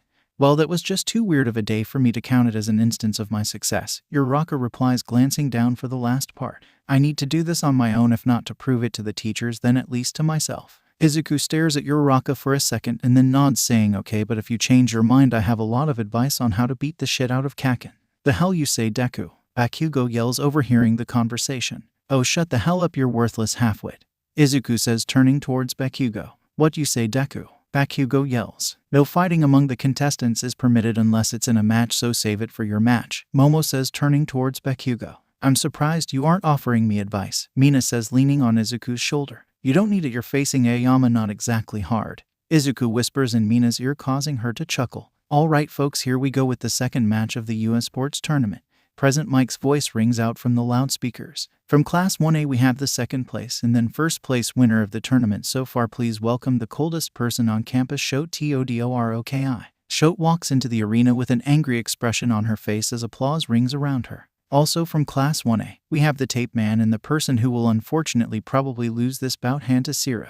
You don't have to be so mean, Zero says as he stretches his arms. Now I know I'm going to lose, but I may as well give it my best shot. With those final words, Zero launches out a barrage of tape, wraps Shote up, and tries to launch her out of the arena. Before Zero could react, however, his tape was frozen and he was trapped in an ice wall large enough to go over the wall of the stadium and extend nearly 500 meters into the air. What the hell have you been teaching these kids, Eraserhead?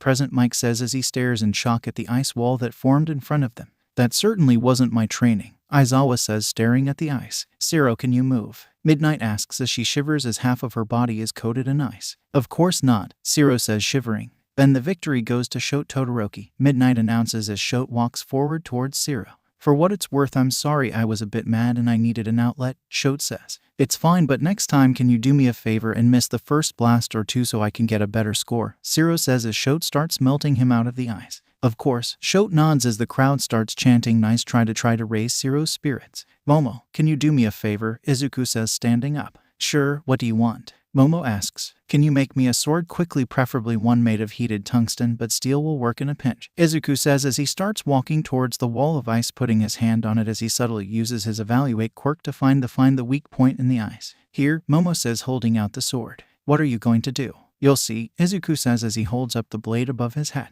President Mike announces, sorry folks, but for the time being, we will have to wait until the ice is cleared before we continue the match. Before he can continue, all of the ice covering the upper section of the arena bursts into shards no larger than a fingernail. The crowd looks up in shock as they see Izuku calmly slide down the ice until he comes up next to Shote. How long until Zero is free? Izuku asks, ignoring the stares he is getting from the crowd. About a minute, Shote says, looking curiously at the sword in Izuku's hands. Thought it, Zero, do you mind if I work around you to get the ice off the spectators? Izuku asks. SSS, sure, be my guest, Zero mutters out as he tries to not get hypothermia. Izuku calmly walks up on the ice behind Zero, holds up his sword, and says atomic slash to nearly everyone. It looked as though Izuku had merely moved his sword down in a standard slash. This expectation was shattered as quickly as the ice that quickly transformed into shards no larger than a golf ball. Izuku hops back down on the ground and throws the now very bent and broken sword to the ground. And that's why I try to only use my custom swords. Otherwise, these dang things break way too easily.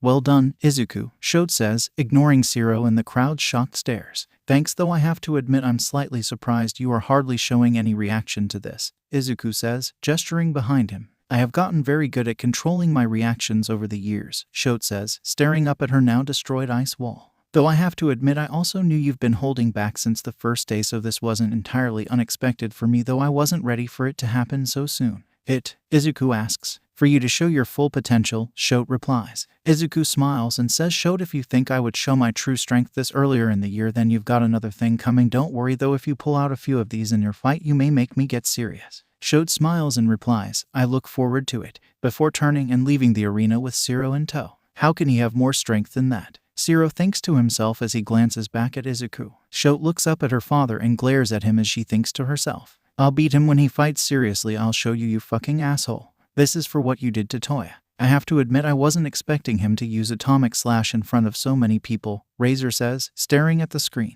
He is trying to gain some of the students' trust, and it seems that Shote is one of his prime candidates for turning, Nana says. Seems like an unlikely scenario. Getting the daughter of Endeavor to become a villain, Kurogiri says. Razor chuckles a bit before saying, I've seen Endeavor before. Quite frankly, the fact no one in his family has tried to murder him either speaks to his strength or very high patience. Wait, are those rumors true? Nana asks. Razor simply nods. Damn, Nana says, taking the whiskey bottle and drinking a swing of it. And here I thought we villains were bad. At least we don't kill our own family. Alright folks, here he is from Class 1A. It's the man with the quirk who shocks the most. It's Denki Kaminari. Present Mike announces, causing cheers among the crowd as he walks out. And from Class 1B we have the Vine Assassin of the Century. Please give it up for Ibara Shizaki. Present Mike continues. Excuse me, sir, Ibara says. Huh, Present Mike says, looking down at the arena. I don't mean to be rude, but why did you call me an assassin? Surely you don't think I would kill my opponent? Ibara says. What, no, of course not, it's just showmanship. Present Mike replies, confused. Good, because I didn't become a hero to be a killer. I did it to inspire people and to make the world a better place. Ibara says, putting her hands together in prayer as she talks as birds fly down and land on her shoulders and start eating the fruit growing from her vines. Alright then, anyway contestants, are you ready? Doesn't matter, fight. Present Mike announces. Sorry, Ibara. Was it? I plan on making it to the semifinals at least, so I'm sorry, but when you lose I promise to buy you a drink at Starbucks. Kaminari says as he charges up his attack and launches it at her. Quickly turning around, Ibara raises a wall of vines blocking the electricity as she incapacitates Kaminari in a web of vines. My apologies, but for the sake of my class's honor, I must win this tournament, but I will take you up on the offer for drinks sometime, Ibara says as Midnight announces that she won. Thanks, I guess. Kaminari musters out before entering brain-dead mode. Well, I guess I'm up then, Ida says as he stands up and walks out of the Class 1A area. Monoma's head pops up from over the wall dividing the two hero courses and starts laughing maniacally. Hahaha, the superior Class 1B wins again. How do you feel about that superior class? HAHAHAHAHA. Monoma's head slumps to the ground. Kendo's head pops up and she says sorry about that, before popping back down again. Okay, someone needs to do something about that guy, Mina says. Yeah, at this point it's getting ridiculous, Uraraka says. What is? Shode asks as she walks up into the observation area. Monoma, Izuku says, eliciting a nod from Shode as Present Mike's voice comes over the loudspeaker once more. Alright, everyone, you know what time it is. From Class 1A we have the Speed Demon brother of Ingenium, it's TENYA. Causing cheers from the crowd. And from the support course it's the maker of the 10,000 gears, it's May HATSUME. If she has more support gear on the level that she has already used, then it may be a good idea to hire her. One of the recruiters from a support company whispers to another next to him, eliciting a nod. Ida, Midnight says. You know only non-hero students can use gear, correct? Ida nods and says, yes, but Mei Hatsum asked that I wear this and said that it would help me in the fight. Is this true? Midnight turns asking Hatsum. Yep, Hatsum says in an upbeat tone. The other UA teachers walk towards each other and talk amongst themselves before Midnight says again. Well, as long as she approves, it's allowed. As the fight begins, Ida rushes towards Mei Hatsum only for her to press a button and cause the gear to cause him to fly out of the way. As she begins her explanation of all the different gear she gave Ida and the gear she brought with her. She got this far just for a sponsorship ad, Izuku says, staring down at the scene before him. I can't decide whether I should be impressed or revolted. I think I can tell Ida's emotion. Uraraka says as she watches Ida's disgust as he continues to fly around the small arena. He is a stickler for the rules, so it makes sense, Momo says as she sighs watching the scene. I didn't know Ingenium has a brother. One of the heroes in the crowd says to another hero next to him as they watch the poorly disguised sponsorship ad that Mei Hatsum was using. Really, I hear him talk about him all the time. At least before he was driven half mad chasing this Stain guy, the other hero replies. Ah, that explains it. I only ever met him after he took that case, the first hero says back. Yeah, he's gotten a bit obsessed over it. I mean, he's not even watching his brother's first tournament to chase him, the second hero says, nodding. Roughly 100 miles away in Hasu. Section 184. Do you have sights on him? Ingenium asks his sidekicks through a comlink. No sight yet, sir, the sidekick says. We can't let him get away. This is the first time in months we have him narrowed down to one location, Ingenium says. We know, sir, we'll find him, the sidekick says. Ingenium turns off the comm, punches a nearby wall, and screams, damn it. You heroes really shouldn't be talking so much. A voice comes from behind Ingenium. Ingenium quickly turns around to see a man standing behind him, sword drawn. It gives away your location too easily, Stain says, a deranged smile wide on his face as he lunges towards the hero. And that's all the gear I have right now, but I promise I'll have more soon, Mei says as she walks off the stage and loses the match. That felt a bit excessive, Uraraka says as she stares down at the stage. She seems like a bad fit for the league. Way too erratic to be able to be convinced to join. Izuku thinks to himself as he watches Mei leave the arena. Well, wish me luck, Mina says as she kisses Izuku on the cheek and runs out of the observation area and down to the arena. Do not worry, Minami, Aoyama says to the people around him. I will beat the pink one and prove once and for all that moi is the best one here. Pink one, Mina says, an angry tone in her voice. You are pink? No. Is that not what I would say? If not, my apologies. French and Japanese are not very compatible languages. Mina glares at Aoyama and mumbles, "Fine, it was a mistake, let's just go." From Class 1A, it's the pink girl who looks like she's from outer space. It's Mina Ashido. Present Mike announces to the cheers of the crowd. Seriously? Mina mumbles to herself upon hearing the outer space part. Is it that hard to say something not offensive? And also from Class 1A, it's the French man with the dazzling quirk. It's Yuga Aoyama. Aoyama walks out into the stadium, blowing kisses out to the crowd. Bonjour, vous des gens merveilleux. Je vous promets que je vais réduire en boule ce petit monstre rose pour vous tous avec mes magnifiques lasers éblouissants. As the match begins, Aoyama quickly fires a barrage of lasers at Mina, who quickly slides out of the way and rushes forward towards Aoyama. As Mina faces the hail of lasers, she starts dodging back and forth using crazy moves that remind the crowd of Izuku's moves from the first match before she lands on the ground and faces Aoyama, who had stopped pelting her with small lasers. Instead, Aoyama had sucked in his stomach and launched a very large laser blast at Mina, which covered half of the arena. Shit, Mina mumbles as she rolls to the side, barely dodging the attack as it slightly nicks her arm. So your quirk produces lasers based on light? Huh, Mina says, smiling, looking up at Aoyama. Why do you surrender after realizing the superiorness of my quirk? Aoyama says, a smirk on his face. No, I feel bad for you. I always wanted to try this thing I saw in a TV show, so let's go espèce de putain de connard, Mina says, spitting out the French curse. You speak French? Aoyama says, his eyes widening in shock. Enough to know what you said, now let's go fucker, Mina says as she raises her arms and summons a meter-thick armor made of acid. Aoyama laughs. You think such a small shield will stop my attack, you idiotic heteromorph? I shall free you of your stupidity. Aoyama releases a giant laser beam at Mina's armor, only for it to be refracted to everywhere but where Mina was standing. Kwa, how did you deflect my attack? Aoyama yells. Simple, acid is a liquid and you are shooting light beams and liquids refract light, Mina says with a smile that quickly darkens as she finishes. Now go to hell. Before punching Aoyama and sending him flying out of the arena, Mina walks up to Aoyama and whispers in his ear, Appelle-moi encore comme ça, je ferai en sorte que tu le regretteras, before walking away back towards the observation area where Izuku is waiting. What did he say? Izuku asks quietly as they walk back towards the observation area. A few racist slurs and insults. Nothing I haven't heard before though, Mina says, looking at Izuku with a fake smile, though not quite a good enough smile to hide the pain behind her eyes. Don't you fucking dare go there on me, Izuku says in a slightly harsher tone, causing Mina to quickly glance at him.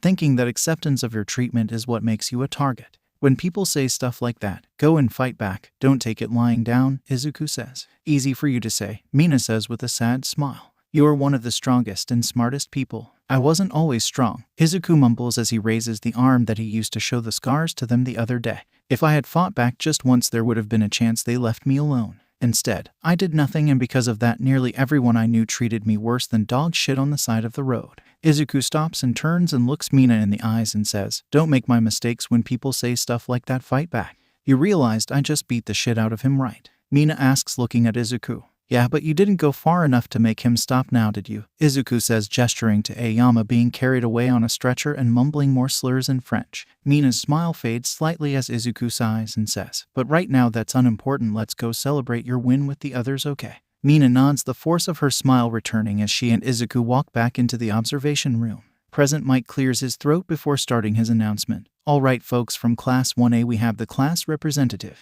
One of the class representatives and the girl who got in on with one of the highest recommendation scores in decades, it's Momo Yaoyurozu. Cheers fill the stadium as Momo walks into the arena with a concentrated look on her face. And also from Class 1A we have the emo kid with the darkest soul here, it's Fumikagetokoymi. A roar of cheers swells as the fight starts, with Tokoyami starting by releasing Dark Shadow and sending him spiraling at Momo, causing her to barely have time to create a shield to block the raining hail of blows. Okay, I just need to roll quickly enough away to create some gear, Momo thinks to herself as she rolls to the left to try to avoid Dark Shadow and get an opening on Tokoyami himself. This, of course, doesn't work as Dark Shadow quickly reorients himself and launches another string of attacks that don't give Momo any time to do anything other than dodge left again and again until she is only a few feet away from the edge of the arena. Damn it, I can't let him force me to dodge again. Come on Momo, think of something here. Is there anything you noticed in the previous fights that you can use against him? Well, when we were in the ice cavern it seemed that Dark Shadow was slower and weaker than when we were outside, but why would that be? Does he not like enclosed areas or light? He's a shadow, of course he'd hate light, just need to.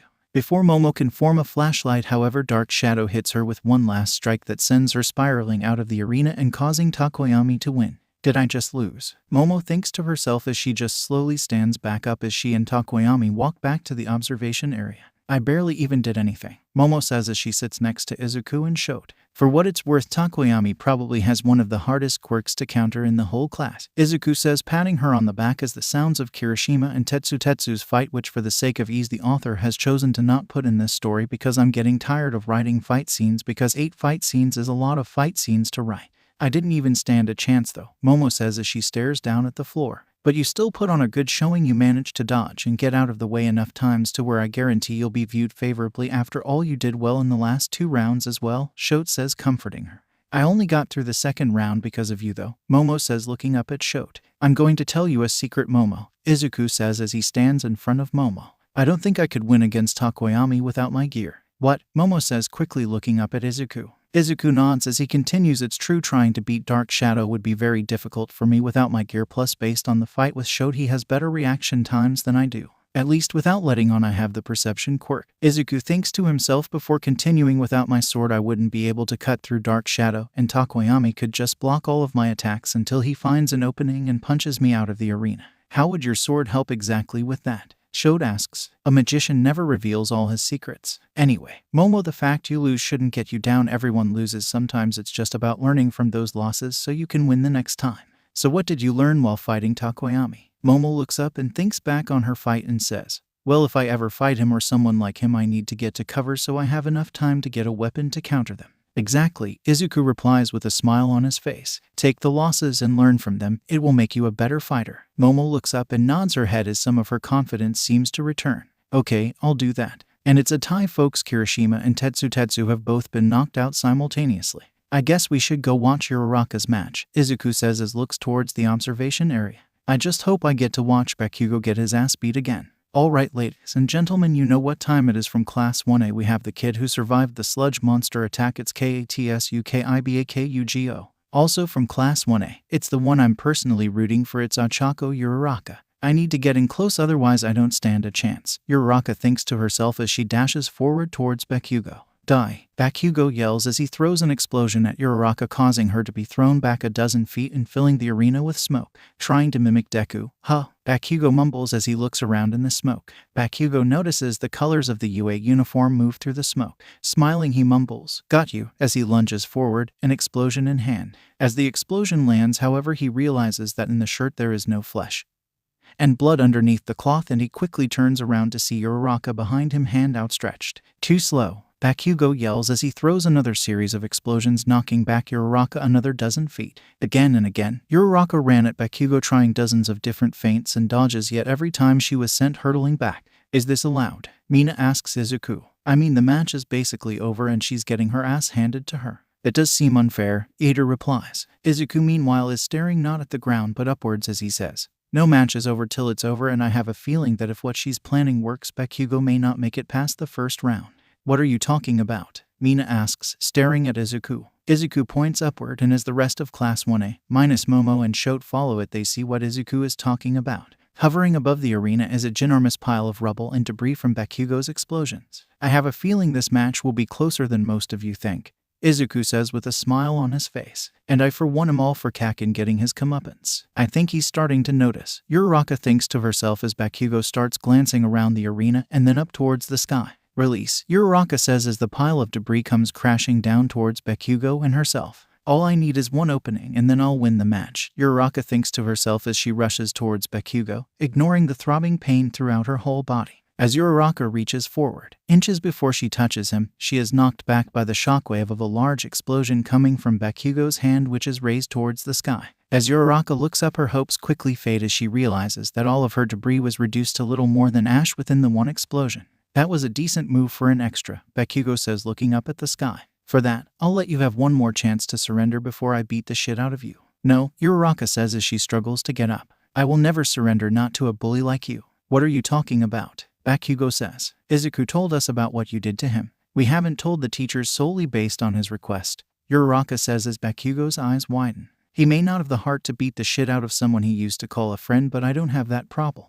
Before Bakugo can say anything, Uraraka launches herself at him one last time, barely touching him as he's distracted, sending him into the sky. Before Uraraka can push him out of bounds, however, Bakugo launches another explosion straight down at Uraraka, slamming her straight into the ground, knocking her out and winning the match. But as the victory is announced, Bakugo feels no pride, only a slight feeling of regret as he walks off the field and into the infirmary. "Well done, Ochako," Izuku says as he stands beside her in the infirmary with Shote, Momo, Mina, and Ida. "What do you mean I lost?" Uraraka says as she lays on the hospital bed. "You came closer than most would," Momo says. "That's right," Izuku says. "You did come much closer than most." "How closer than most of the class could?" "I still failed you," Uraraka mumbles. "What?" Izuku says, eyes widening in subtle shock. "I wanted to get revenge for you. For what Bakugo did to you," Uraraka says, her eyes lowered, a bit ashamed. Izuku pauses for a few seconds, his mouth agape, before saying, "Much as I appreciate it, Uraraka, you didn't need to do that. You refused to do it for yourself. I thought the least I could do was help you with your vengeance," Uraraka says.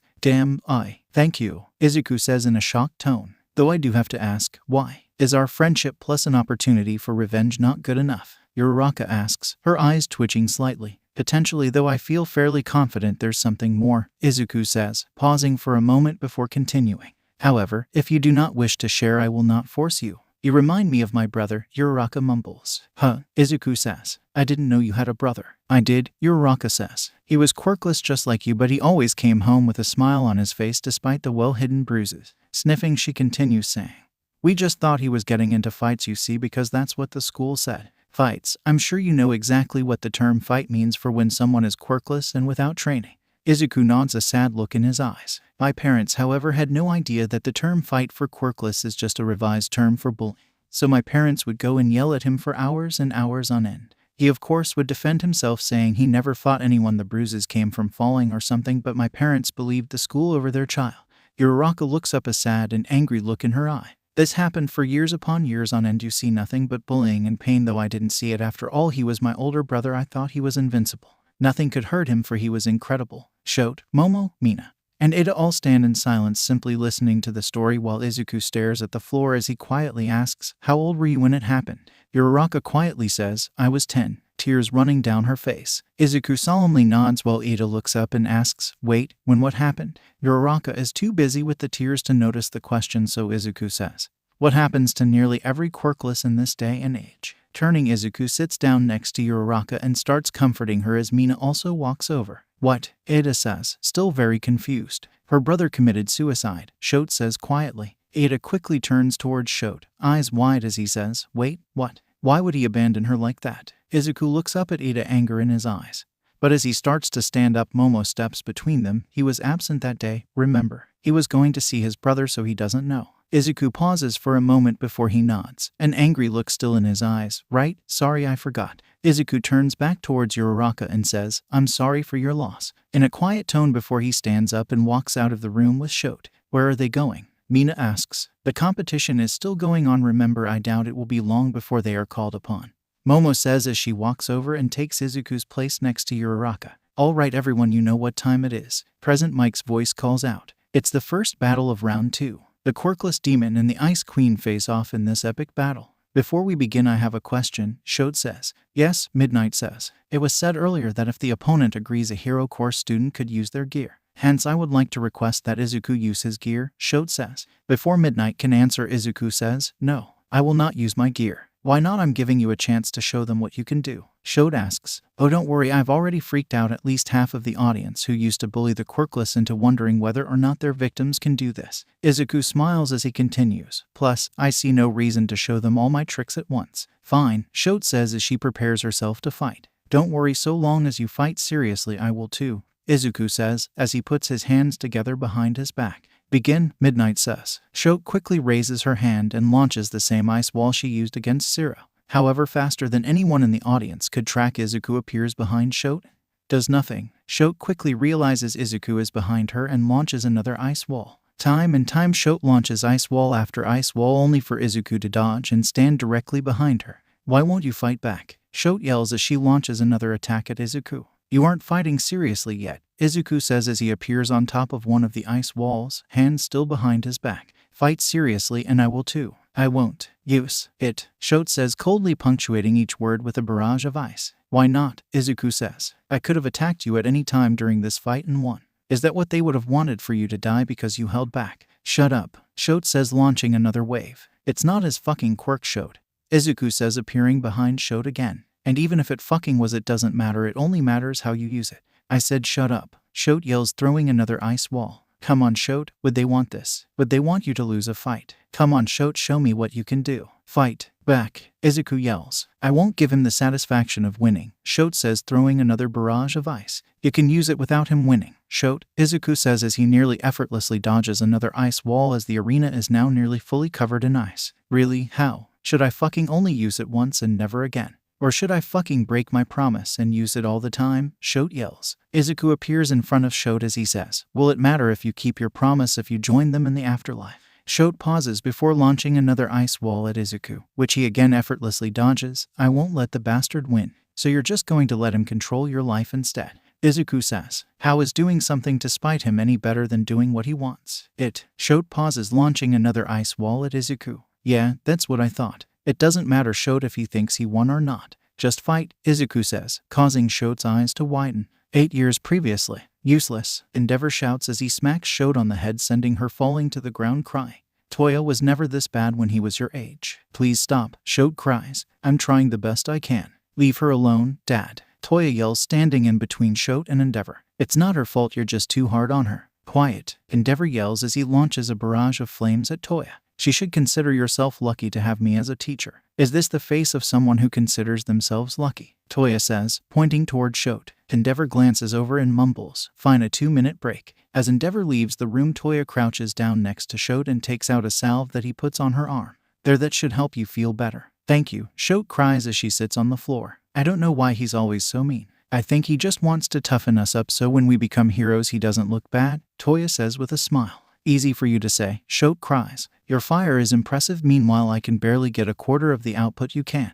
But you are even more amazing, Toya says with a smile. You can use ice, which means that you are the perfect elemental hero. You think so? Shote says, crying. I know so, Toya says with a smile. They both look up as they hear Endeavor's footsteps coming back towards the room. Look at me, Toya says as he draws Shote's attention back to him. Just remember what Mom told us about being heroes, okay? It doesn't matter if you win. Just fight. Toys and Shote say in unison as Endeavor walks into the room and starts yelling at them. Present day. Izuku's eyes widen as he throws himself backward to avoid the explosion of flames coming out of Shote's left side, evaporating nearly all of the ice in the arena. Finally, Izuku mumbles under his breath as a smile begins to tug on his face. A challenge. Holy shit, Kirishima.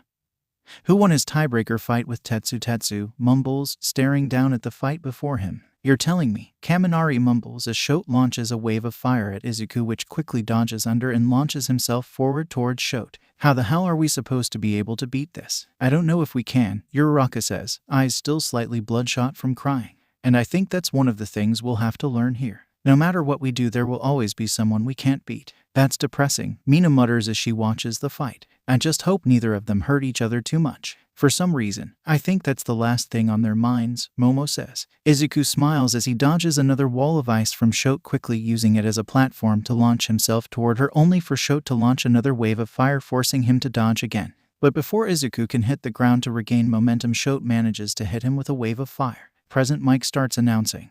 Oh, it looks like Izuku is out of. What the hell, Shote? How much flame did you hit him with? Izuku looked down and noticed that the UA uniform covering his upper half was nearly completely burned off of his body, exposing his treasure trove of scars and burns for the world to see. Don't worry, none of these are from her, Izuku says, looking at Shote. Quite a few of these came from the training I went through, and the rest came from bullies before I started training. Up in the stands, a certain person's eyes widen as they begin to think about the past. Don't worry though, Izuku says, turning back towards Shote. I'm nowhere near done yet. But before Izuku can launch himself forward, a wall of fire slams into Izuku, burning off most of the rest of his uniform. You wanted this, Izuku, remember that, Shote says as she pauses the flurry of flames. Fine then, Izuku says, looking down at his now burned arm. Let's at least make this a day they won't forget. Izuku launches himself at Shote but is pushed back by the barrage of flames, burning his skin off his flesh. Thrusting his foot down into the concrete, he halts his backwards momentum. Slowly but surely he moved forward through the flames, burning off his skin and singing his hair. The crowd leaned forward as they watched what would be described by the media as the quirkless demon walking through the flame, ignoring the rampant pain as he slowly pushed forward, thrusting his feet into the concrete with each step until he got within arm's length of Shote. And then the flames stopped, and the ice came At the last second, Shote switched from flames to ice, launching an ice wall that Izuku was unable to dodge due to the fact he was dug into the concrete and launching him back and out of the arena. Heh, well done, Shote, Izuku says as he concentrates for a second and shakes his body at a fast enough speed to where the ice completely shattered and fell onto the ground. That last attack surprised me. You kinda. On your head, Shote says. Izuku pats around the top of his head until the last bits of the flames went out. Dang, it's going to cost me a fortune to get my hair fixed. Chuckling a bit before coughing up bits of smoke as he falls onto one knee. Izuku, Shote says, rushing over to Izuku, finally noticing the third-degree burns littering his body, keeping her flames on around her right side because the uniforms are not fireproof and she didn't feel like flashing the entirety of Japan.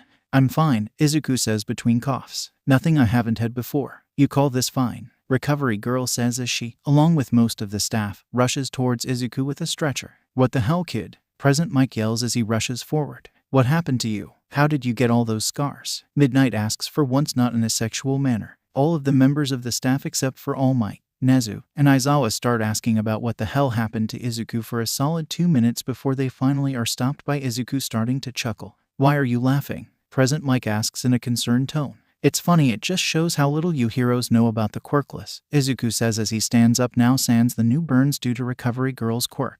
Though I take it at least you three managed to figure it out. I was hoping it wasn't the case, but that pretty much confirmed it, Aizawa mumbles. What? Present Mike says. Figured out what? Nearly 20% of the population is born quirkless, however only about 2% make it to adulthood. Do you know why? The staff stood still. It's because we get bullied every single day till either we die from our bullies going too far or because we commit suicide.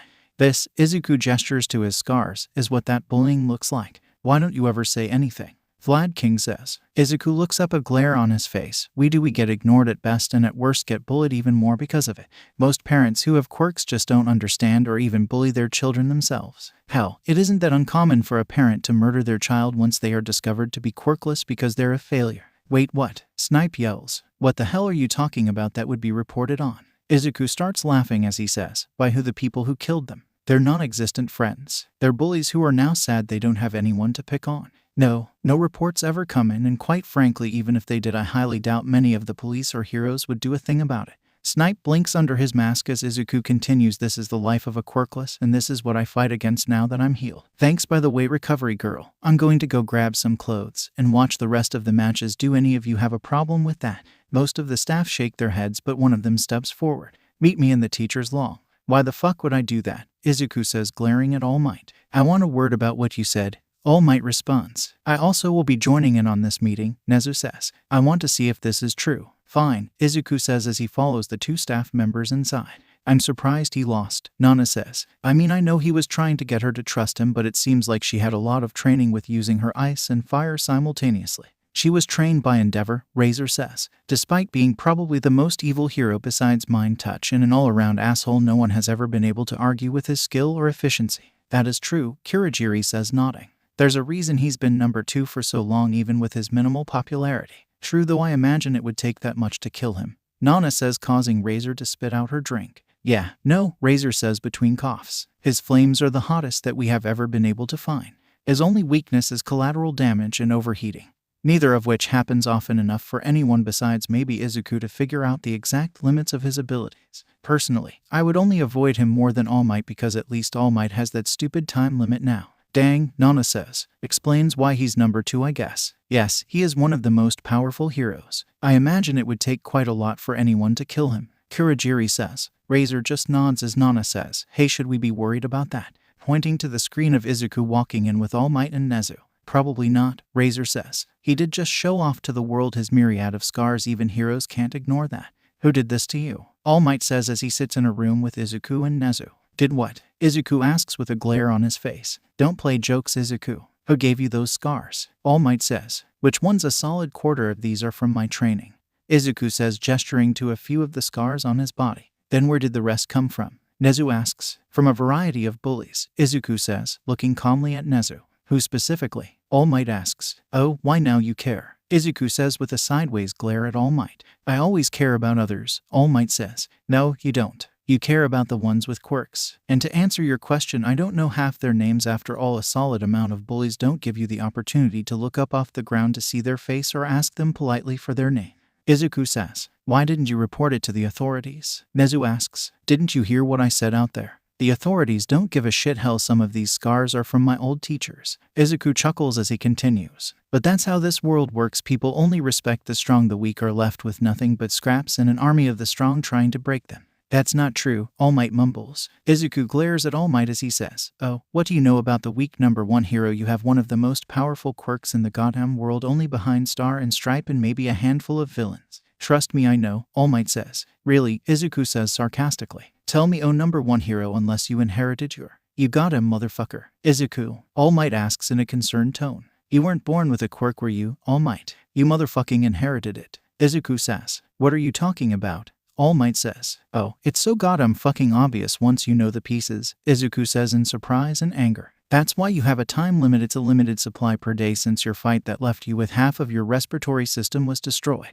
That's why you came to UA, not to teach. God knows you are horrible at it, but to find a fucking successor. You motherfucker, you were a fucking quirkless once, weren't you? And you never once checked on your own goddamn people. Well, shit, Nezu says. I think the cat's out of the bag on this one. Izuku, All Might starts. Stop, Izuku interrupts, holding up his hand. Just fucking stop. Fuck off, All Might. No, All Might says. You may hate me, but this is important. We need you to promise you won't tell anyone. Who the fuck would I tell? Izuku says. My mom is dead. I don't have any fucking siblings, and none of my friends would believe me even if I said it. Your secret is as safe as it was before. The only other people I would tell who have any authority already know. No, only me and Recovery Girl know, Nezu says. The rest of the staff does not. Fine, I won't tell anyone else who doesn't already know, Izuku says. Fine, you may go. Though we may call you in here later to discuss more things, All Might says.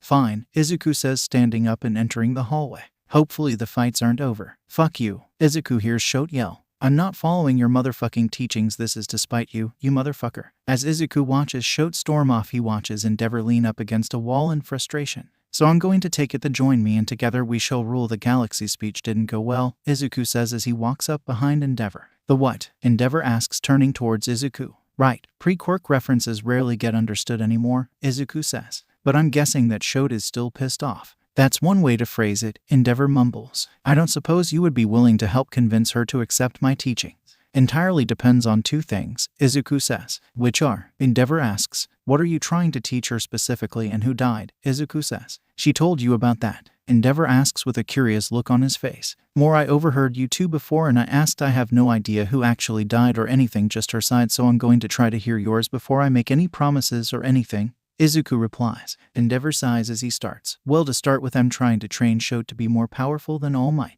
so she can be the number one hero and bring glory to the family. Unrealistic, but a goal I can get behind, Izuku says, nodding. And for the other question, the person who died was the Fail, her brother, Endeavor says. He died in a training accident in the woods. He couldn't stop his flames and the whole forest went up in flames. He didn't have enough heat resistance to survive. The most we ever found was a fragment of a jawbone. I'm taking it you two have different opinions on what happened, Izuku says. She thinks it's my fault for pushing him too hard, Endeavor says with a stone-cold look on his face. I view it as an unfortunate accident. In that case, I will try to get her to accept your training if in exchange you answer one more question, Izuku says. Which is? Endeavor asks, a slight glare on his face. Just want to know if you've ever seen All Might hurt. Izuku asks. Why do you want to know that? Endeavor asks. You aren't the only one who's aiming to beat him, Izuku says with a glance upward. Endeavor nods as he replies. From what I have seen, no. The most I ever saw was a nosebleed when he overextended himself in one fight and got hit in the face because of it.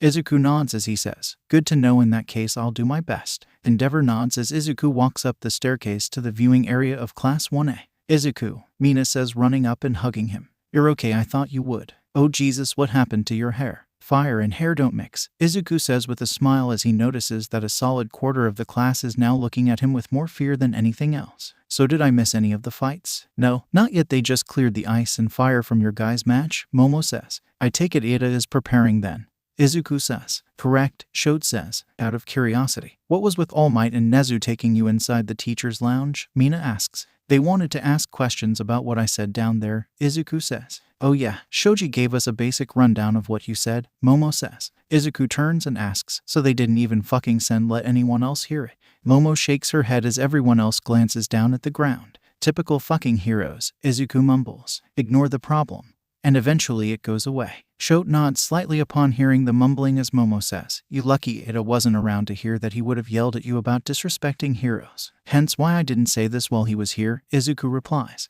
They all sit down as they see Ida and Ibara walk onto the stage. "Oh, by the way, Shote," Izuku says. "Yes, Izuku," Shote says. "Your dad talked to me as I was walking back here and tried to convince me to convince you to join his way of thinking," Izuku says. Shote glares as a small bit of ice forms over her left side as she asks, "And what did you say?" "I lied and said I would try to convince you to join his way of thinking," Izuku says. "Good," Shote says. "But I do think you should still accept his training," Izuku says. "What?" Shote says in a dark tone. "Hate him or wish him dead. He still is the number 2 hero and a very skilled fighter, from what I've heard. Even if you don't agree with a fucking thing he says, it still would be advantageous to at least listen to his advice on fighting. It's what I do with All Might every day." "All Might is a terrible teacher though," Shote says. "True, yet occasionally he gets a small bout of wisdom," Izuku says. "But that's not the point. He may be a fucking asshole, but at least let him be a useful fucking asshole rather than just a deadbeat fucking asshole." Cheers interrupt the conversation as Ida forces Ibara out of the ring. "Just something to think about while we watch the matches," Izuku says. "Well, I'm up. Wish me luck," Mina says, kissing Izuku on the cheek. "Good luck, Momo," Shote and Izuku say. "Oh, by the way, Takoyami," Izuku calls out behind him, causing him to sense a solid chunk of the class twitching back in fear. "Yes, Izuku," Takoyami says. "Don't worry, if you beat her I won't hold it against you," Izuku says, turning with a smile. "I also won't hold anything against any of the rest of you for what you have or will do while we're at UA, so you all can stop twitching back in fear whenever I move because it's getting a bit annoying." Izuku's smile quickly darkens as he continues. "But I still very much so will hold resentment for things done before UA." Izuku's smile quickly returns to normal as he says, "But only one of you has to worry about that, so the rest of you just stop worrying so much because I'm not going to kill any of you while you sleep or anything." The members of Class 1A nod as Izuku turns back around to watch the next match, trying hard not to smile as he hears the muffled whispers among his classmates about who the person who has to worry. As Mina and Takoyami both enter the arena to start the fight 100 miles away, an ambulance drives a certain hero to the to try and keep them in a stable condition. "Come on, sensei," one of the myriad of sidekicks says as they sit in the ambulance trying to keep the blood on the inside of his body. "Don't die, you have so much left to teach." "I don't understand how he got jumped," a second sidekick says as he rushes and hands one of the EMTs a tourniquet. "He was one of the fastest heroes in Japan. Maybe Stain has a speed-based quirk or one that removes an opponent's speed," the first sidekick says as he moves his hands as the tourniquet is applied to stop the bleeding of the artery. "I don't know, but whatever it is, we need to warn the rest of the heroes in Hasu to move in groups, otherwise they'll be at risk," the second sidekick says. "That we do, though. For the moment, Cole Tensei's parents, they need to know what happened to their son," the first sidekick says as he washes off his hands and takes out his phone. "And the winner is Fumikage Takoyami." Present Mike announces as the crowd cheers as Mina is knocked out of the arena and spins onto the floor. "Dang it," Mina says as she gets up. "I almost had you at the end there." "Indeed, though I am curious how you figured out how to counter Dark Shadow," Takoyami says. "I just did what I did to Aoyama, but on a smaller scale." Mina smiles as she and Takoyami start walking back towards the Class 1A section. "It worked well," Takoyami compliments before pausing and saying, "May I ask a question?" "Sure, what is it?" Mina replies happily. "About Izuku. Do you think he is the type of person to hold a grudge for me beating you? I know he said he wouldn't, but then he went all dark there at about a certain person and now." Takoyami trails off. "He does hold grudges," Mina says, causing Takoyami to look up in a slight panic. "But only for major things. You beating me in a match, not something he will hold a grudge against. If you killed me in the match, that he would hold a grudge against." "Do you know who he was talking about then?" "About holding a grudge against?" Takoyami asks. "Yes, honestly, I'm surprised you haven't figured it out yet," Mina says. "I had a feeling it was him, but I just wanted confirmation," Takoyami says. "Do the teachers know?" "He has asked for no one to tell them," Mina says quietly. "I will respect that decision even if I don't agree with it," Takoyami replies as they finish their walk back to the viewing area. "Congratulations, Takoyami," Kaminari says as Mina keeps walking forward and sits down next to Izuku. "I'm sorry you lost," Izuku says as Mina sits next to him. "It's fine," Mina says with a smile. "I knew I was going to lose. Takoyami was too good. I knew I was going to lose when I walked in. The important thing was that I put up a fight." Izuku opens his mouth as if to say something but thinks better of it and just says, "Well, as long as you did your best." "That was impressive," Razor says as she mutes the commercials to turn to talk to Nana. "I can see why Izuku is trying to recruit her." "That is true," Kirigiri says. "It seems as though she is a very agile fighter. I imagine she also agile in other places too." Nana snickers. "Wait, what?" Razor says. "I didn't know you were a lesbian, Nana." Huh, Nana says. What? No, that's Izuku's girlfriend, and that's gross. I'm 5 years older than them. That makes more sense, plus it means I don't have to kill you, Razor says. In all fairness, if I was a pedophile I'd kill me too, Nana says. I think nearly everyone would, Razor says. Or if not, they should just be murdered in painful ways by others. Or just rip out their reproductive organs while they're still conscious, Nana says. That works too, Razor says as she unmutes the TV to watch the next match.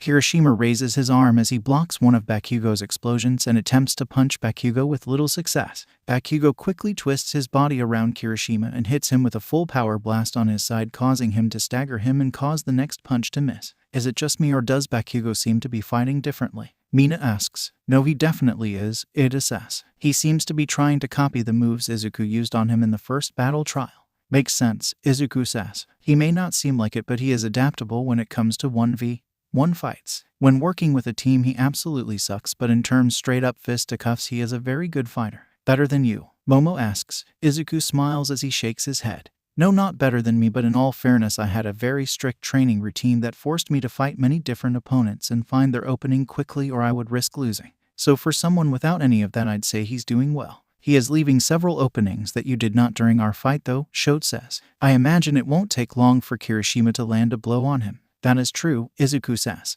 Though the real question in this fight is how long will Kirishima's quirk hold out more than anything. That is also true, Shote replies, nodding. As long as Kirishima gets one hit in, I'll consider it a win for him, Mina says. Why do you know him? Momo asks. We grew up together. We live a few apartments down from each other, Mina says with a smile. That's cool, Uraraka replies. Thanks, Mina says happily. A very loud boom from an explosion fills the air as a blast of wind pushes back most of the attendees. I think I underestimated Bakugo's explosion strength, Izuku says as Kirishima lays on the ground on the other side of the arena. Most of Class 1A nods and murmurs in agreement as Bakugo stands over Kirishima and, much to Izuku's surprise, pulls him back up off the ground as they walk into the locker room. Okay everyone, are you ready for the first match of the semifinals? Present Mike announces to the cheers of the crowd. Alright, here we go. It's the icy hot queen of Class 1A, it's Shote Todoroki. And it's the speedster demon of Class 1A, please give it up for Tenya.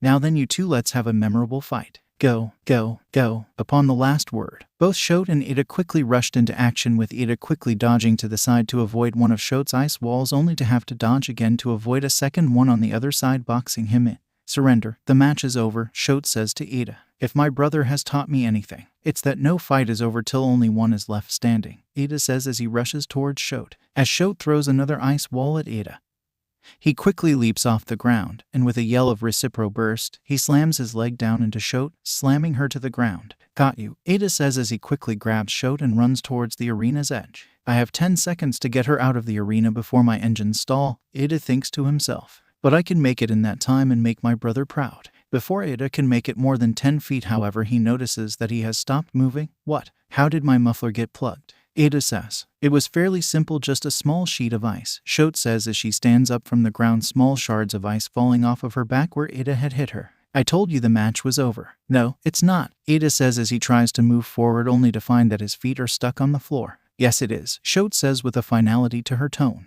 The upside of only showing my ranged capabilities throughout this whole thing is that you seem to forget that I can attack at close ranges too. You never really stood a chance after all. I learned how to defeat you the second that you joined my team. Shote shrugs as Present Mike finishes his announcement, declaring Shote the winner before she leans down and melts Ida's ice cocoon. Congratulations, Shote, Izuku says as she walks into Class 1A's viewing area. Hey, where's Ida? He had a phone call that he said he had to take. It shouldn't take him more than a few minutes to get back here, Shote replies. Hey, icy hot, Bakugo says, walking up to the group. You better not hold back during our fight. You do first have to beat Takoyami, Izuku says, his previously pleasant tone falling to the wayside.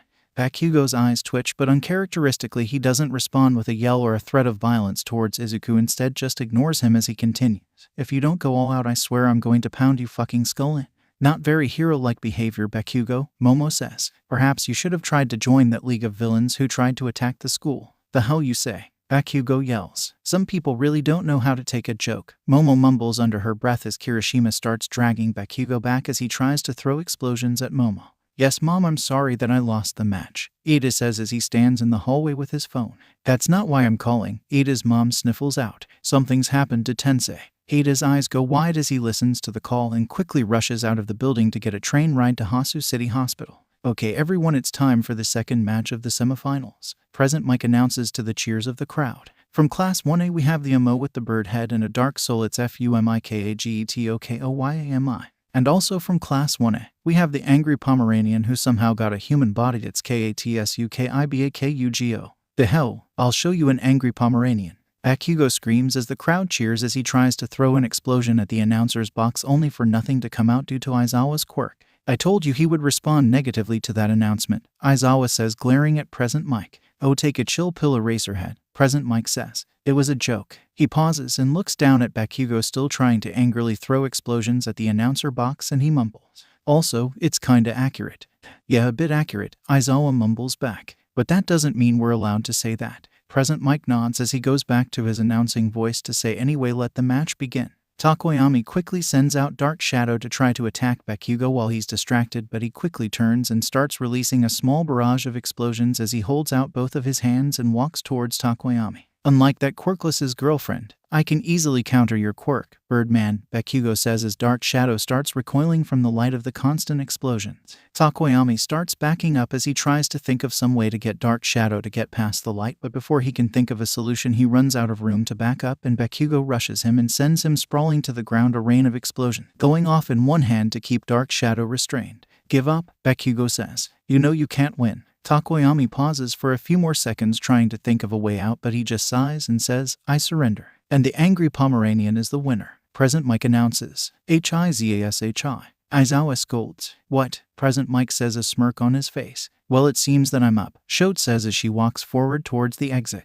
Do you want some advice? Izuku asks. No, I'm good, I already know most of what you'll tell me, Shote replies. Really? Izuku says with a smile. Shote holds up her hand as she starts talking. 1. He always starts with a right hook, so be prepared to dodge that at the beginning of the match. 2. The more powerful the explosion, the longer he needs to charge up enough sweat, so I need to keep him constantly on the defensive. 3. The best way to take him out is either to make him dehydrated so he can't sweat or to freeze him enough to where he can't ignite the sweat. Did I miss anything else? Izuku looks at Shote impressed as he says he favors his right foot slightly more than his left so he can be knocked off balance, but besides that, no, you got everything. Shote nods as she says, don't worry, I got this. I may not have whatever training you went through to make you able to analyze others' weaknesses so quickly, but I was still trained by the number 2 hero, and, much as I despise him, he did a half-decent job at training. Izuku nods as he watches her walk down to the prep room with a smile on his face. Maybe Bakugo would get some comeuppance after all. How did you convince me to do this again? Aizawa mumbles as he looks over at Present Mike. If you did this, I would get you coffee every day till the end of the month, Present Mike says. It better be good fucking coffee. Aizawa mumbles as he clears his throat and says, hello everyone and welcome to the final match of the US Sports Tournament. Aizawa quickly breaks out into coughs as he glares at Present Mike. He continues. In one corner we have the Ice Queen. Seriously, that's what we're going with. Fine, of Class 1A, please welcome Shote Todoroki. God, I'm going to need a vocal surgery after this. And in the other corner we have the Explosion King of Class 1A. It's KATSUKIBAKUGO. Don't worry, that will only be on the internet forever, Present Mike says. It better be good fucking coffee, Aizawa mumbles again. Let the fight begin. As Aizawa breaks out into a coughing fit, Bakugo rushes towards Shote, blowing up the ice wall that Shote threw at him. Die, Bakugo yells as he throws a right hook at Shote, which she quickly dodges as she throws another ice wall at Bakugo, pushing him back a solid foot before he blows up the ice wall. As Shote gets pushed back from the shockwave of the explosion, she quickly throws up a barrier of ice to slow down Bakugo's advance as she quickly tries to freeze the floor to make it more difficult for Bakugo to rush her. Not happening. Bakugo yells as he breaks through the ice wall, but as he hits the ground he slips and falls to the ground, giving Shote an opening. Bakugo closes his eyes as he is nearly fully encased in ice. Aizawa leans forward and says, and the match goes to. An incredibly powerful explosion interrupts Aizawa as Shote looks up shocked as Bakugo stands free of all ice. Thought you could freeze my sweat, huh? Bakugo says with an evil smile. That's a smart strategy, unfortunately not smart enough. Shote quickly turns and activates her fire quirk, but as she's about to launch an attack at Bakugo, her mind flashes to that day in the woods. The day Endeavor killed Toya. Shote's flames go out and she freezes for a moment, but a moment is all Bakugo needs to launch a large explosion that sends Shote flying out of the arena and into the wall. The hell, icy hot, Bakugo yells. How dare you not use your fire quirk? Do you think you're beneath me? As Bakugo continues yelling, Shote just stands up, brushes off her clothes, and walks away. A few minutes later, Shote, Takoyami, and Bakugo stand the podium. Present Mike announces, all right everyone, it's the moment you've all been waiting for. Have no fear, for I am here. All Might's voice comes all around the stadium as he lands heroically in front of the stadium. Usually there are more people on the third place podium, All Might says as he walks up to the third place area.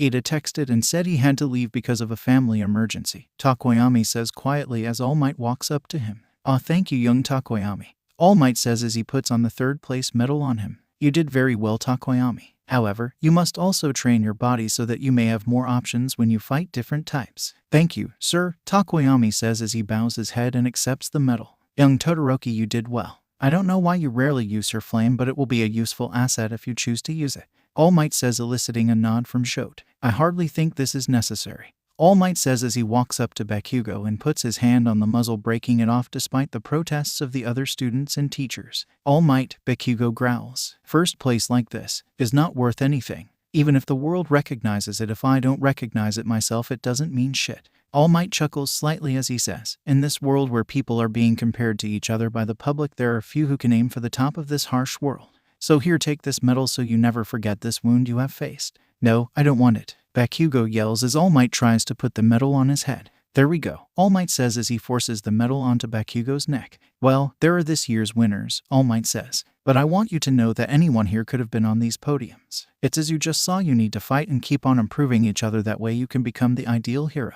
The next generation of heroes are definitely sprouting," Present Mike says. "Now everyone say it with me," All Might says. "Plus ultra," he and the crowd call out simultaneously. "It's saddening, really," Nana says. "If we weren't going to kill him, it seems that Bakugo would have made an excellent villain. I'll say," Razor mutters as she watches Bakugo strain against the chains holding him as he accepts the medal. "Okay, got it," Kurogiri says as he hangs up the phone. "It seems Jiren will be coming over today with one of his assistants." "Got it," Nana says as she turns away from the screen. "When are they coming over?" "Around an hour after we pick up Izuku, Toru, and Shinso," Kurogiri says. "Are we sure it's fine for Shinso to be around the other members of the league?" Nana asks. "He completed his mental training better than Izuku or Toru, so I would say yes," Razor says. "Okay, just checking," Nana says. "Should we get takeout or something to celebrate them getting that far in the fights?" "I will prepare a meal," Kurogiri says as he walks towards the kitchen. "Good. In the meantime, I need to start practicing," Nana says. "Practicing?" Razor asks. "Don't tell him I said this, but Izuku is getting way too good at playing Cloud and Smash Bros. I need to practice against the AI to see what I can do to win,"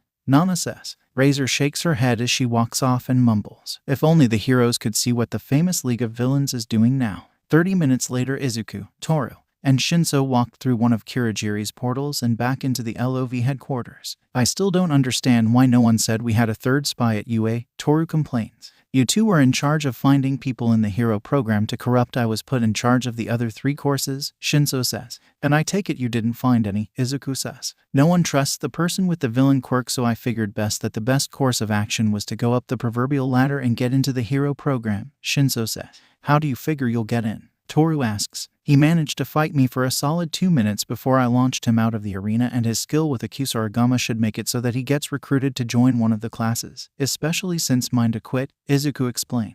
"I suppose it would make sense," Toru says. "Though next time it would be easier if we knew if we had more assets. I could have used someone to stand guard in front of the teacher's lounge should one of the teachers have come back. Wouldn't have worked. I can't erase people's memories," Shinso says. "Wouldn't matter. Once they saw me, the cover would have been blown." Toru narrowed her eyes as she said, "Fair enough, though next time I want to know all the potential assets beforehand."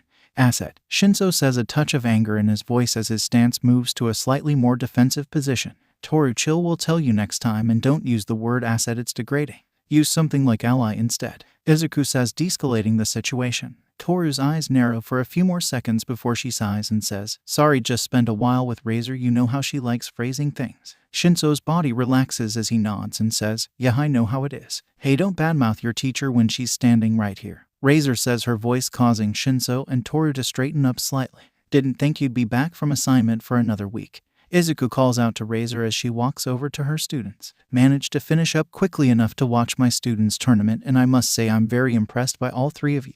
"Thank you, Sensei," Toru and Shinso say simultaneously while Izuku just bows his head slightly. "Now then, we can review your fights later." In the meantime, Kurogiri made dinner and Nana is trying desperately to figure out how to beat Izuku in Smash Bros, so let's go celebrate, Razor says in as joyful a tone as she is capable of. "Come on," Izuku says. "Let's go celebrate." Both Shinso and Toru follow Izuku into the kitchen where Kurogiri made wagyu steaks and fugu sushi for the group. I wasn't expecting such a layout, Shinso mumbles as he walks forward. I take it you never had the luxuries that the League is willing to lay upon a successful mission, Toru says. I think this was my first successful mission, Shinso mumbles as he looks down, takes a plate, and puts on a few things of sushi. Makes sense, I've only gotten this level of reward 3 times and I've been here longer than the rest of you, Izuku says. Fair enough I guess, Shinso mumbles as he takes a bite of the fugu. So what's this I hear about you dating? Razor says looking at Izuku as they all sit and eat. Izuku sighs and glares at Nana. I'm going to kill you one of these days. Why can't you just let my love life be? Because it's entertaining to watch you suffer, Nana says as she takes a bite of steak. Izuku sighs as he says, it's going well, I took her out on a few dates. A few, Nana yells turning to look at Toru.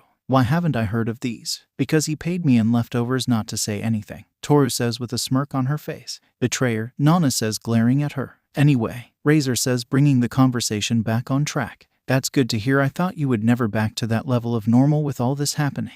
If it wasn't for the BS training every day you could almost call it a normal high school, Izuku says. That hard? Razor asks. I'd call it less hard, more tedious in the way that they are still going over such basic concepts. Though I will say that certain people are also well prepared for it, mainly Ida and Shote. Izuku says. Any hope on either of them joining? Nana asks in a more serious tone. The Ida kid has about as much of a chance of joining as Nana becoming a hero, Izuku says. He is so indoctrinated into hero society by his brother that I doubt even if a hero killed someone right in front of him it would change his position. As for Shote, Izuku pauses and takes a sip of his wine before continuing. From what I can tell, the only reason that she's still on the side of the heroes is because of her brother. She hates Endeavor nearly as much as I hate Mind Touch, and she seemingly blames him for the death of her brother. That's simultaneously good and bad because while it may be only one simple reason she works with the heroes, it also is a very personal reason, and while I can hope to try to turn her, it may be exceedingly complicated.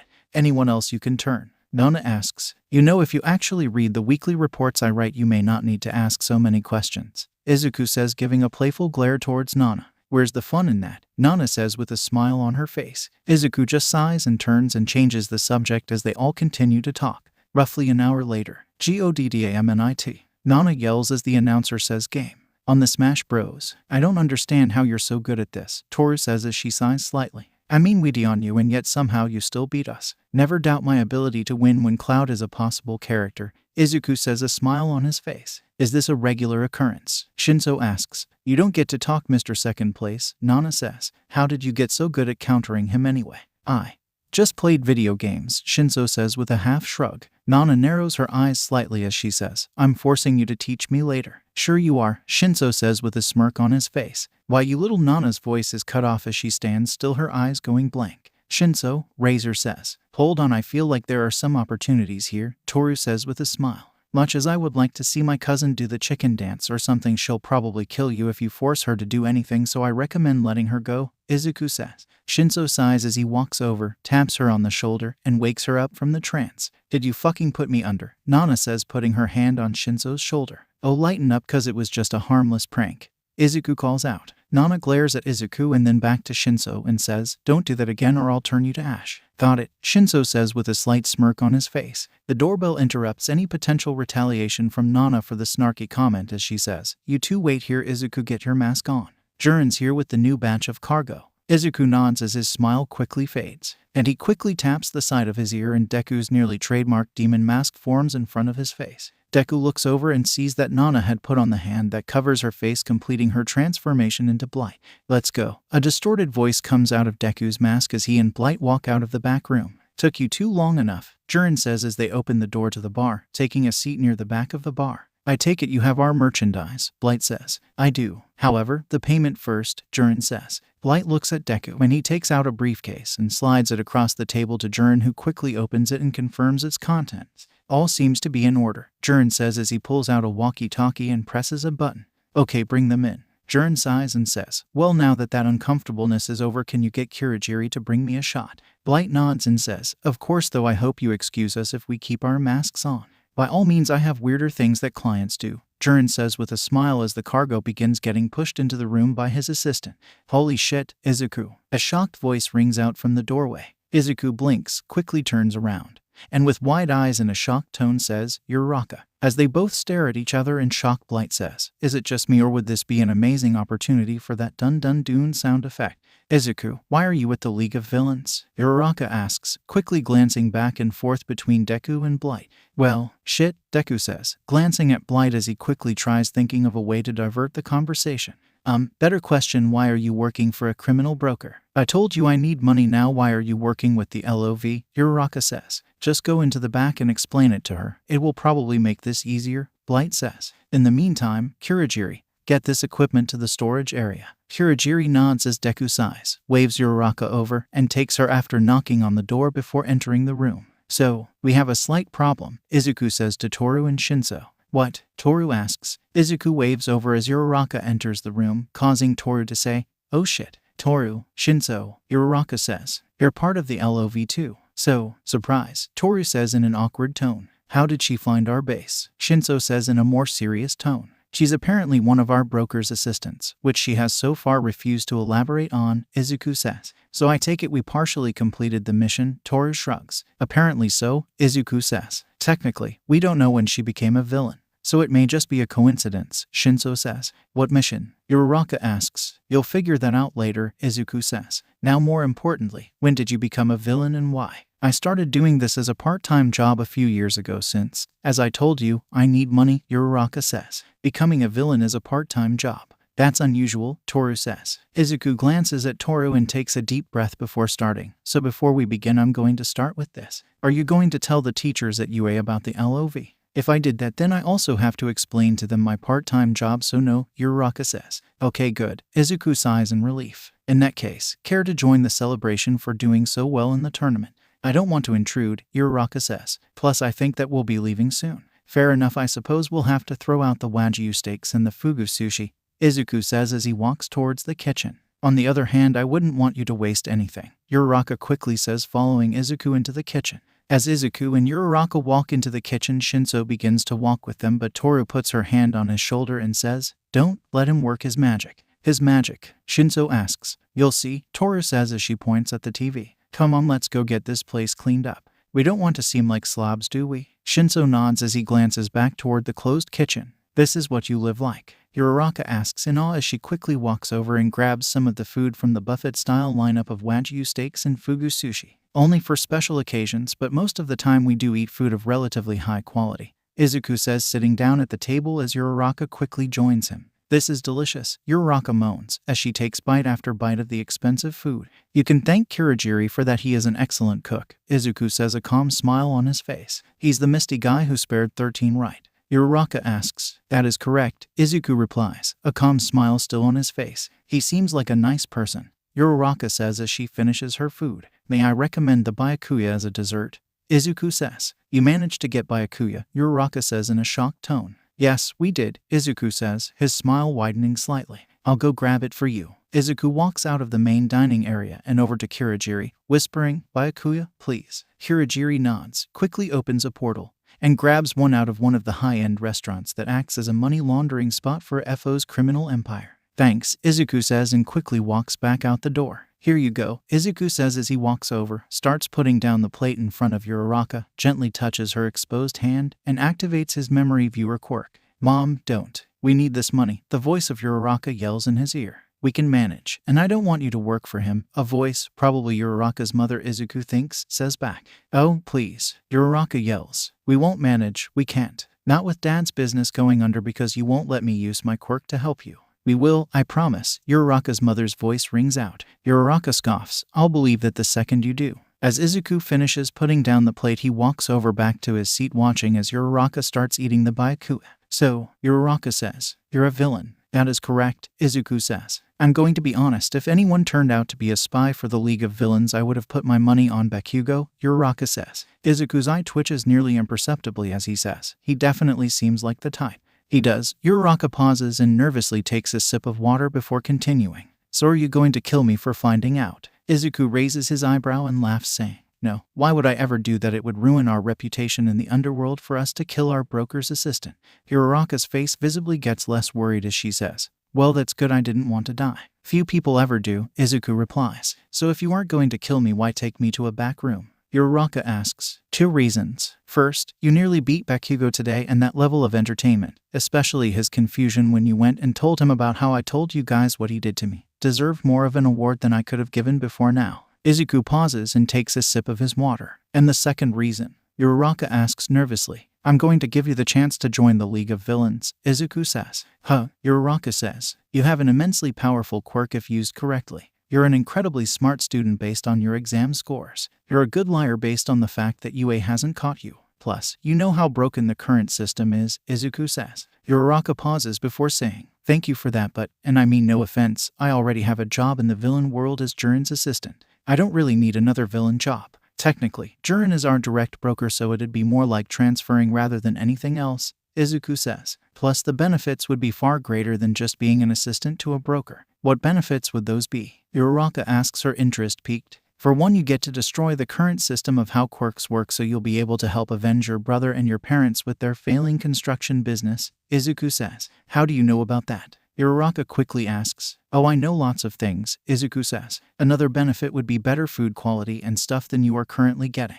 Mind you, not on this level every day, but nearly as high. We also would happily pay your parents' company for construction work for certain things. You would? Uraraka asks in an astonished tone. Of course, we always help our members as much as possible, and we always need some way to launder our money, Izuku says with a smile. Uraraka pauses momentarily and says, I'll consider it, but I need some time. Completely understandable, Izuku says. However, you will have to decide before you leave. After all, potential recruit or not, you have the ability to rat us out, so preparations would need to be made if you say no, and hence would potentially betray us. That makes sense, I suppose, though I do have 2 questions, Uraraka says. As long as they are within limits, I will answer them, Izuku says. Okay, first, why did you attack UA? It can't have been just to scare the students, so what was the purpose? Uraraka says. The first reason was that we wanted to see which of the students were powerful or creative enough for us to try to recruit. After all, we don't want weak members in our league.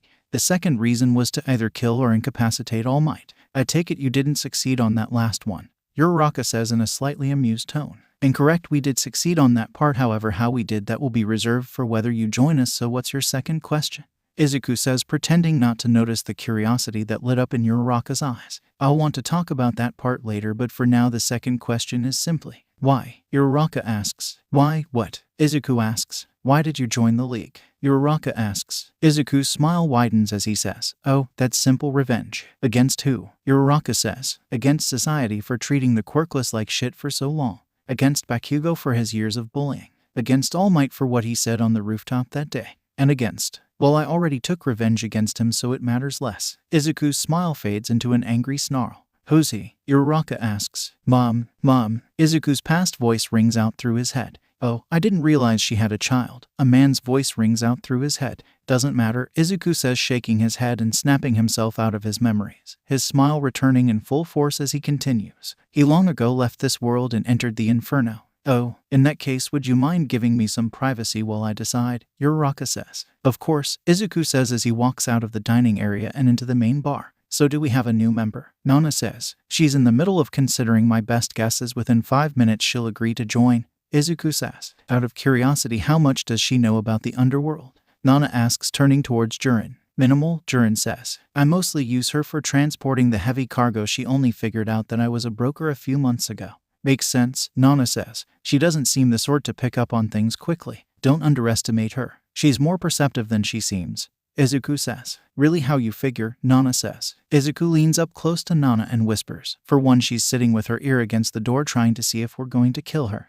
Nana whispers back. We're going to have to break that habit out of her. Most likely yes, Izuku whispers back. Nana clears her throat as she loudly says, I'm going to go grab a drink in the kitchen. Anyone want anything? A loud noise that sounds like someone hitting their head in surprise comes from the main dining area. You want me to see her? Nana asks. No, Izuku says. Quite frankly, you'd probably scare her out of wanting to join. I'm still the leader of the league, Nana says. Co-leader, Izuku replies. Though you're second in command, I'm the leader, Nana says calmly. No, we're co-leaders, Izuku says back, a playful smile on his face. Second in command, Nana says. Co-leaders, second in command. Co-leaders, second in. Do you guys not even have a proper leadership structure worked out yet? Uraraka asks as she walks out of the dining area. We do, it's just more fun this way, Izuku says as he and Nana quickly both look over at Uraraka. Uraraka raises an eyebrow as she says, okay then anyway I've decided to join the league. Good, Nana says, a crazed smile lighting up her face. It seems another member has joined the party. What? Uraraka asks. Ignore her, she's a gamer. Izuku says. Don't worry, you'll eventually get used to the phrases. It's not that hard to get, Nana says, quickly glaring at Izuku. Oh, it isn't, I'm just busting on you, Izuku says. Nana's glare intensifies for a moment before she looks back at Uraraka and says, well, in any case, welcome to the team. I say this is cause for celebration. Now then, what type of liquor do you drink? What? Uraraka says. No, I don't drink alcohol. Nana's eyes widen as she says, what type of self-respecting villain doesn't drink alcohol? This is an emergency. Izuku, grab one of everything. We must find what she likes. Aye, Captain, Izuku says as he walks to the bar to grab a drink. But, Uraraka says, don't bother, it's easier this way, Kurogiri says. At least if you don't like any of them, this will be your last time trying alcohol. Why is Izuku drinking it though? Isn't he underage? Uraraka says, part of the training I had, Izuku calls out. I can have a blood alcohol content as high as 5% without feeling any negative side effects. Well, except for a destroyed liver, but that's why healers exist. Jesus, that's more than 5 times the amount of alcohol that would kill a normal person, Uraraka mumbles. Izuku shrugs as he says, don't worry, we're giving you 1 sip of everything, not enough for you to feel any negative effects besides potential burning taste buds because the aftertaste of vodka is not good if you have it right after a beer, I'll tell you that. Isn't it illegal to drink in Japan under the age of 20? Uraraka says. Everyone looks over at Uraraka as Nana walks over to her and says, you are joining a league of villains and you're concerned about alcohol. Lighten up, kid, you'll be seeing far worse in this league. Uraraka pauses and nods slightly as she walks over to the bar and takes to try the drinks. So then, Izuku says after an hour of playing video games with Uraraka, now that you're an official member of the LOV, there is one more important thing you have to do. What's that? Uraraka asks. Pick a villain name, of course, Nana says. Otherwise there is no way to identify each other on the battlefield without giving away our identities. Says the lady who didn't have one before I pointed out you didn't. Izuku snickers. Do you have any recommendations on how to pick one? Uraraka asks. I went with something with a personal meaning while she just looked up the first synonym of her quirk's name, so I would say just do whatever you feel will fit you best, Izuku says. Uraraka sits and ponders for a few seconds before saying, call me Infinity. Okay, sadly the chapter is over. And if you enjoyed the video, just leave a like and subscribe with post notification, so when the next chapter is ready, you will be notified. Okay, see you in the next video. Bye.